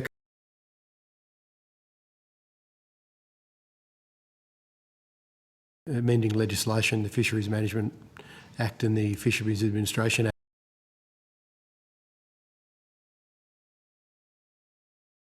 Management and limiting bycatch. But you found that in 2017 they did actually initiate a plan. Correct, yes. Okay. In terms of economics, you mentioned AFMA has not pursued an economic risk assessment framework. I think they've said now they will, but do you know why they went down this process? Their economic working group working on this, putting that framework together? I'll start. So there's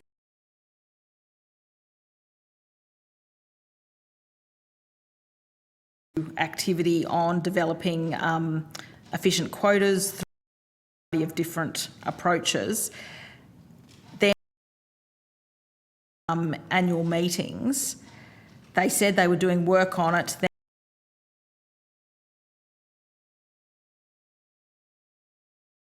And noted in other business from that meeting that it was difficult to decide on the proposal and whether AFMA would be able to respond to any. And at the time of our audit, no formal research project had been initiated to address that. It had just been removed from the action items. Okay. In terms of your overall management of Commonwealth fisheries is partly effective. Fairly common in reports you write for other departments. On a kid's scorecard, what would partly effective be?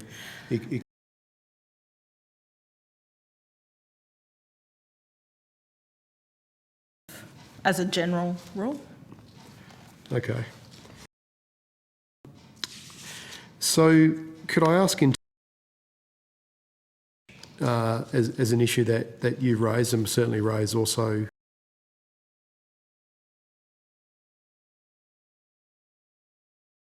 an appropriate risk framework for dealing with those kind of environmental situations?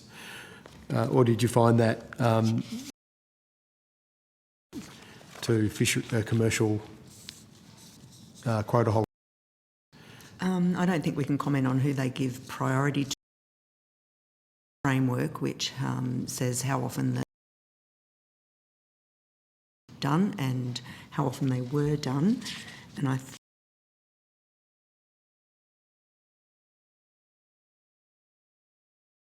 reassessed in a timely manner. Yeah, because in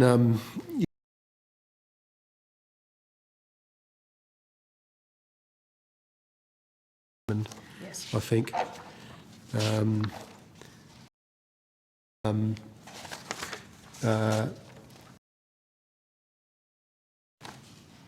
response to that was that yeah, that. So we can get an update. Do you want to ask a few questions, Senator Colbeck, and then I've got it.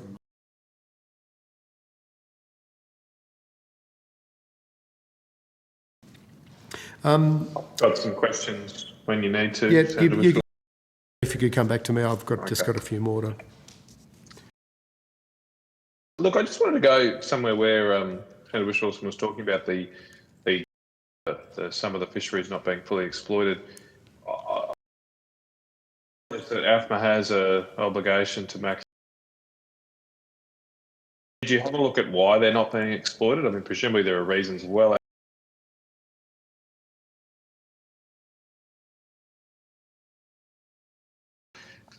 General cost, red tape and regulation that's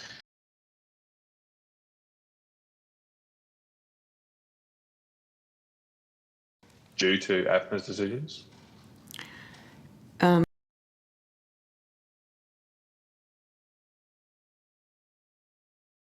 That, and again, there was some discussion on that before we came.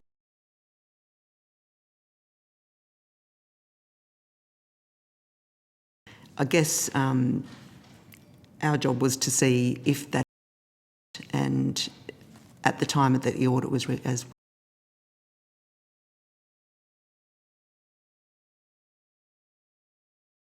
detailed studies on what the reasons for it were.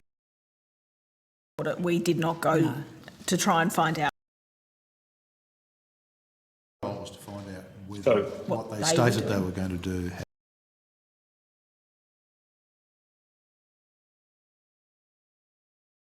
Last comment that wasn't that you didn't have a look at those reasons.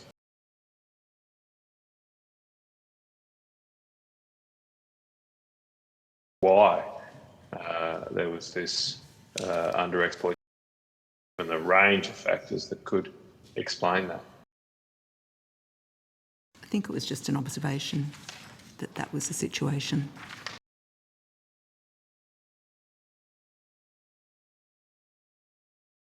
Significant amounts of quota not being used. So if it wasn't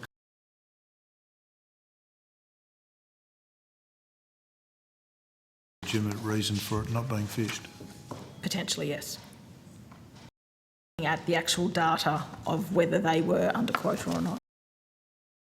Well, just on page 8 of your inquiry, paragraph 10 it starts by saying individual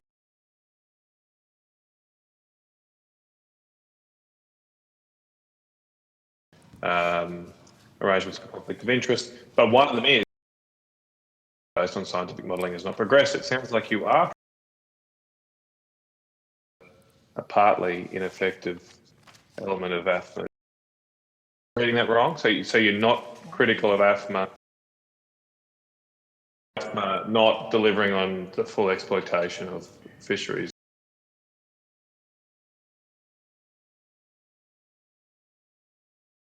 Actually, one part of the economic management of a fishery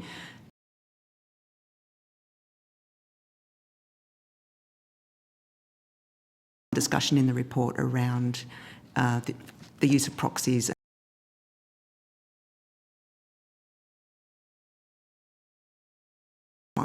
the economic yield of a particular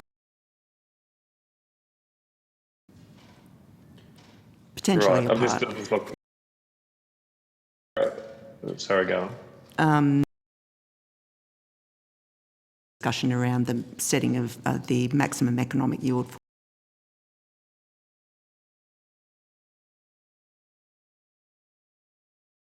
Right. Yeah, I haven't mentioned TAC. Well, just another page.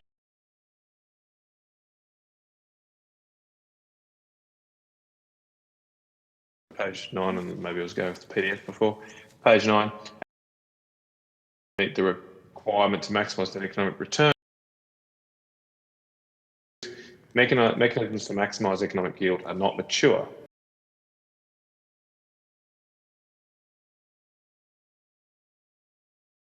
I'm just trying to drill down and understand exactly what you think AFMA needs to do.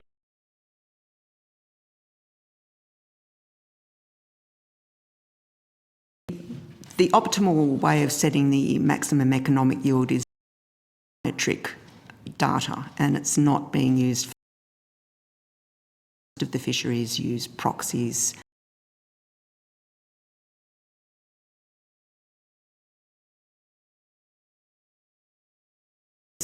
The optimal way of doing it, there's but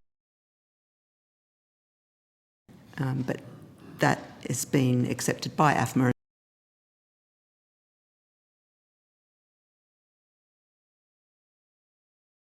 To actually maximise the economic yield of a fishery, data in order to figure out how much you can actually fish being done for the majority of fisheries.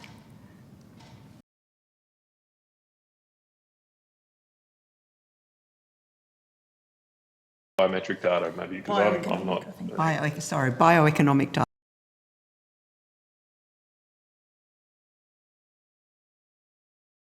I mean, that's a word I'm not aware of. Is a combination of the biomass in a particular fishery and gained from fishing those particular species.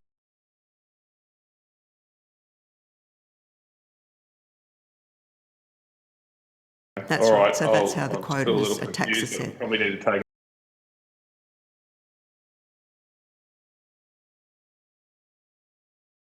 To follow up on that point, I mean, the audit objective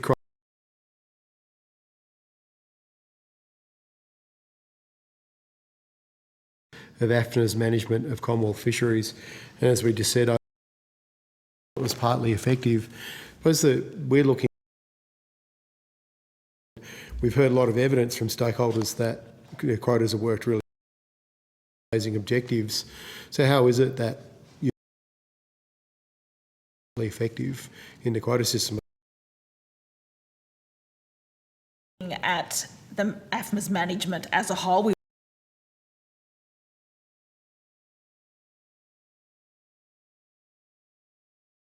specifically versus the broader view that our audit. If you have any insights into the quota reconciliation, which you talk about,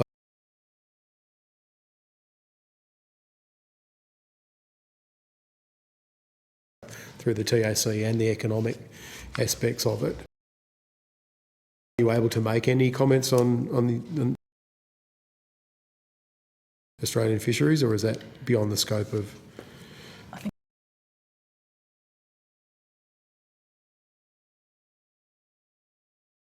In relation to question from what I'd asked you earlier,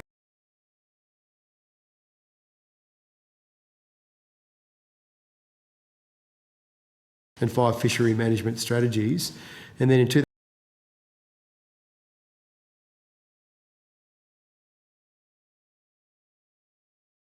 fisheries management strategies, 2018, 19 and 19.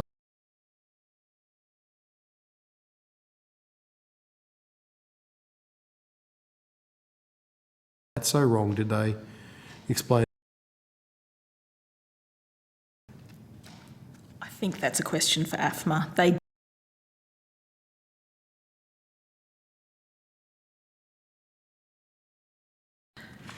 I think it's a question for them as to how they were able.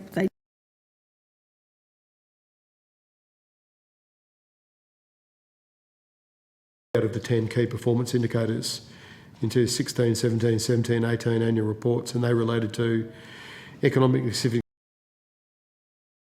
heading towards their target reference point.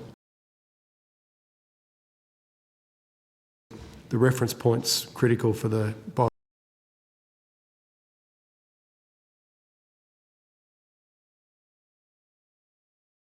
an error, or? I would say that the measures had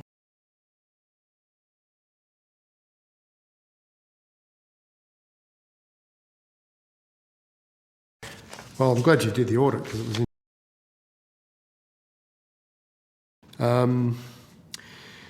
so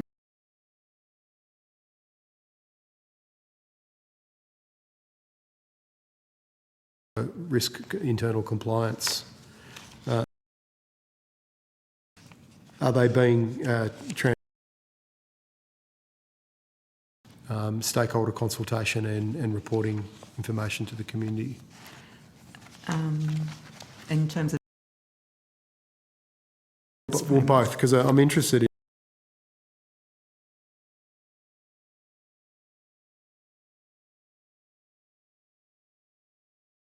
be seen as a proxy for consultation. They need to do more than that. And you've raised a couple of specific examples of where they haven't even consulted with state. Did they give a reason as to why? Look into this. There is the requirement that they keep a register. Anybody on it, so that's when they've pointed us to the main players. That there is some work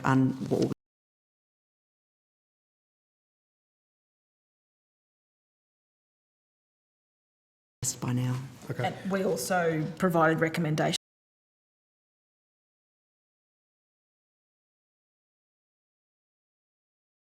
And I've got to actually meet the intent of their corporate requirements and their legislative requirements, rather than just the... And I've got that right in front of me, and that looking at whether they maximise the net economic returns to the Australian people, you'd imagine that kind of consultation would be important in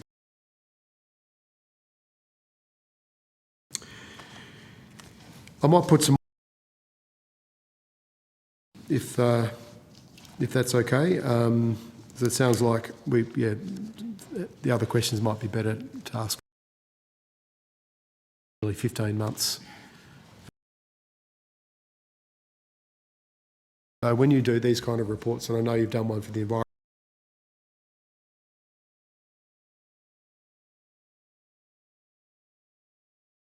AAG do any kind of automatic timing? We include of our recommendations that are implemented by entities. So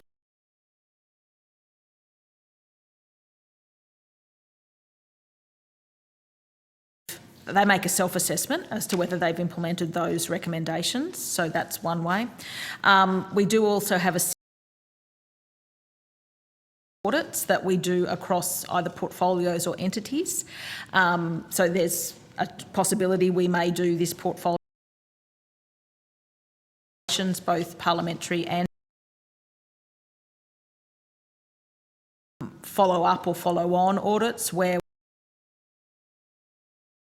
we want to see how they've progressed with, and if we did that, we would follow up on whether they've implemented the recommendations. Or is it, what's the process?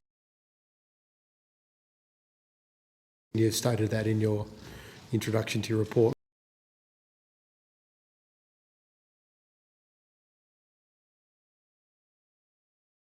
On what topic and when. We go through an annual process to determine a work program for the following year. We've just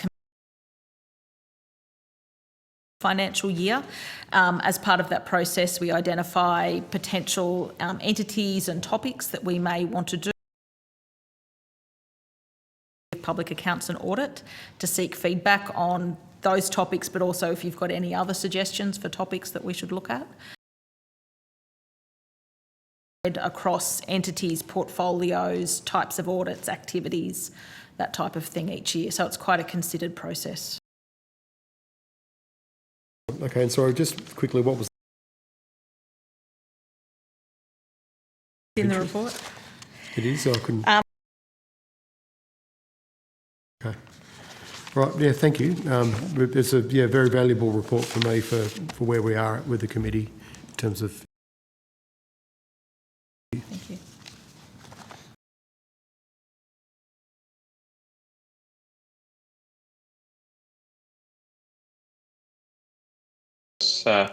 I don't. Cody might put some on notice. Technical questions. And so, if that's the case, we're asking for those back on the report. Thank you again. Have a great afternoon. Now, the committee, for the members of the committee, we are back. Break. I'm okay here, but do people need a break there in Canberra, Hansard, or anyone else? What do we want to do? Thank you. Stretch your legs.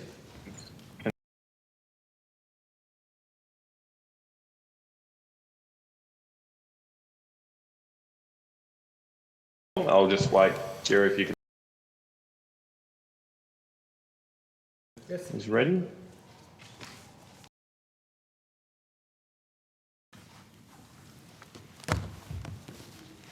Thank you, Chair. Senators.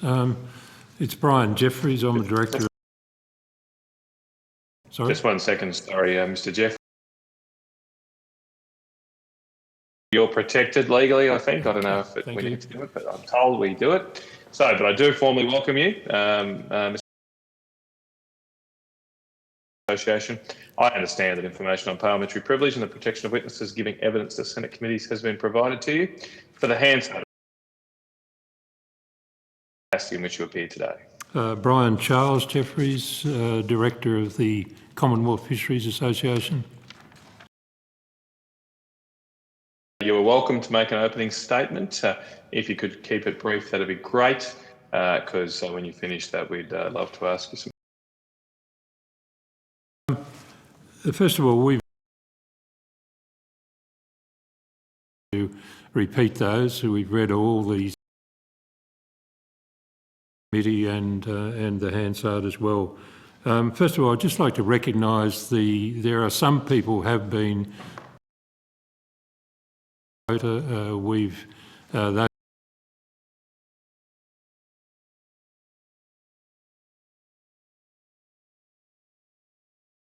one witness to this inquiry who we hope that will happen.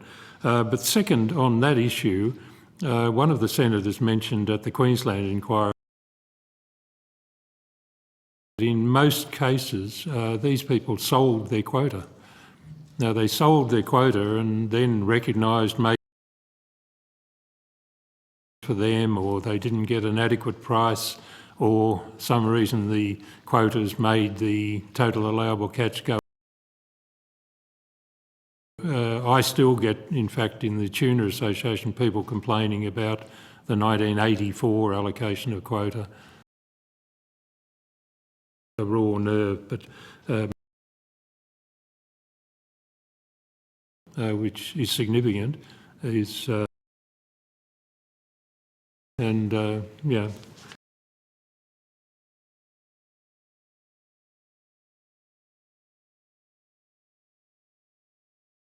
Only an economic instrument.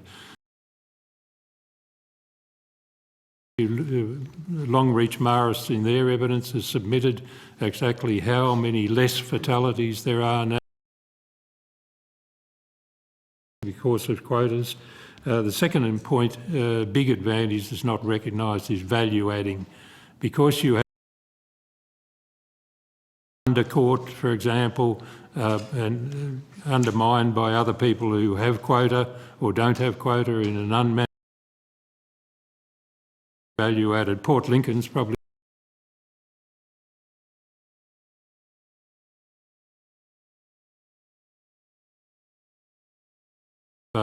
quotas for southern bluefin tuna led to tens of thousands of jobs that have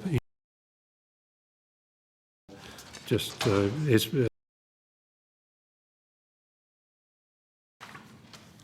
but most of all,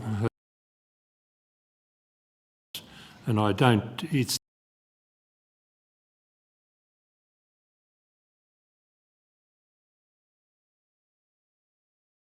there's only one stock, unsustainable level, and the Commonwealth, to its credit, has acted very quickly on that. I mean, if you look unsustainable officially, and what's been the common factor in those years, it's been I'd like to make is that most of the things that are being mentioned, like foreign ownership or aggregation of quotas, really, if specific about quotas, in fact, there are a non-quota, and rightly so in my view, but where the market power is used extremely effectively, not an ITQ fishery.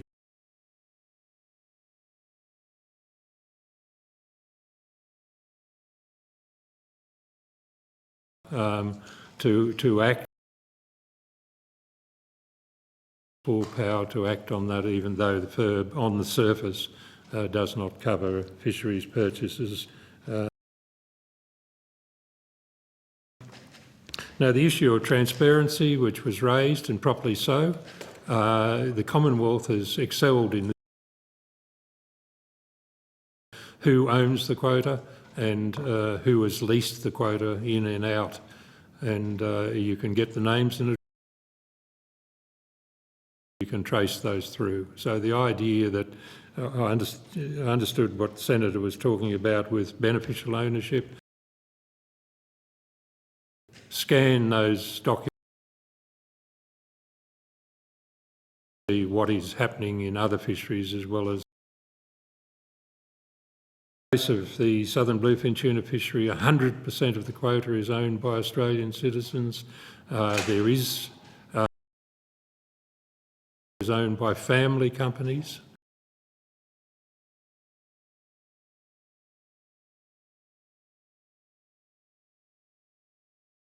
Of 37% of the quota, etc. Those things often benefit.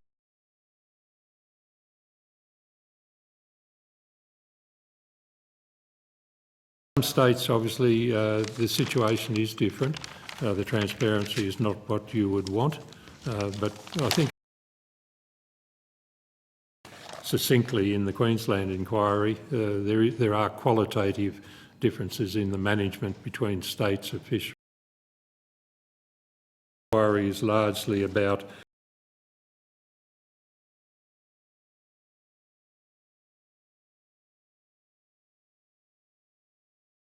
Commonwealth fishery and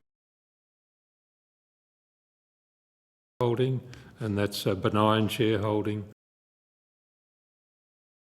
Huge market outlets.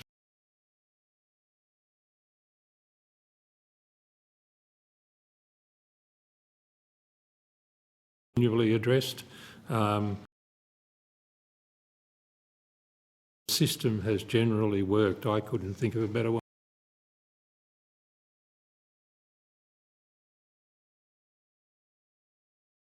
Has moved to ITQs from what they were, the old system. They're asking for advice from Australia as to exactly how to do it. Now, the reason they're doing it is the unfortunately just didn't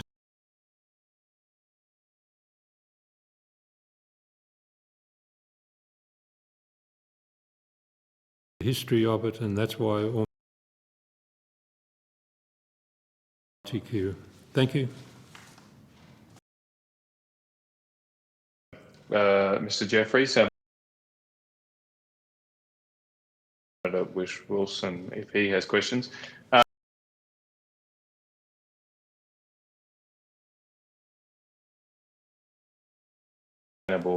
As you say, we've got a fairly stocks, especially when you look at it around the.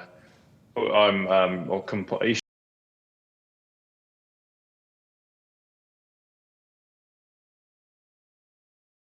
Net-free zones put in state fishing waters. There's been continual campaigns for more green. The Great Barrier Reef Marine Park area. I mean, is there any justification for more stringent, blunt regulations or sustainably as it is? Will differ, I said, and differ state to state. Late coming to the reality of what you need to do to make the stock sustainable, and it hurts. Individual fishers, families or whatever. Be sustainable.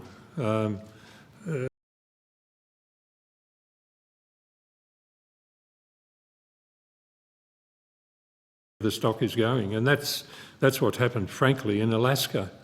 Those stocks, or key stocks, all the time. They kept on ignoring the reality. Now, that's not to say quotas are the solution, but they've now 5 years. So the social impact of that is much worse than if they'd taken action as they should have 5 years ago. In the end, it's better in the long run. We'll support you through those difficult years. About LVR and things like that. I know of no fishery where the LVR is under 30 or 35%. In seeing people through. Cut by 67%, by another 40%, and then by another 30%, and at no stage was us right through that, because they could see or the pain, and pain to them was worth it.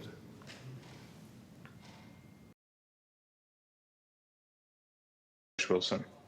Yeah, thanks, Chair. There's just a couple of areas of interest I'd like to ask you, and thanks for coming again. Supplementary information available to the committee. You mentioned in your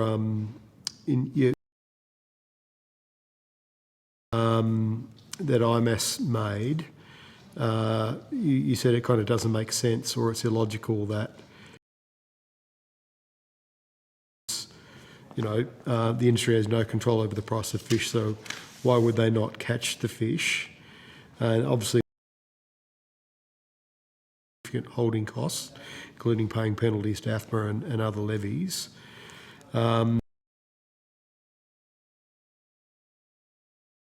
Statutorily possible. I just was wondering how we would reconcile that with some of the evidence we've heard from, for example, the Auditor capacity, and CSIRO talked about it as well. A number of fisheries aren't catching their allocated quota. Is it market factors? That's one factor. Often that species, for example, with another species, and you've already reached your quota on one of the two species, because you go over on the species that you've caught.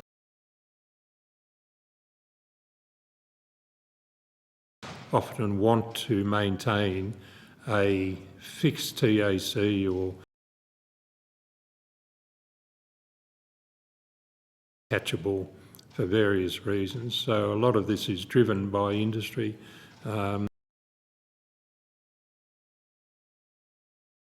Even though that's not the way the system works, there's a problem with the fishery and the banks get nervous. The third issue with so the allocation of stocks, international stocks, is generally taking place now. And the Australian fishers certainly don't want their TA or total allowable in their international allocation when that occurs. So there's a whole range of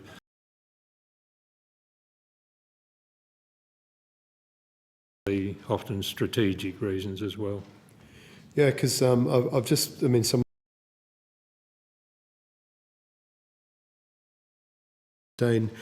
9 species with readily accessible decadal data on total allowable catch.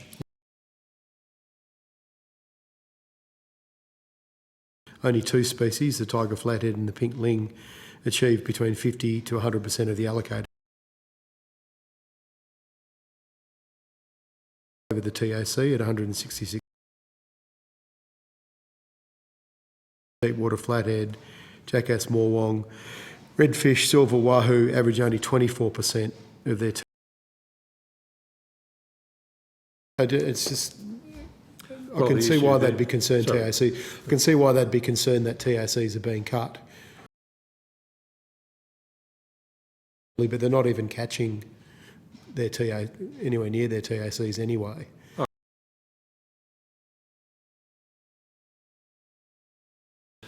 Just remember that the quota is set at a sustainable level. Species, you need to overcatch another species, then that's poor fisheries management in my view. Target fish. So, Well, on that point, you mentioned the crab fish.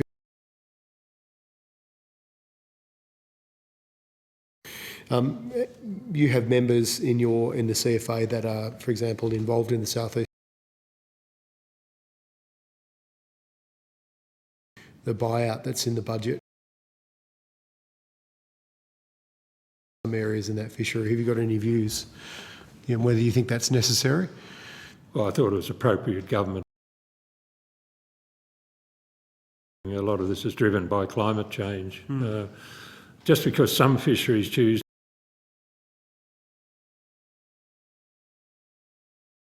is most prevalent in the southeast, even in southern bluefin.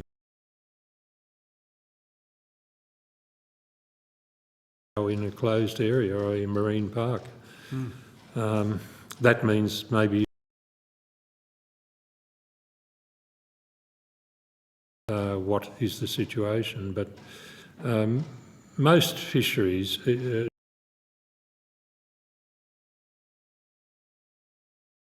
you've got to, you've got to have a lot of sympathy for their position. And in terms of foreign ownership, access to data,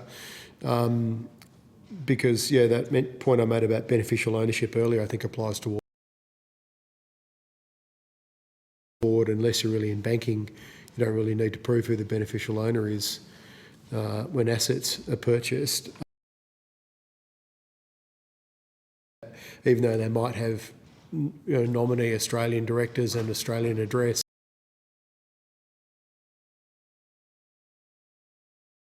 It's obviously legal.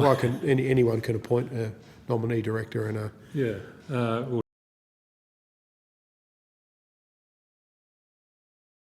very interested in Japanese equity simply because it protects your market.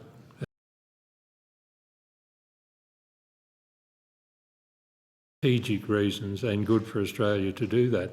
The answer from most potential quota. I'm not saying that this type of inquiry throws light on that. Constant controversy in the newspaper about quota and people saying we have to change back. Conglomerates. So we might be buying an asset that might be worthless in a short time.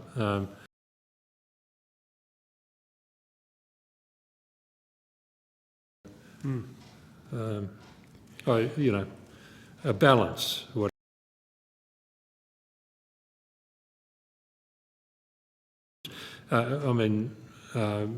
Tasmanian aquaculture is now the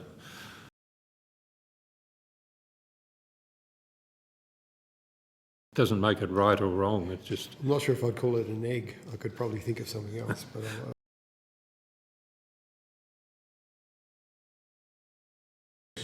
No. In terms of, you mentioned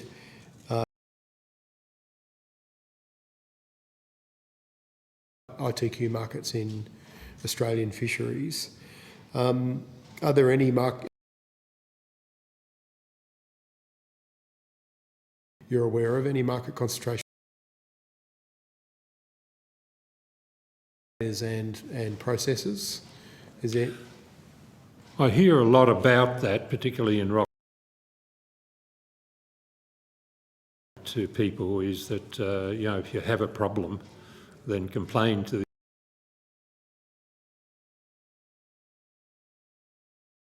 group called Food South Australia, which consists of all the major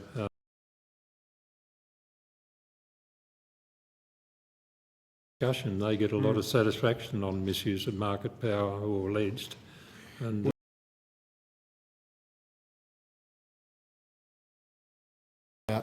speaking out publicly, because I think it will penalise them in terms of their ability.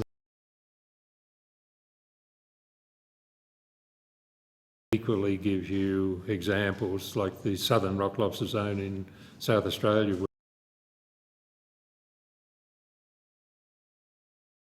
I read some a local processor. Yes, yeah. Okay. I mean, the Chinese went very badly because of the nature of fishermen. You know, they might sell to you one day, and so the only significant to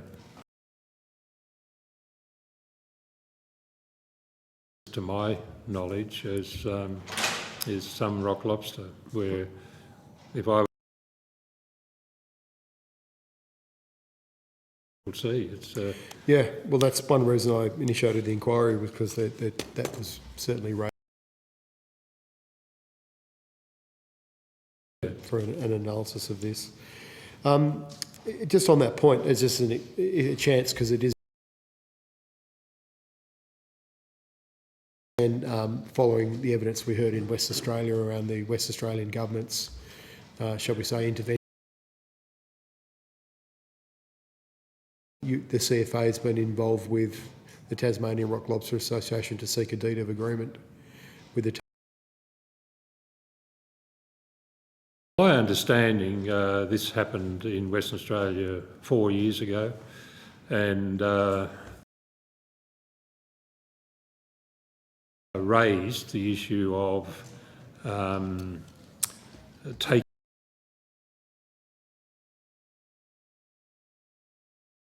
In the end, that was not pursued. So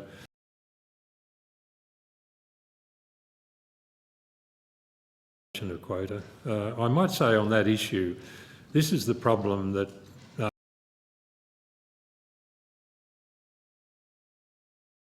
I mean, MEY, the concept compared with MSY,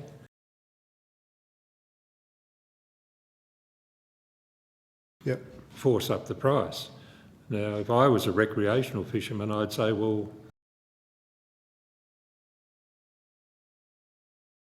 why? Jurisdictions throughout Australia. Isn't that what they tried to do? It wasn't to necessarily to recreational fishers, but they were going to allocate.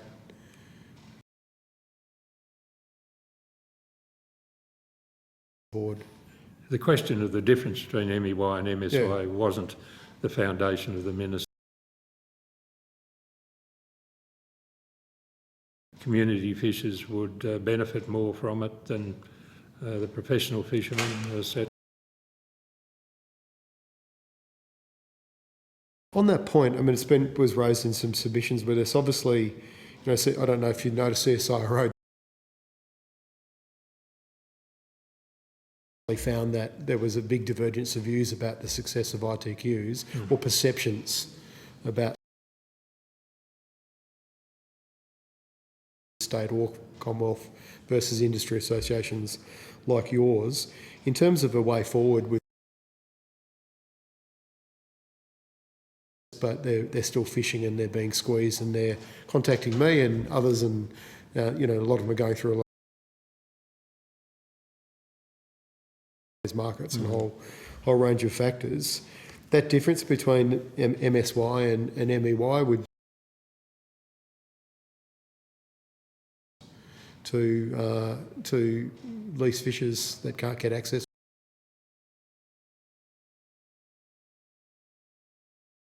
Quota period is my answer to that.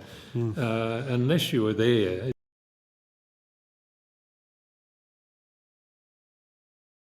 an owner-operator in the South Australian marine scale fishery, whiting, snapper,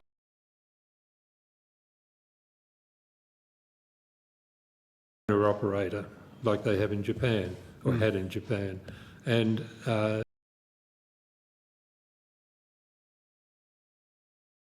it was their son or cousin or some local fisherman or whatever it may be. And if you allocated that, how would you do it? Would it be to particular families? Our experience was it was an absolute nightmare, and both political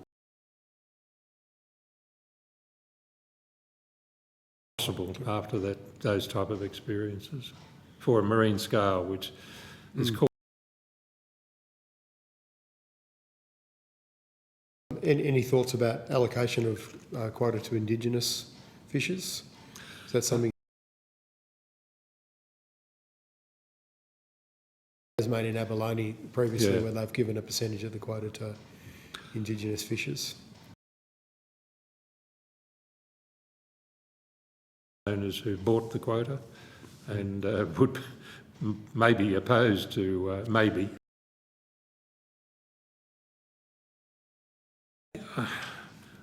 I have deep sympathy for their cause, but that's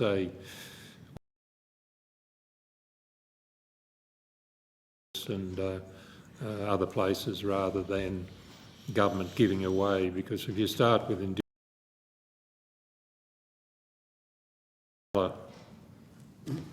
ethnic groups may raise another issue about why not them. Assist as much as possible by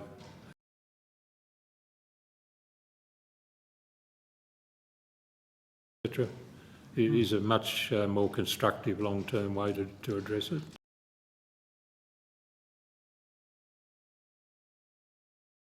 Know the tuna fishery very well, Mr. Jeffries. Are there many lease fishers in the tuna fishery?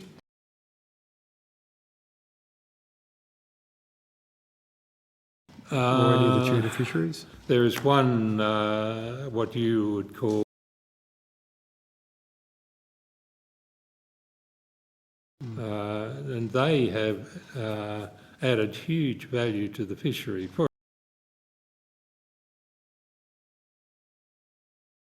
channel for partly us entering the Chinese market.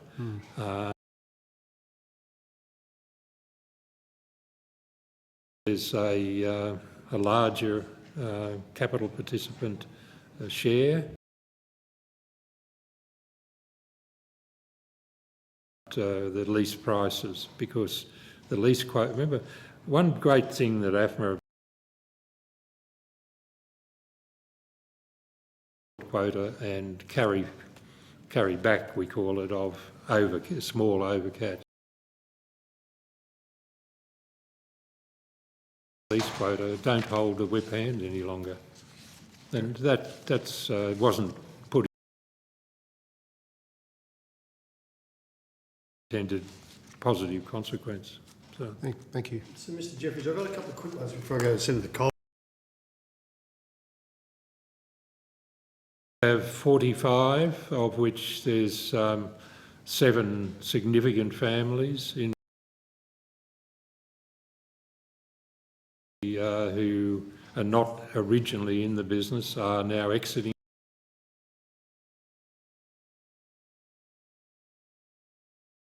business, but the large majority of the quota is still owned by those,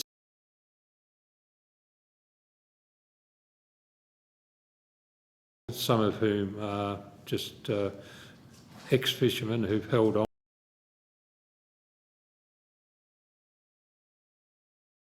What happened with southern bluefin is what it's led to subsequently. You know, it's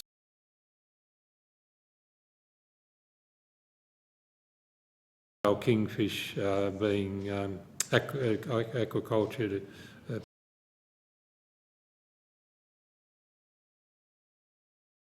It becomes a culture if you've got, whether people like it or not, you've got quite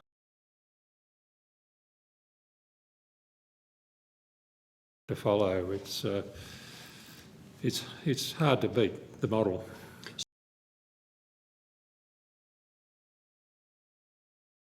Or even around, is it just South Australia? Do you have it anywhere else in Australia? Very good.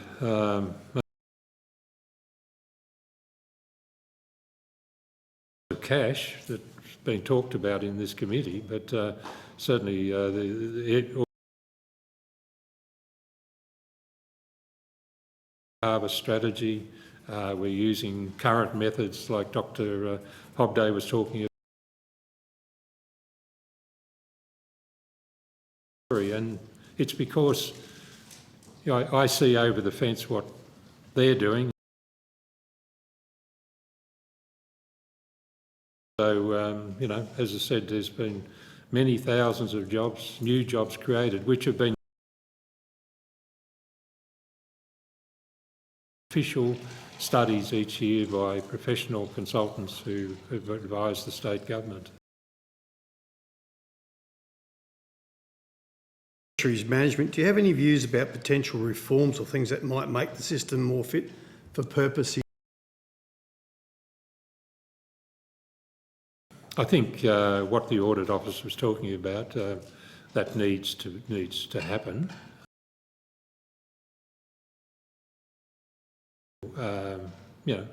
Rightly shine a light on some things and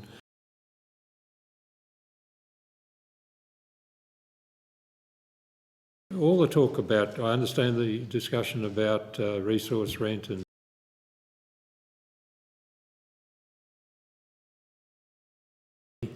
is that if you give me the forest to harvest, I'll do it.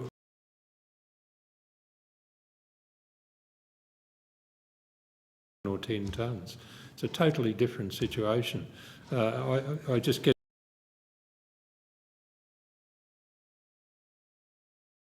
quarter of what it used to be. Yeah, you made that clear. We haven't taken 1 cent of government money. It's gone to social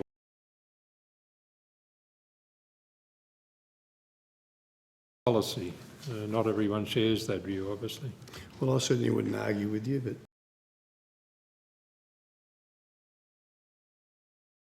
okay, we've still got a few minutes left. Thank you.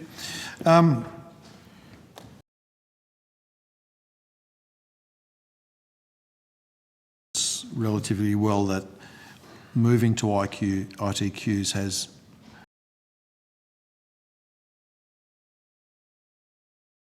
including profitability of fisheries, certainly the viability of the fisheries.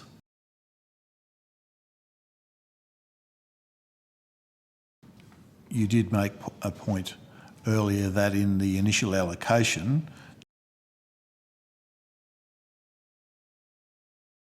difficult in determining what the appropriate shares are for the establishment of ITQs, but it has been an important factor in the role in reforming of the fisheries. I'm not putting... Far from it, that's exactly encapsulated what I've said, and make a very big point of, in evidence to this committee, making sure every statement is sourced, and that's our, not just our experience, but the global experience. Sure, there's and a very good document submitted by UTAS on what's happening in Nordic fisheries, and that's true, but they're variations on the base model. They're not fundamental changes from ITQs. Yeah. And a lot of the issues that crop up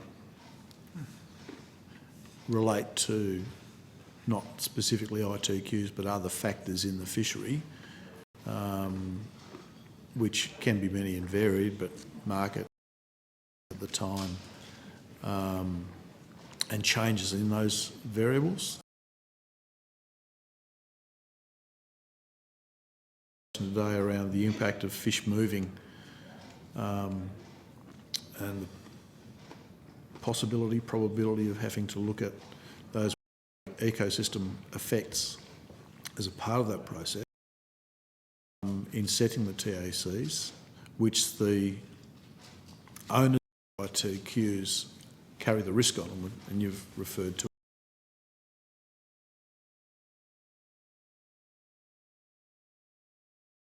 It's a very large risk. As I said, the major southern bluefin tuna is now in a marine park and inaccessible.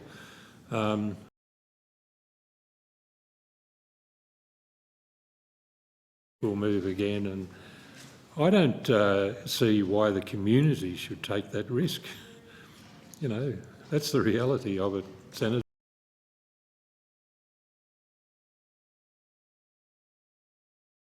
Out or paid for an effect beyond your control, you pay a rent. It's, when you think about it, it's just unmanageable. Unmanageable because why should a social impact be fishermen because they lost money this year? It's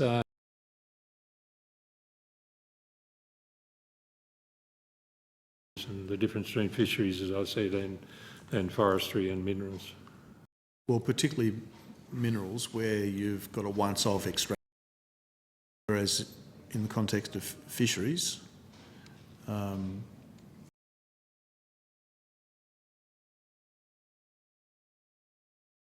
respect of the sustainability of the fisheries, you have an ongoing resource that's available and source of benefit. I think if I think of southern bluefin tuna, the benefits to that community from the TQs would be significant where there's been investments made in the community.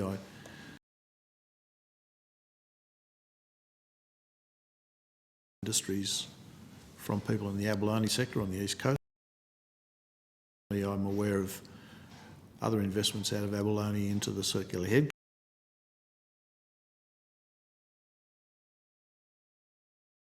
From the fact that there is some certainty to the ownership of the and access to the fishery, and that promotes how you measure it becomes a different question. I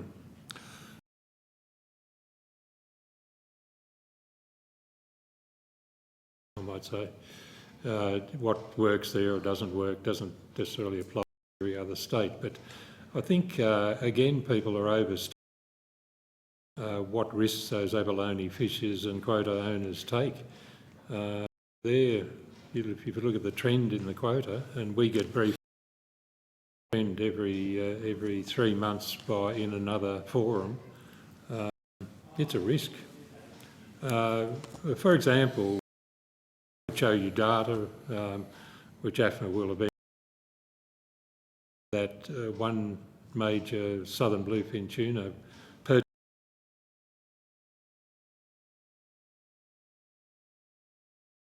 the quota price. Now that's a risk. Once you get public money involved will pay, take from you when you make a profit, it opens a Pandora's. I don't think people really grasp that would be, aside from that fundamental difference between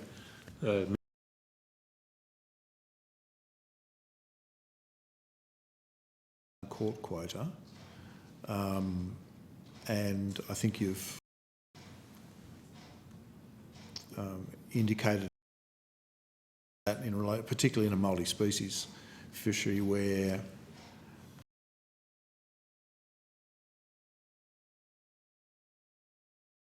to be caught, and so therefore that creates some capacity. But there are other fisheries where quota to access it for other reasons, economic, for example,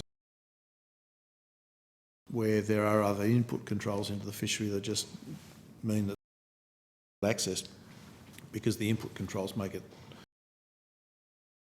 a quota holder who needs to maintain fisheries data, and that comes at a cost as well. There are a range of reasons that go into the act.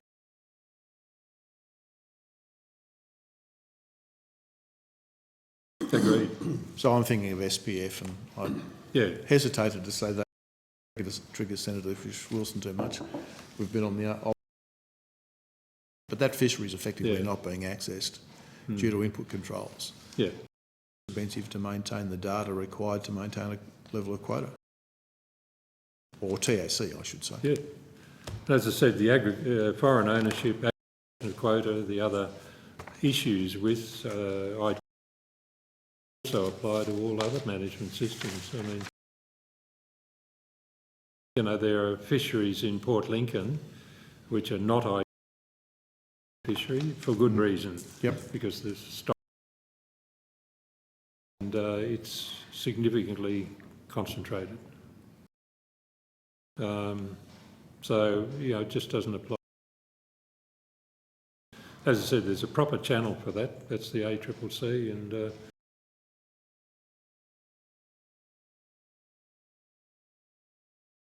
Senator Whish-Wilson asked, and the ANAO also commented it around available with respect to quota. Do you think that there's anything that could be done?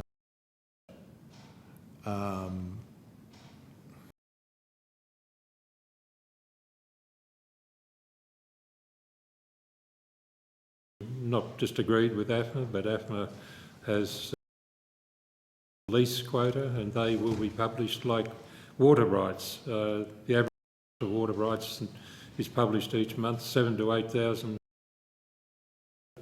and that's exactly how data will be published. The sale data is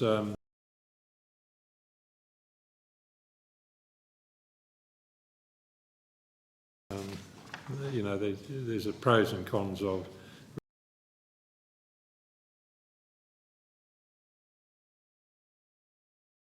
leasing. It might be a different issue. So how do you track that information then? Basically, everyone belongs to the association, so, and we are often for the transaction. So that's happening now, but most of them we.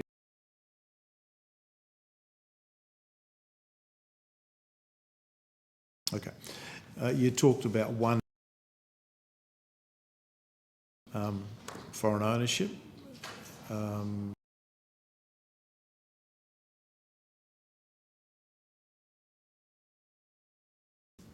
No, it's 2-3. Everyone knows Austral is 50%. Done a lot of work in developing. By Maruha, the Japanese company.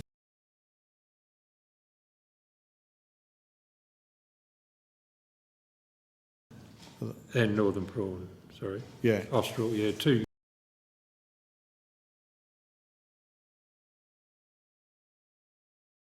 I should properly put it. Okay. I think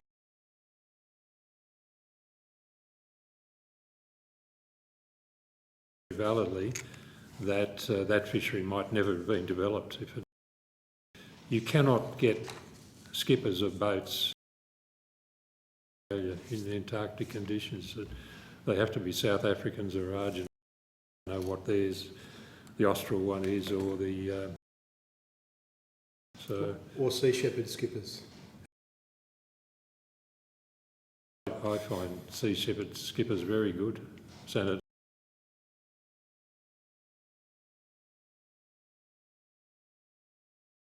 We the evidence given in Queensland.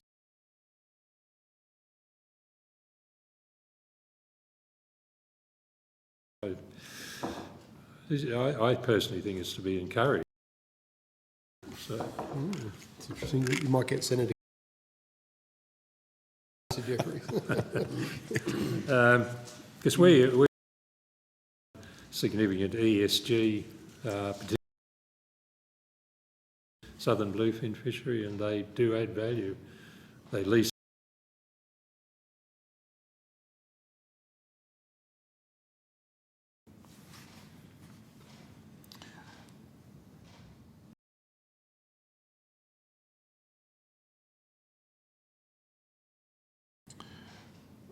But I think your position on that's pretty clear, that you would prefer to see ports, Indigenous fishers, somewhere that has occurred, and in the Torres Strait they're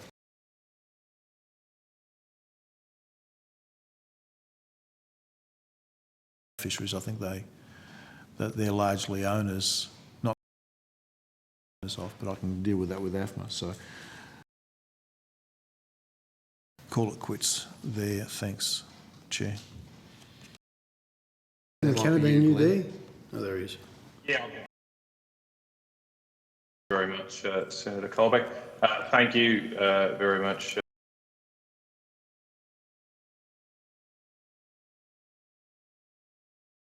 We'll let you go. I don't think anything was taken on note.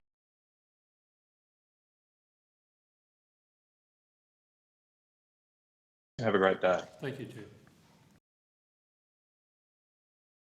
Right, so we're not too far off time.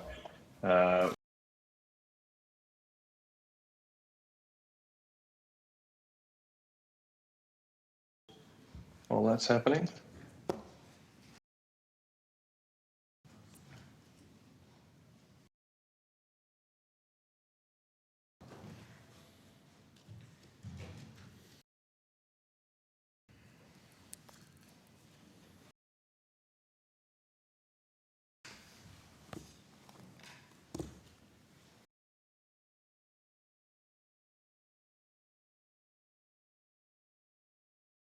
Representatives from the Department of Agriculture, Fisheries and Forestry and the Australian Bureau of Agricultural and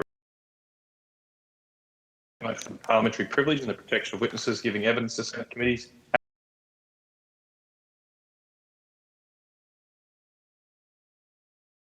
In which you appear today. Anna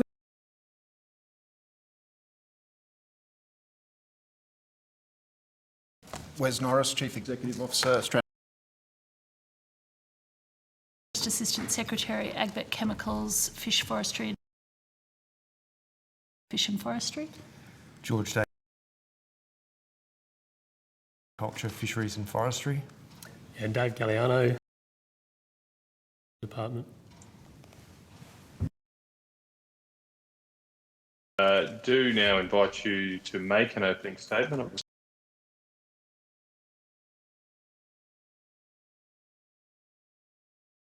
So we've got time for questions. My understanding is we don't. Okay, all good. No problems. Well, in that guidance down there in Canberra, I'll probably go to Senator Wish.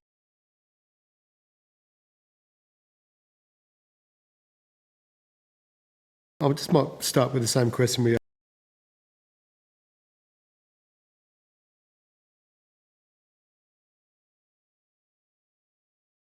the Pisces system that you you've said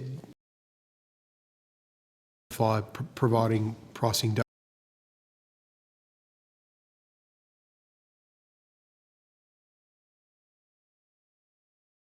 Already publish monthly quota, which allows you to see the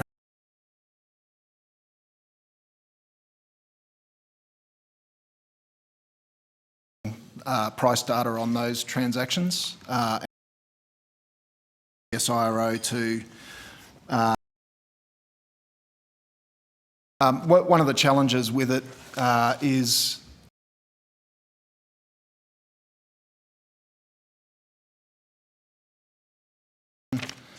you expect a period of sort of bedding in and a period for the regulator to get to know the system. The data that we collect and enforcement is very, very difficult. Obviously, to enforce it, and so we very much rely on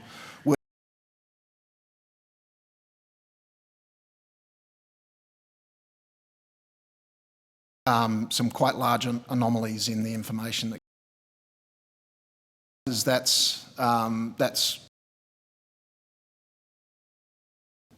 or leasing packages. It's a package that consists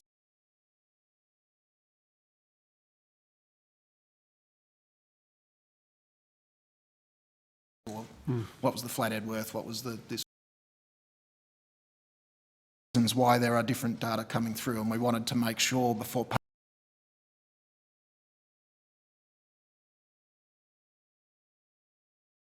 market and useful to A couple of quota bundles have been sold at zero.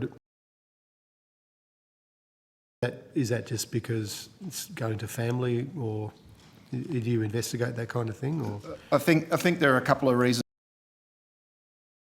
That is that sort of gifting down, trading between related entities, just a sort of a shuffling. Okay. In terms of, be confident you actually know who does own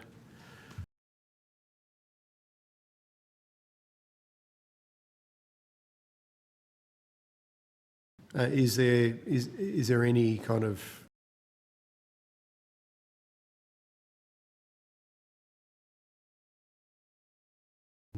non-fishing investors, the kind of things we're interested in? Yeah. Efforts to drill down beyond. One could do that because there's sufficient information there to do ASIC searches and things like that. Regulate the fishery, that's not something we do. Even ASIC searches can still just get you a nominee director and a local detail as to who owns the company. Some of the, and we're talking about state men, IMAS have estimated around how much benefits flow.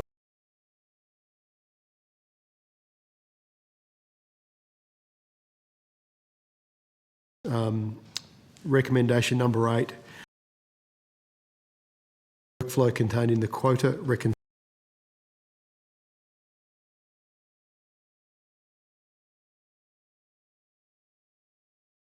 quota ownership basis, and then you that why quotas mentioned in that regard? Yeah, thanks. So the process that our compliance officers use to check up that no one's over quota, so that a certain period of time to go into the marketplace and sort of lease in enough to cover their shortfall. Finding and updating that, which has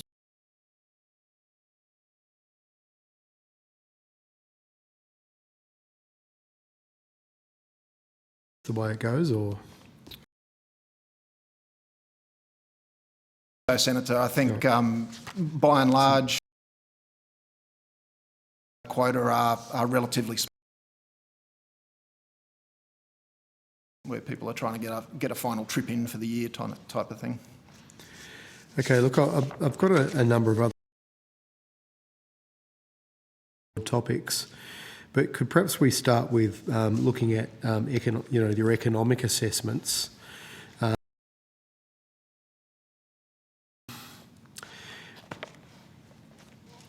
Do you feel like you've now established an appropriate framework? Recommendation 3 of the ANAO, you said you accepted the recommendation. What work's been done? So the issue of economic risk assessments was a fraught one.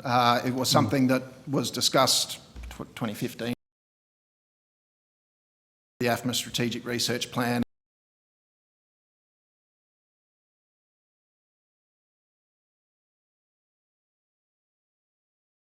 And how do we operationalise it? That group, which is primarily fisheries economists, to try and work on a framework. Is it because there's differences of opinions, or what was the reason it wasn't yielding?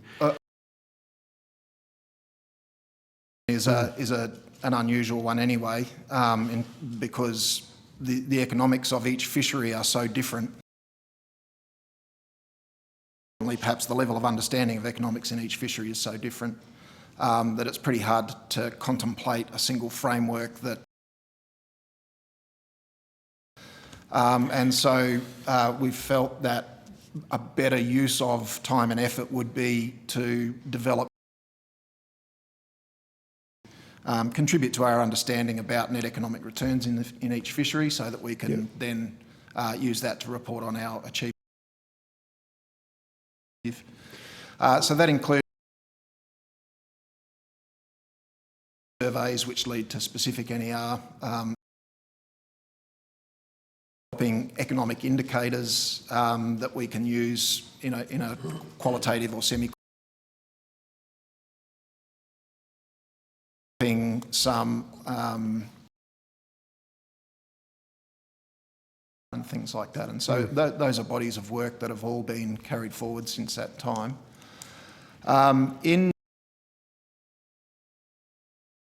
Since the audit, you are now looking still reigniting the project, or coming at it different?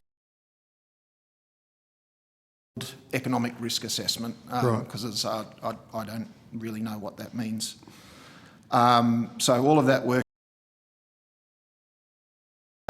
July this year, I think it was, the Commission released a statement on our NER, a 3-page document, I think, that sets out how we interpret our, sets out what our NER, we will go about collecting the information. In terms of their recommendation number 1 around you're meeting your legislative, you got then underneath that you've got Commonwealth policy and individual fishery plans and strategy. I noticed that I think the words you used were that you would balance it between what must. Could you tell us a little bit more about that? Is that the way the legislation is written up? There are some things you must have regard to and other things that you... Yeah, that's correct. So we view it as 2 tiers, and the wording is explicit in our Act. Yeah. Objectives that it says the Minister performing its duties must have regard to, and so we take that.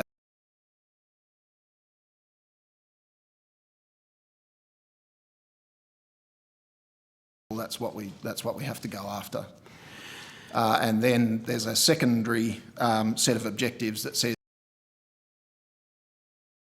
regard to 1, 2, 3, 4. Okay. So in terms of the, maximising the economic or net economic benefit to the community, I was wondering if that is one that must be pursued or have regard to. Going back to my previous question then, I suppose, about economic risk, and obviously you can add up all the net economic returns from each fishery and get... We've had a couple of presentations from Institute of Marine Antarctic Studies, Caleb Gardner's research group. They've got some fairly strong... they don't believe AFMA's doing. Group. You mentioned it was fisheries economists. So have they come from any particular? Where do you choose? How do you choose them? When membership comes up, I couldn't tell you the exact composition of it. I think Professor Gardner's a member. Yep. I couldn't tell you exactly who else is. It's chaired by one of our commissioners. Is also there. Okay. Well, I actually didn't know Professor Gardner was a member, so I imagine you've had some fairly robust conversations then. And my next of looking broadly at that term, maximising broad concept.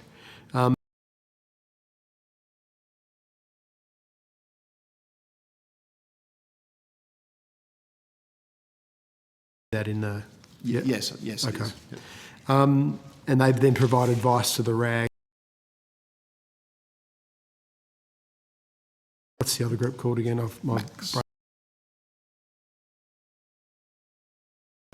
IMS has given us the committee a list of suggestions and I suppose one is looking around returns with licence fees from, like at least covering cost recovery. Looking at private quota holders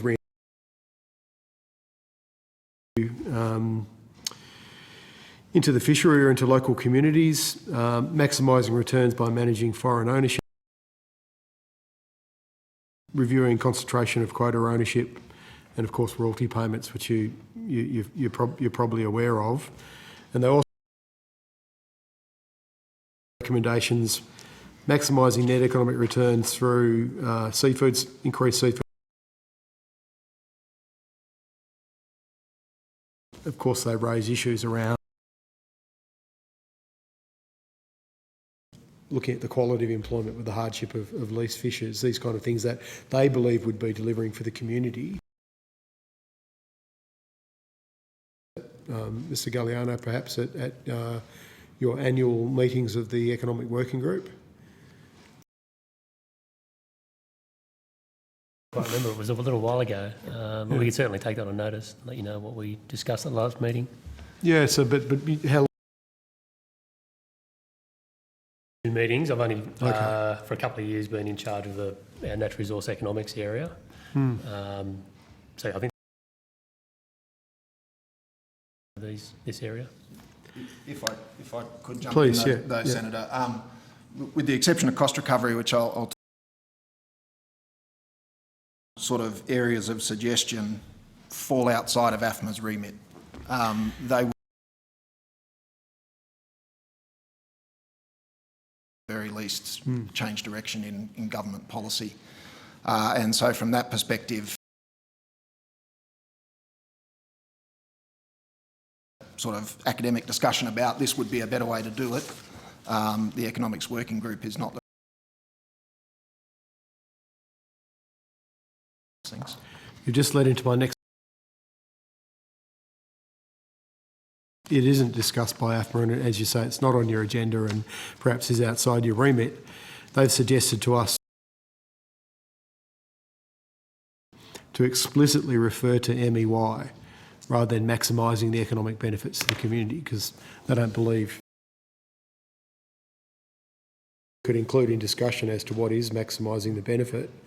Do you have any comments on that? Yeah, that's essentially what at an individual fishery, correct? Yeah.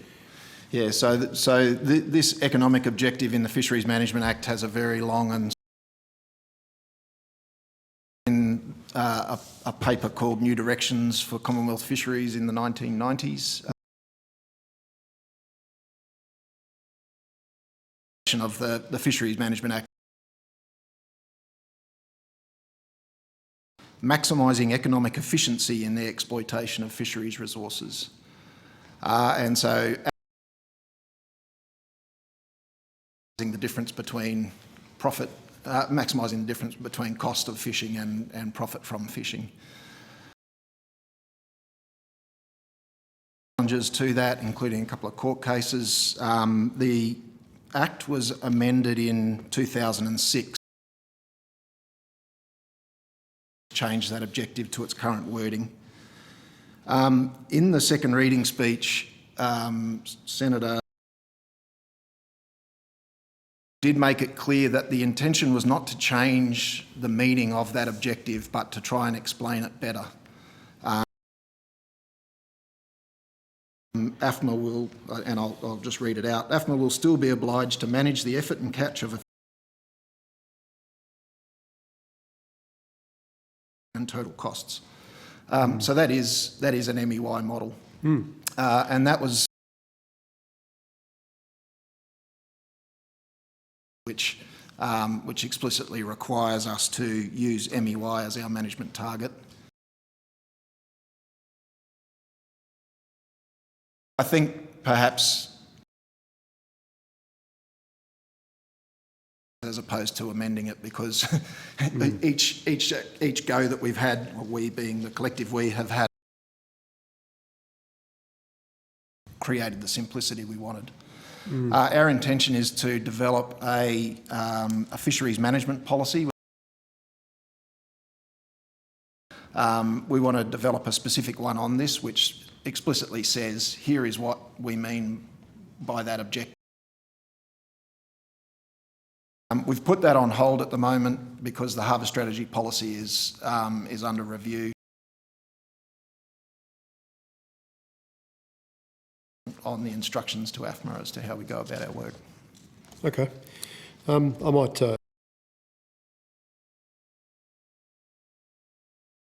In terms of just going back to the Borthwick review, which I read just last years, I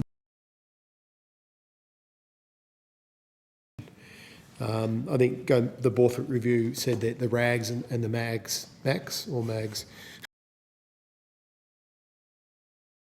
expected within, the process, but they were not to be used as a proxy for assuming, community consultation. In relation to recommendation 7 of the ANAO, you've said you're establishing a register of interests. Maximising benefits to the community means you've got to consult with them and incorporate.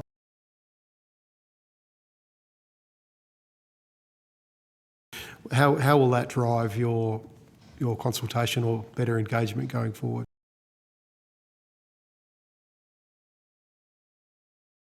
The types of fisheries that we manage, because they're not in-your-face fisheries, typically.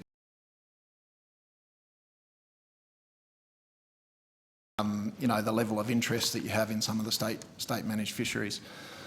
We have a that into the register that social media is also becoming more important. We try and put important or interesting things out on. We have a public meeting every year. I think the most people that we've had to one of those is 9. I think that demonstrates the issue that I'm talking about how difficult it is to sort of engage with the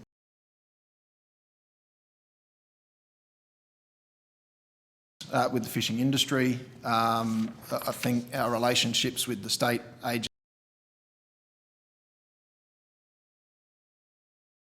mature, but that broader sort of grassroots community is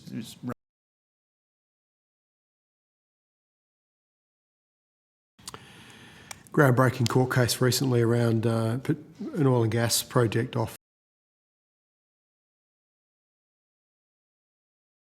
and the rights of Indigenous or First Australians in relation to the ocean. So I noticed, is that something you're working on? Yeah, it is. We've moved away a little bit from just trying to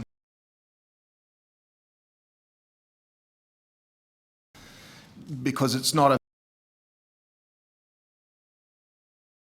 the eastern tuna and billfish fishery. That fishery area runs from the tip of Cape York all the way down Queen WA border. Yeah. So the concept of having one person on a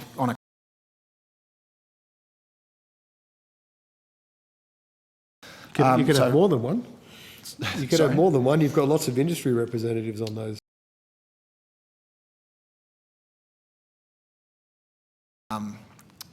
So what we've done instead is, in partnership with the department,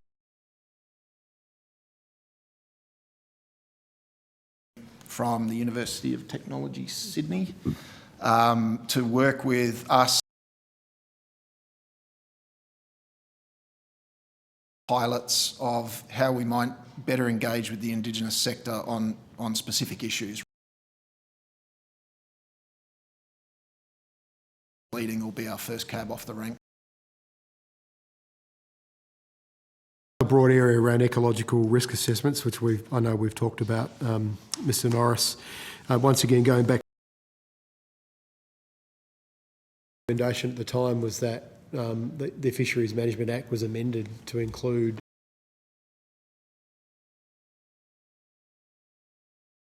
ecological assessments and limiting bycatch.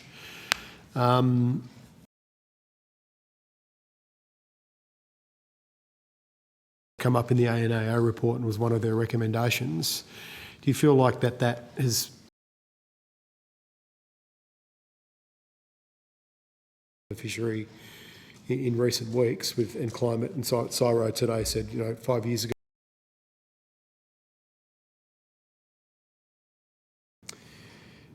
Do you feel like that still, would it sharpen your mind or your idea?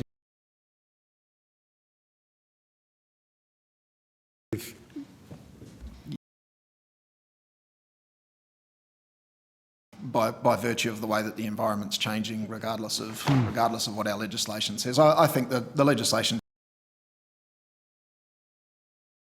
just the way that we are seeing things change already, and the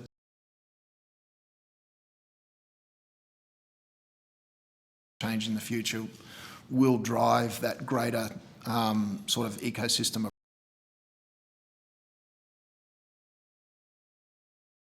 We can, the ANAO talked about bycatching. I think CSIRO sort of said they didn't think high grade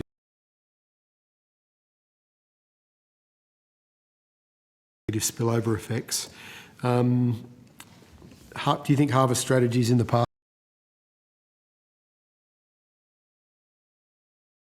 fisheries bycatch? I think so harvest strategy,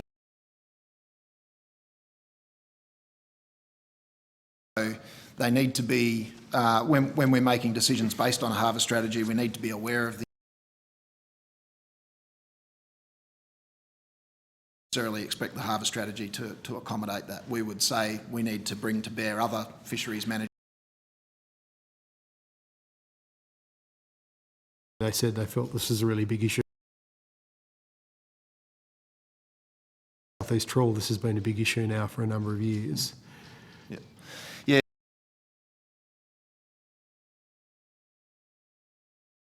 The ongoing evolution of bycatch reduction devices in the northern prawn fishery is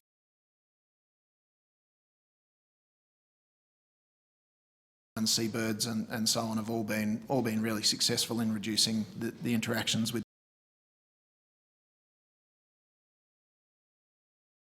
fishery, because it is such a multi-species fishery, and so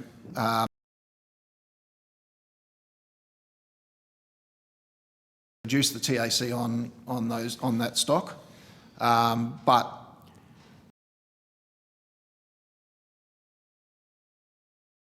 to do something else to make sure that TAC was actually meaningful and there wasn't simply discard. Once again, another issue raised by Borthwick and the ANAO was the precautionary principle and how it's applied. And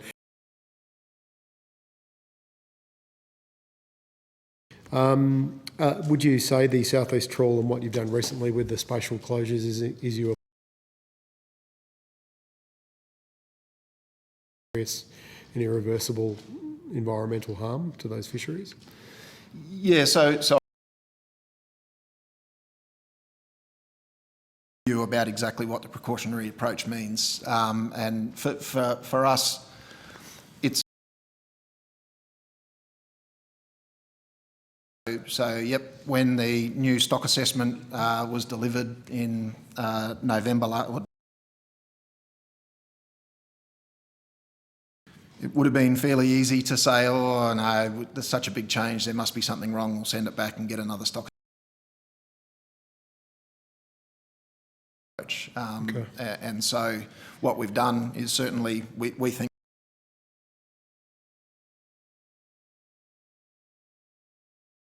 we held the TAC for flathead constant rather than increasing it.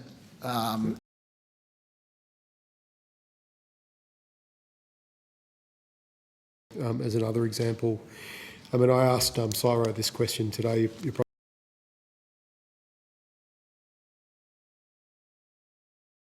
to you. It's discussed within the RAGs and the MACs, and then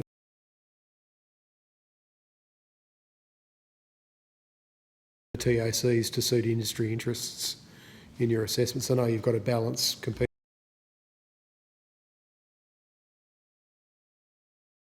Minister's not involved in TAC decision making for AFMA. That's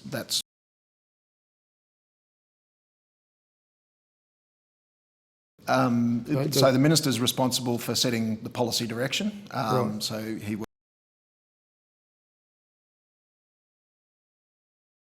implement that, and that's the biggest point of difference between having statutory authority.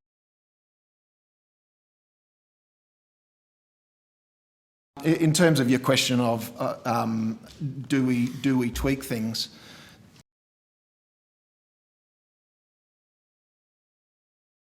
Quite often, the stock assessment will be presented at the RAG, and the RAG will ask.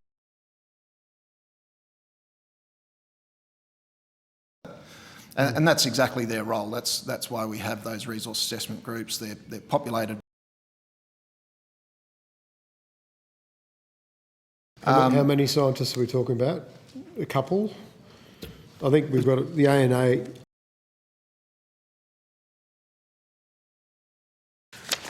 I think maybe there might have been, I'll have to find it.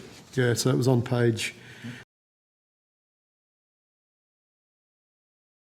Scientists out of what, 30, nearly 40 positions. And the yeah, that's correct. So the RAGs are the scientific body, and so there's 3 to 4 on each.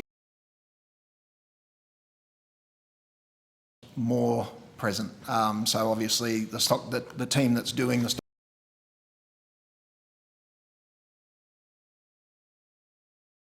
They've got fairly high industry representation on those groups. I mean, there must be.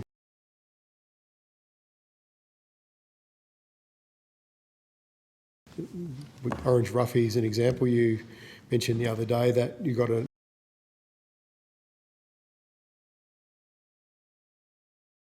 So I won't put words in your mouth, but see what you can come up with, kind of thing.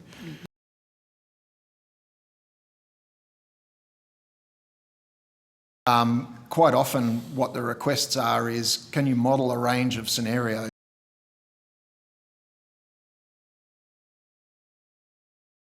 The relative risks are that are associated with each, and that's exactly what happened with Orange.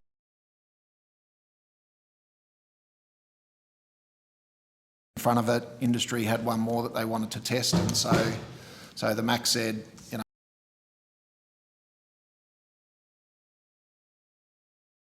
and so when it came to the commission, we had a whole range of scenarios that we could look at.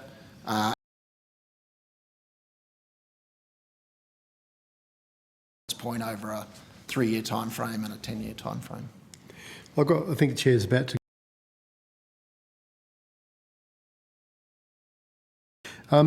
I mentioned earlier just Morwong as an example that we've been talking about recently, saying 15% of its population or its biomass. I think it's been put to me that that assessment is based on a 1988 tweak population before 1998, which puts it at around 4% of its original biomass. And can you understand why people a stock like that, even at 15% compared to its original biomass?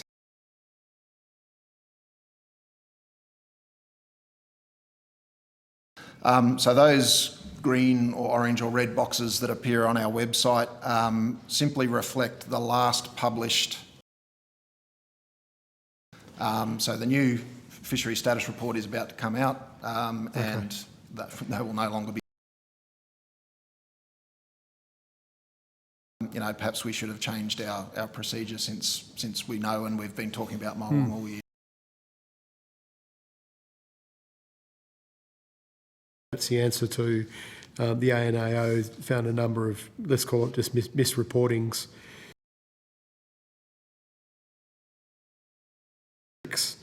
which they said didn't inspire public confidence. But was that also because of changes to the research and the study you were doing? No, it was more, as ANAO said, our sort of a state of flux. We were trying to move from a system where we had a huge number of performance indicators, 70-something rings a bell, that were all about sort of processes and activities, and we were trying to move in accordance with RMG 131 to a small number that really focus in on the objectives to achieve. So in doing that, there was a bit of uncertainty. We've now settled on pretty much. We have standard operating procedures that we've developed as to how you monitor, record and report them to avoid that. I'll give you a chance to put that. That makes sense. Thanks, Chair. If there is any more time left, I do have more questions, but... Senator Colbeck. Thanks, Chair. Look, just back to the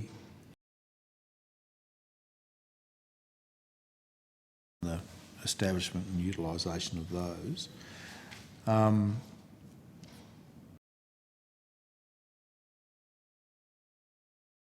Investment in the sector, but also playing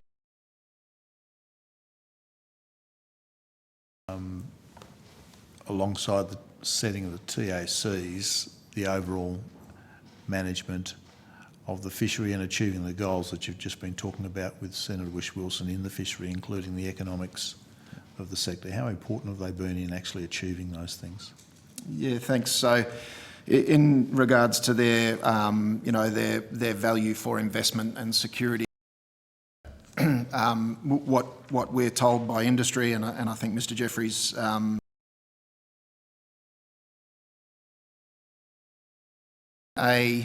enduring statutory fishing right that can only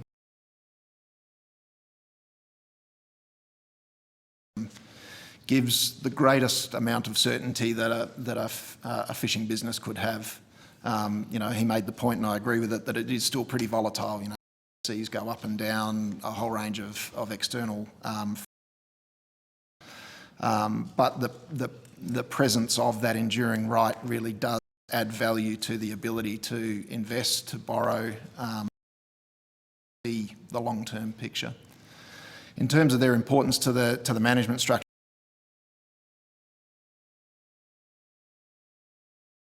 important, but they're part of a much bigger toolbox that we bring to bear. And the point's been made by other witnesses that an economic tool. They are a way of creating that stewardship and their fishing operations around what suits them, as opposed to having to go out and compete. Cues contribute to. And I thought I might offer the example of one of the non-quota species that we manage, which is black teatfish in the Torres Strait.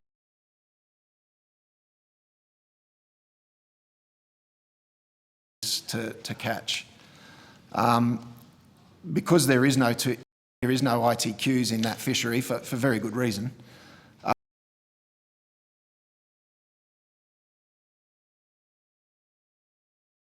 Willet has to sit there at midnight each night ready to push the button on the message. If we get that wrong, then we close it too early. And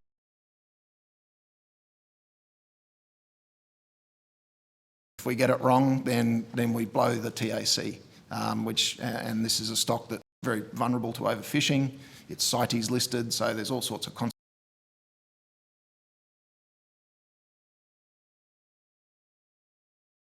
fishery sustainability role as well, by providing us with that greater ability to make sure we're not overshooting our TAC.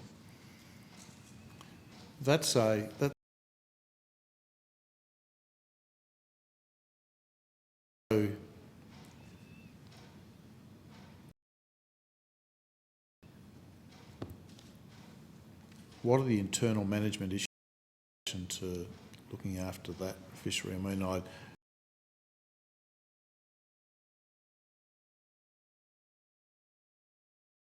season to assess or reassess is at compared to the original assessment, largely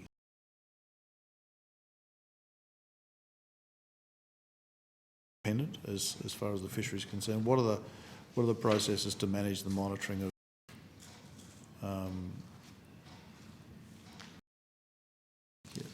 well, as I say, it's a very short fishery. I think 3 days is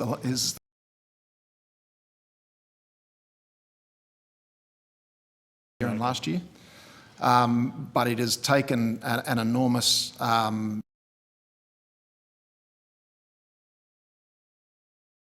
to make our decisions, what the rules of the fishery are going to be, and then having a lot of people on the ground to assist in that monitoring.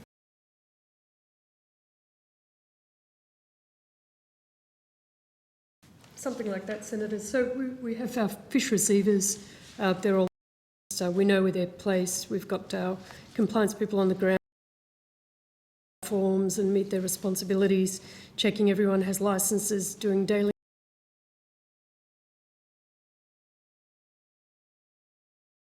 Canberra. We have cooperation with Queensland. They send personnel there.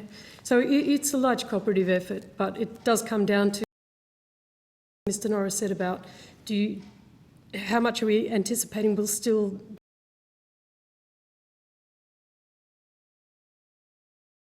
Is it a multi-island fishery or just based in one receivable depot? No.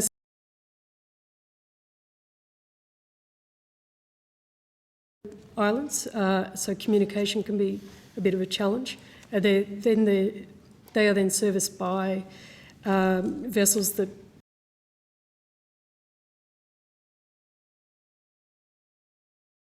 and it's all hand collectibles. So we're conscious as well there's a safety element in having an Olympic fishery as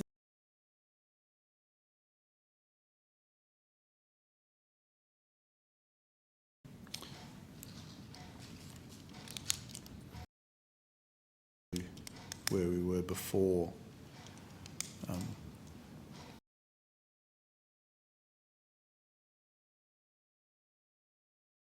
About it some years ago. And it brings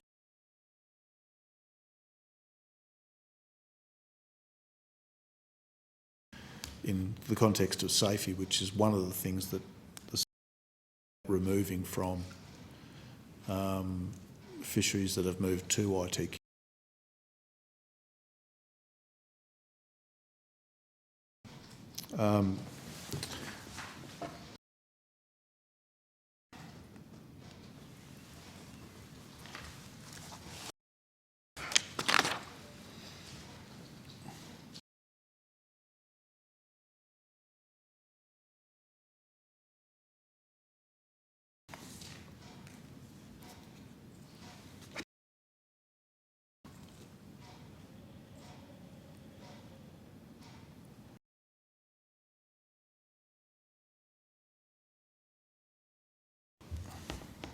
I might leave it there, I think. I mean, I think that they were the key things that I wanted to reinforce in relation to the change ITQs and their role. I don't think there's too much else to bring. Thanks, Chair. Senator Colbeck. Well, Senator Sterle, did you have any questions? All good, thanks.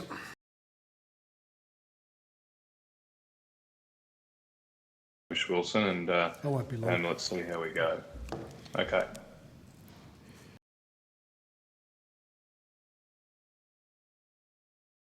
You go first. Yeah, page 9 of the Auditor General's report. Mechanisms to maximise economic yield are not mature, and establishing the MEY targets for individual fisheries has been. They raise issues. I think the Economic Working Group was on raised concerns around the use of proxies in bioeconomic to get that that kind of real data, or do you think that's going to be an ongoing issue? I think Dave can probably talk. But, from our perspective, MEY is a very difficult concept to quantify. You need a for a start, which we have for a lot of stocks, but not all. And then you need a really good understanding of the economics of the fishery, including all of the. Should we change it to something else if it's that difficult to? I think perhaps.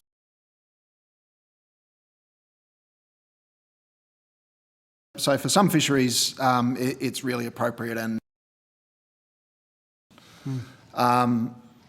but for others, it is very. MEY is incredibly variable as well.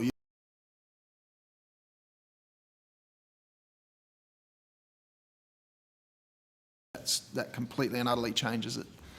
I think we are always going to need proxies to some extent, and so.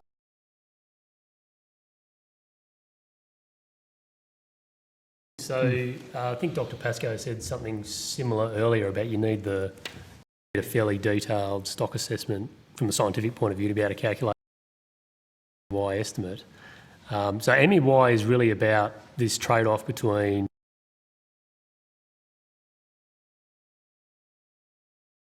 mass later on so that I have lower fishing costs in the future. It's about trying to assess that trade-off. So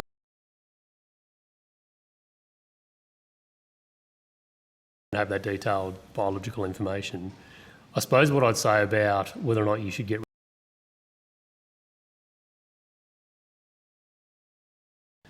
a sustainable and profitable industry than you are from having a much lower target where you're sailing closer to sustainability issues. So the whole harvest strategy. So MSY, for example. Other number.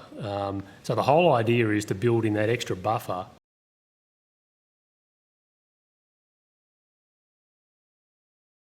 Calculating it, absolutely. Yeah. And you've got to think about the costs and benefits of investing in stock assessment versus just using the proxy. You know, is it actually...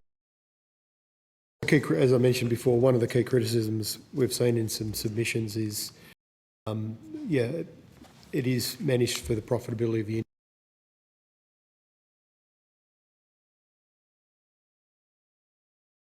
Flowing through to the benefit of the community. I mean, there are some fisheries obviously are employing lots of people, and there are examples of that. But we've also heard of examples where a lot of money is leaving.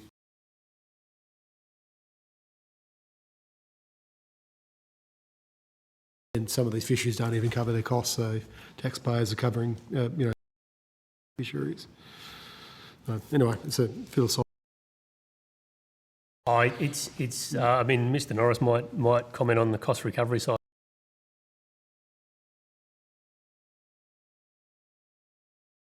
Way back to also the new directions documentation from the early 90s. There's a policy call there about who receives that rent. Is distribute that more broadly through society, and there's been some policy calls. Yep.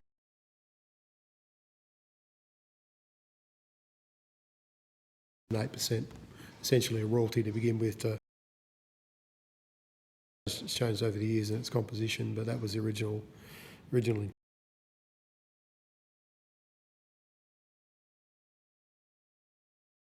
Talked to CSIRO about at length, and that is obviously the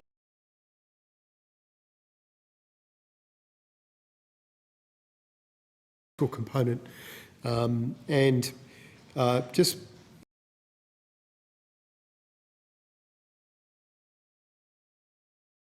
has been brought to our attention that there has been some disagreement in the scientific community. We had evidence from Professor Edgar in who's around the Southeast Trawl, in particular a few years ago.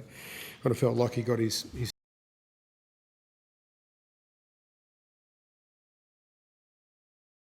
scientific process where scientists are having these debates and peer reviewing research.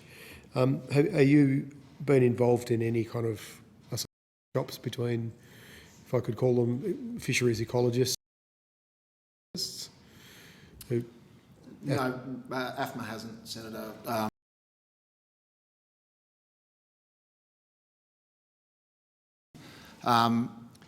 While we fund research, we don't directly engage in it, and so it's better for us to let that run its course.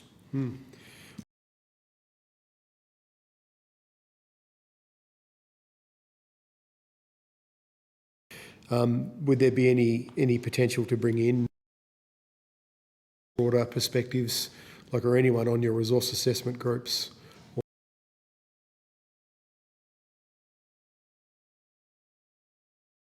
Edgar, I should say. Obviously got a number of associates that feel very, and there's dozens of them actually, very, very respected.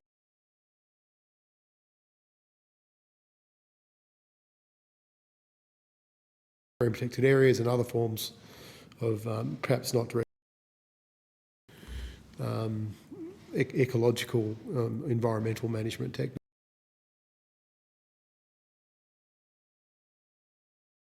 The first one is, as well as our RAGs and MACs risk working group, which is specifically focused on these topics.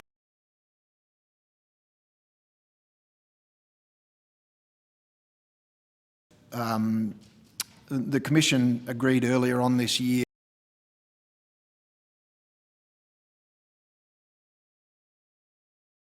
RAGs and MACs. And that was through Dr. Fulton? Yeah. Her work is a primary input to that. The Atlantis is absolutely fantastic for trying to unpick what's going on and what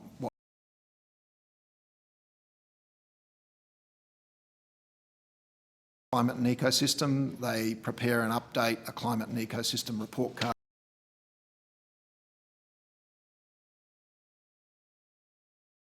What's the available research, and that's to really feed into our decision-making processes. I guess importantly to note, we have a contract to undertake a number of things have changed since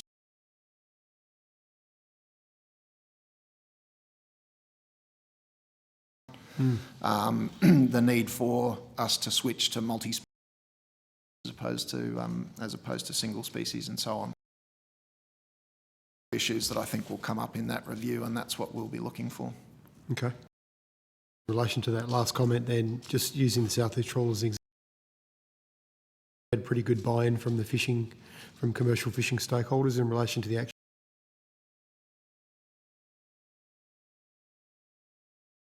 Earlier this year, from the moment that new stock assessment was presented to the RAG, there has been that I can think of industry trying to debunk the science or say that it's a seasonal trend or anything like that, which has been really good in terms of us trying to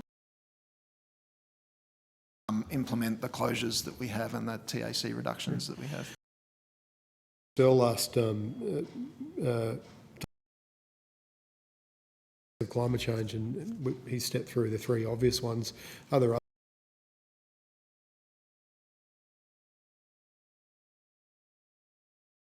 that we need to keep an eye on? Yeah, everything, Senator. Right. Some of the ones that we think are for us to get our heads around include the northern prawn fishery, where we're expecting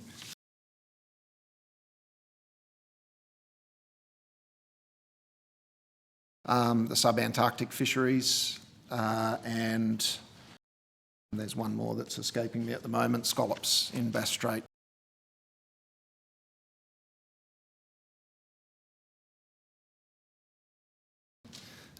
There's enough evidence that that we need to, and not just the Commonwealth fisheries, but the state.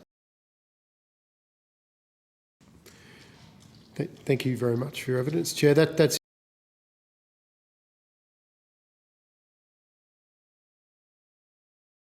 questions. I've just got one to finish or wrap things up.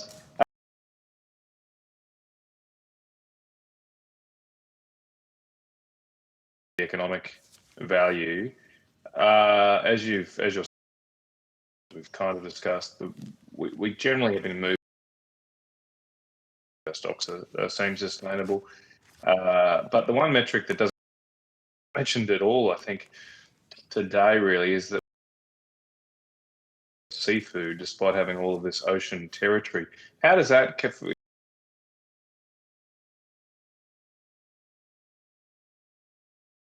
We're just getting it from often more intensively fished other countries.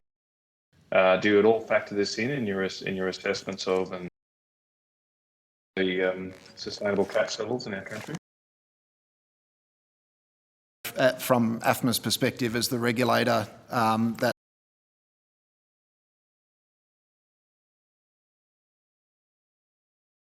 port, whether that's eaten domestically or exported.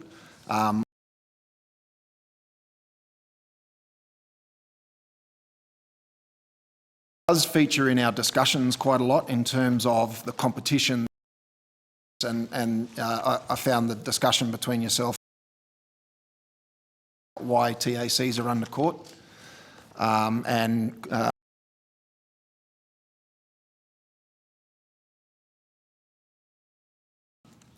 it can be a positive one or a negative one over the last few years.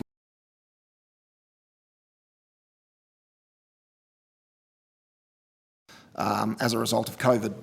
And so that's been really good for that in terms of net economic returns. Whereas on exports, that's been very bad.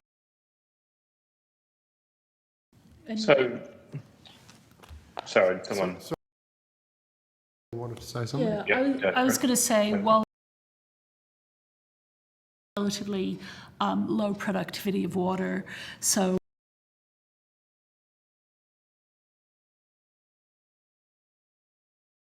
and that's just a characteristic of our geology and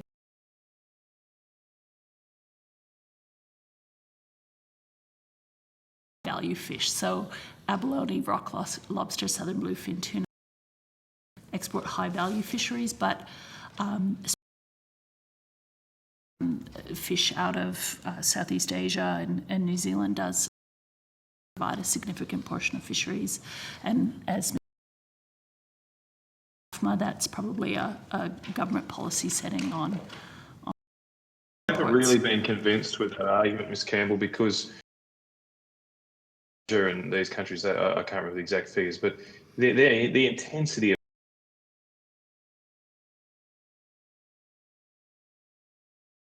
productivity, but there's not a lot of, I've never seen a quarter or a fifth or a tenth even of, we're less than a hundredth in terms of our. I mean, we know there's a lot of environmental issues in those countries.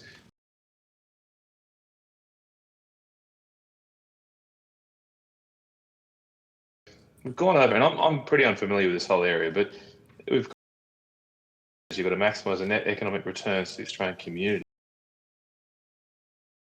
A big economic return would be to be self-sufficiency. You look at this as part of that broad objective. But yeah, thanks, Chair. So perhaps I misspoke a little bit.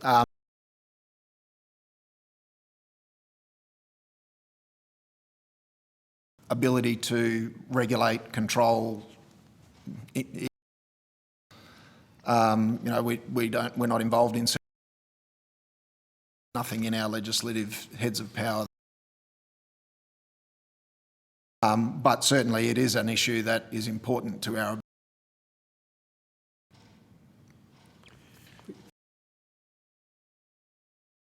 sustainable catch arrangements. That's sure.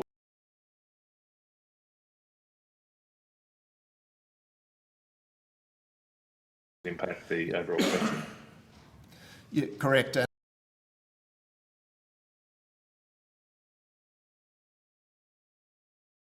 So our sustainability objectives, policy and legislative settings that exist is obviously a big one of those. So.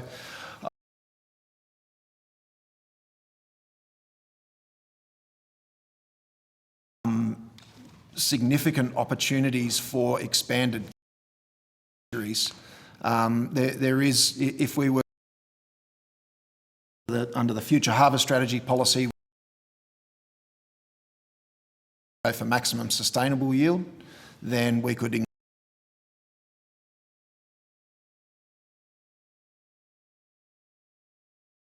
but that's not going to be very much in terms of the quantity of that's being imported. So it's a combination.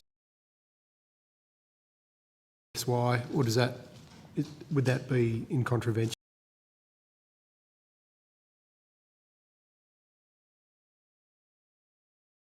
Yeah, Issuing a new harvest strategy policy that says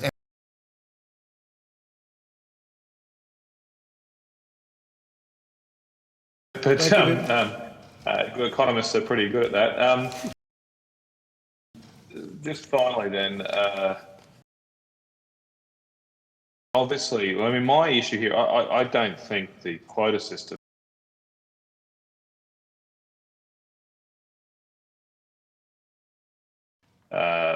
been restrictions that are placed in the fishing industry, large green zones, tape on equipment, etc., which a boat size had nothing to do with quotas. I mean, closed on the sector are somewhat uncritical beauty, if you like, of a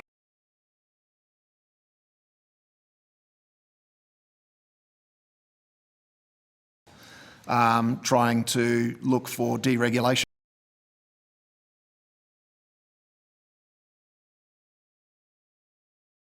TQs is that you can get rid of input controls.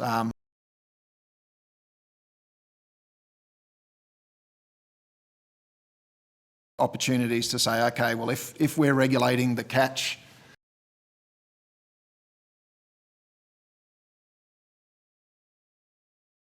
or whatever the case may be. Closure, do we really need a tight constraint?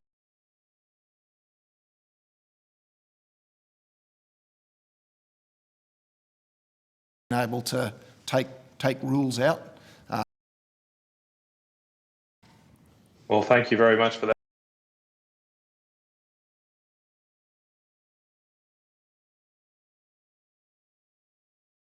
Today, this very important inquiry. Notice, but if there is, or if Senator Wilson passes someone in the day.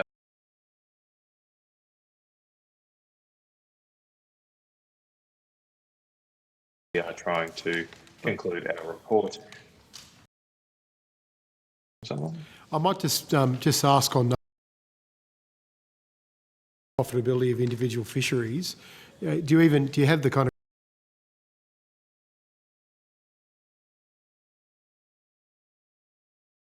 consider things like taxes, those kind of things? Is there even the data where you could do that? Yeah, so we surveys. Yeah. So we only survey some of the main, but all that information's public on our website. You can have a look at it. And if I can add.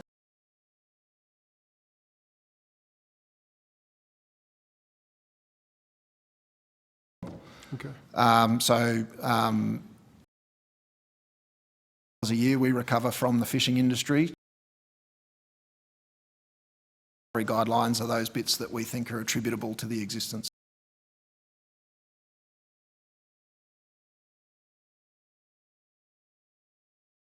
Find a way, but we're pretty good. We're done very, very in comparison to most inquiries. So thank you very much. That concludes today's public hearing for the Fisheries Quotas Inquiry. Thank you to all the witnesses who appeared and to the Secretariat for their assistance. The committee. Thanks, John.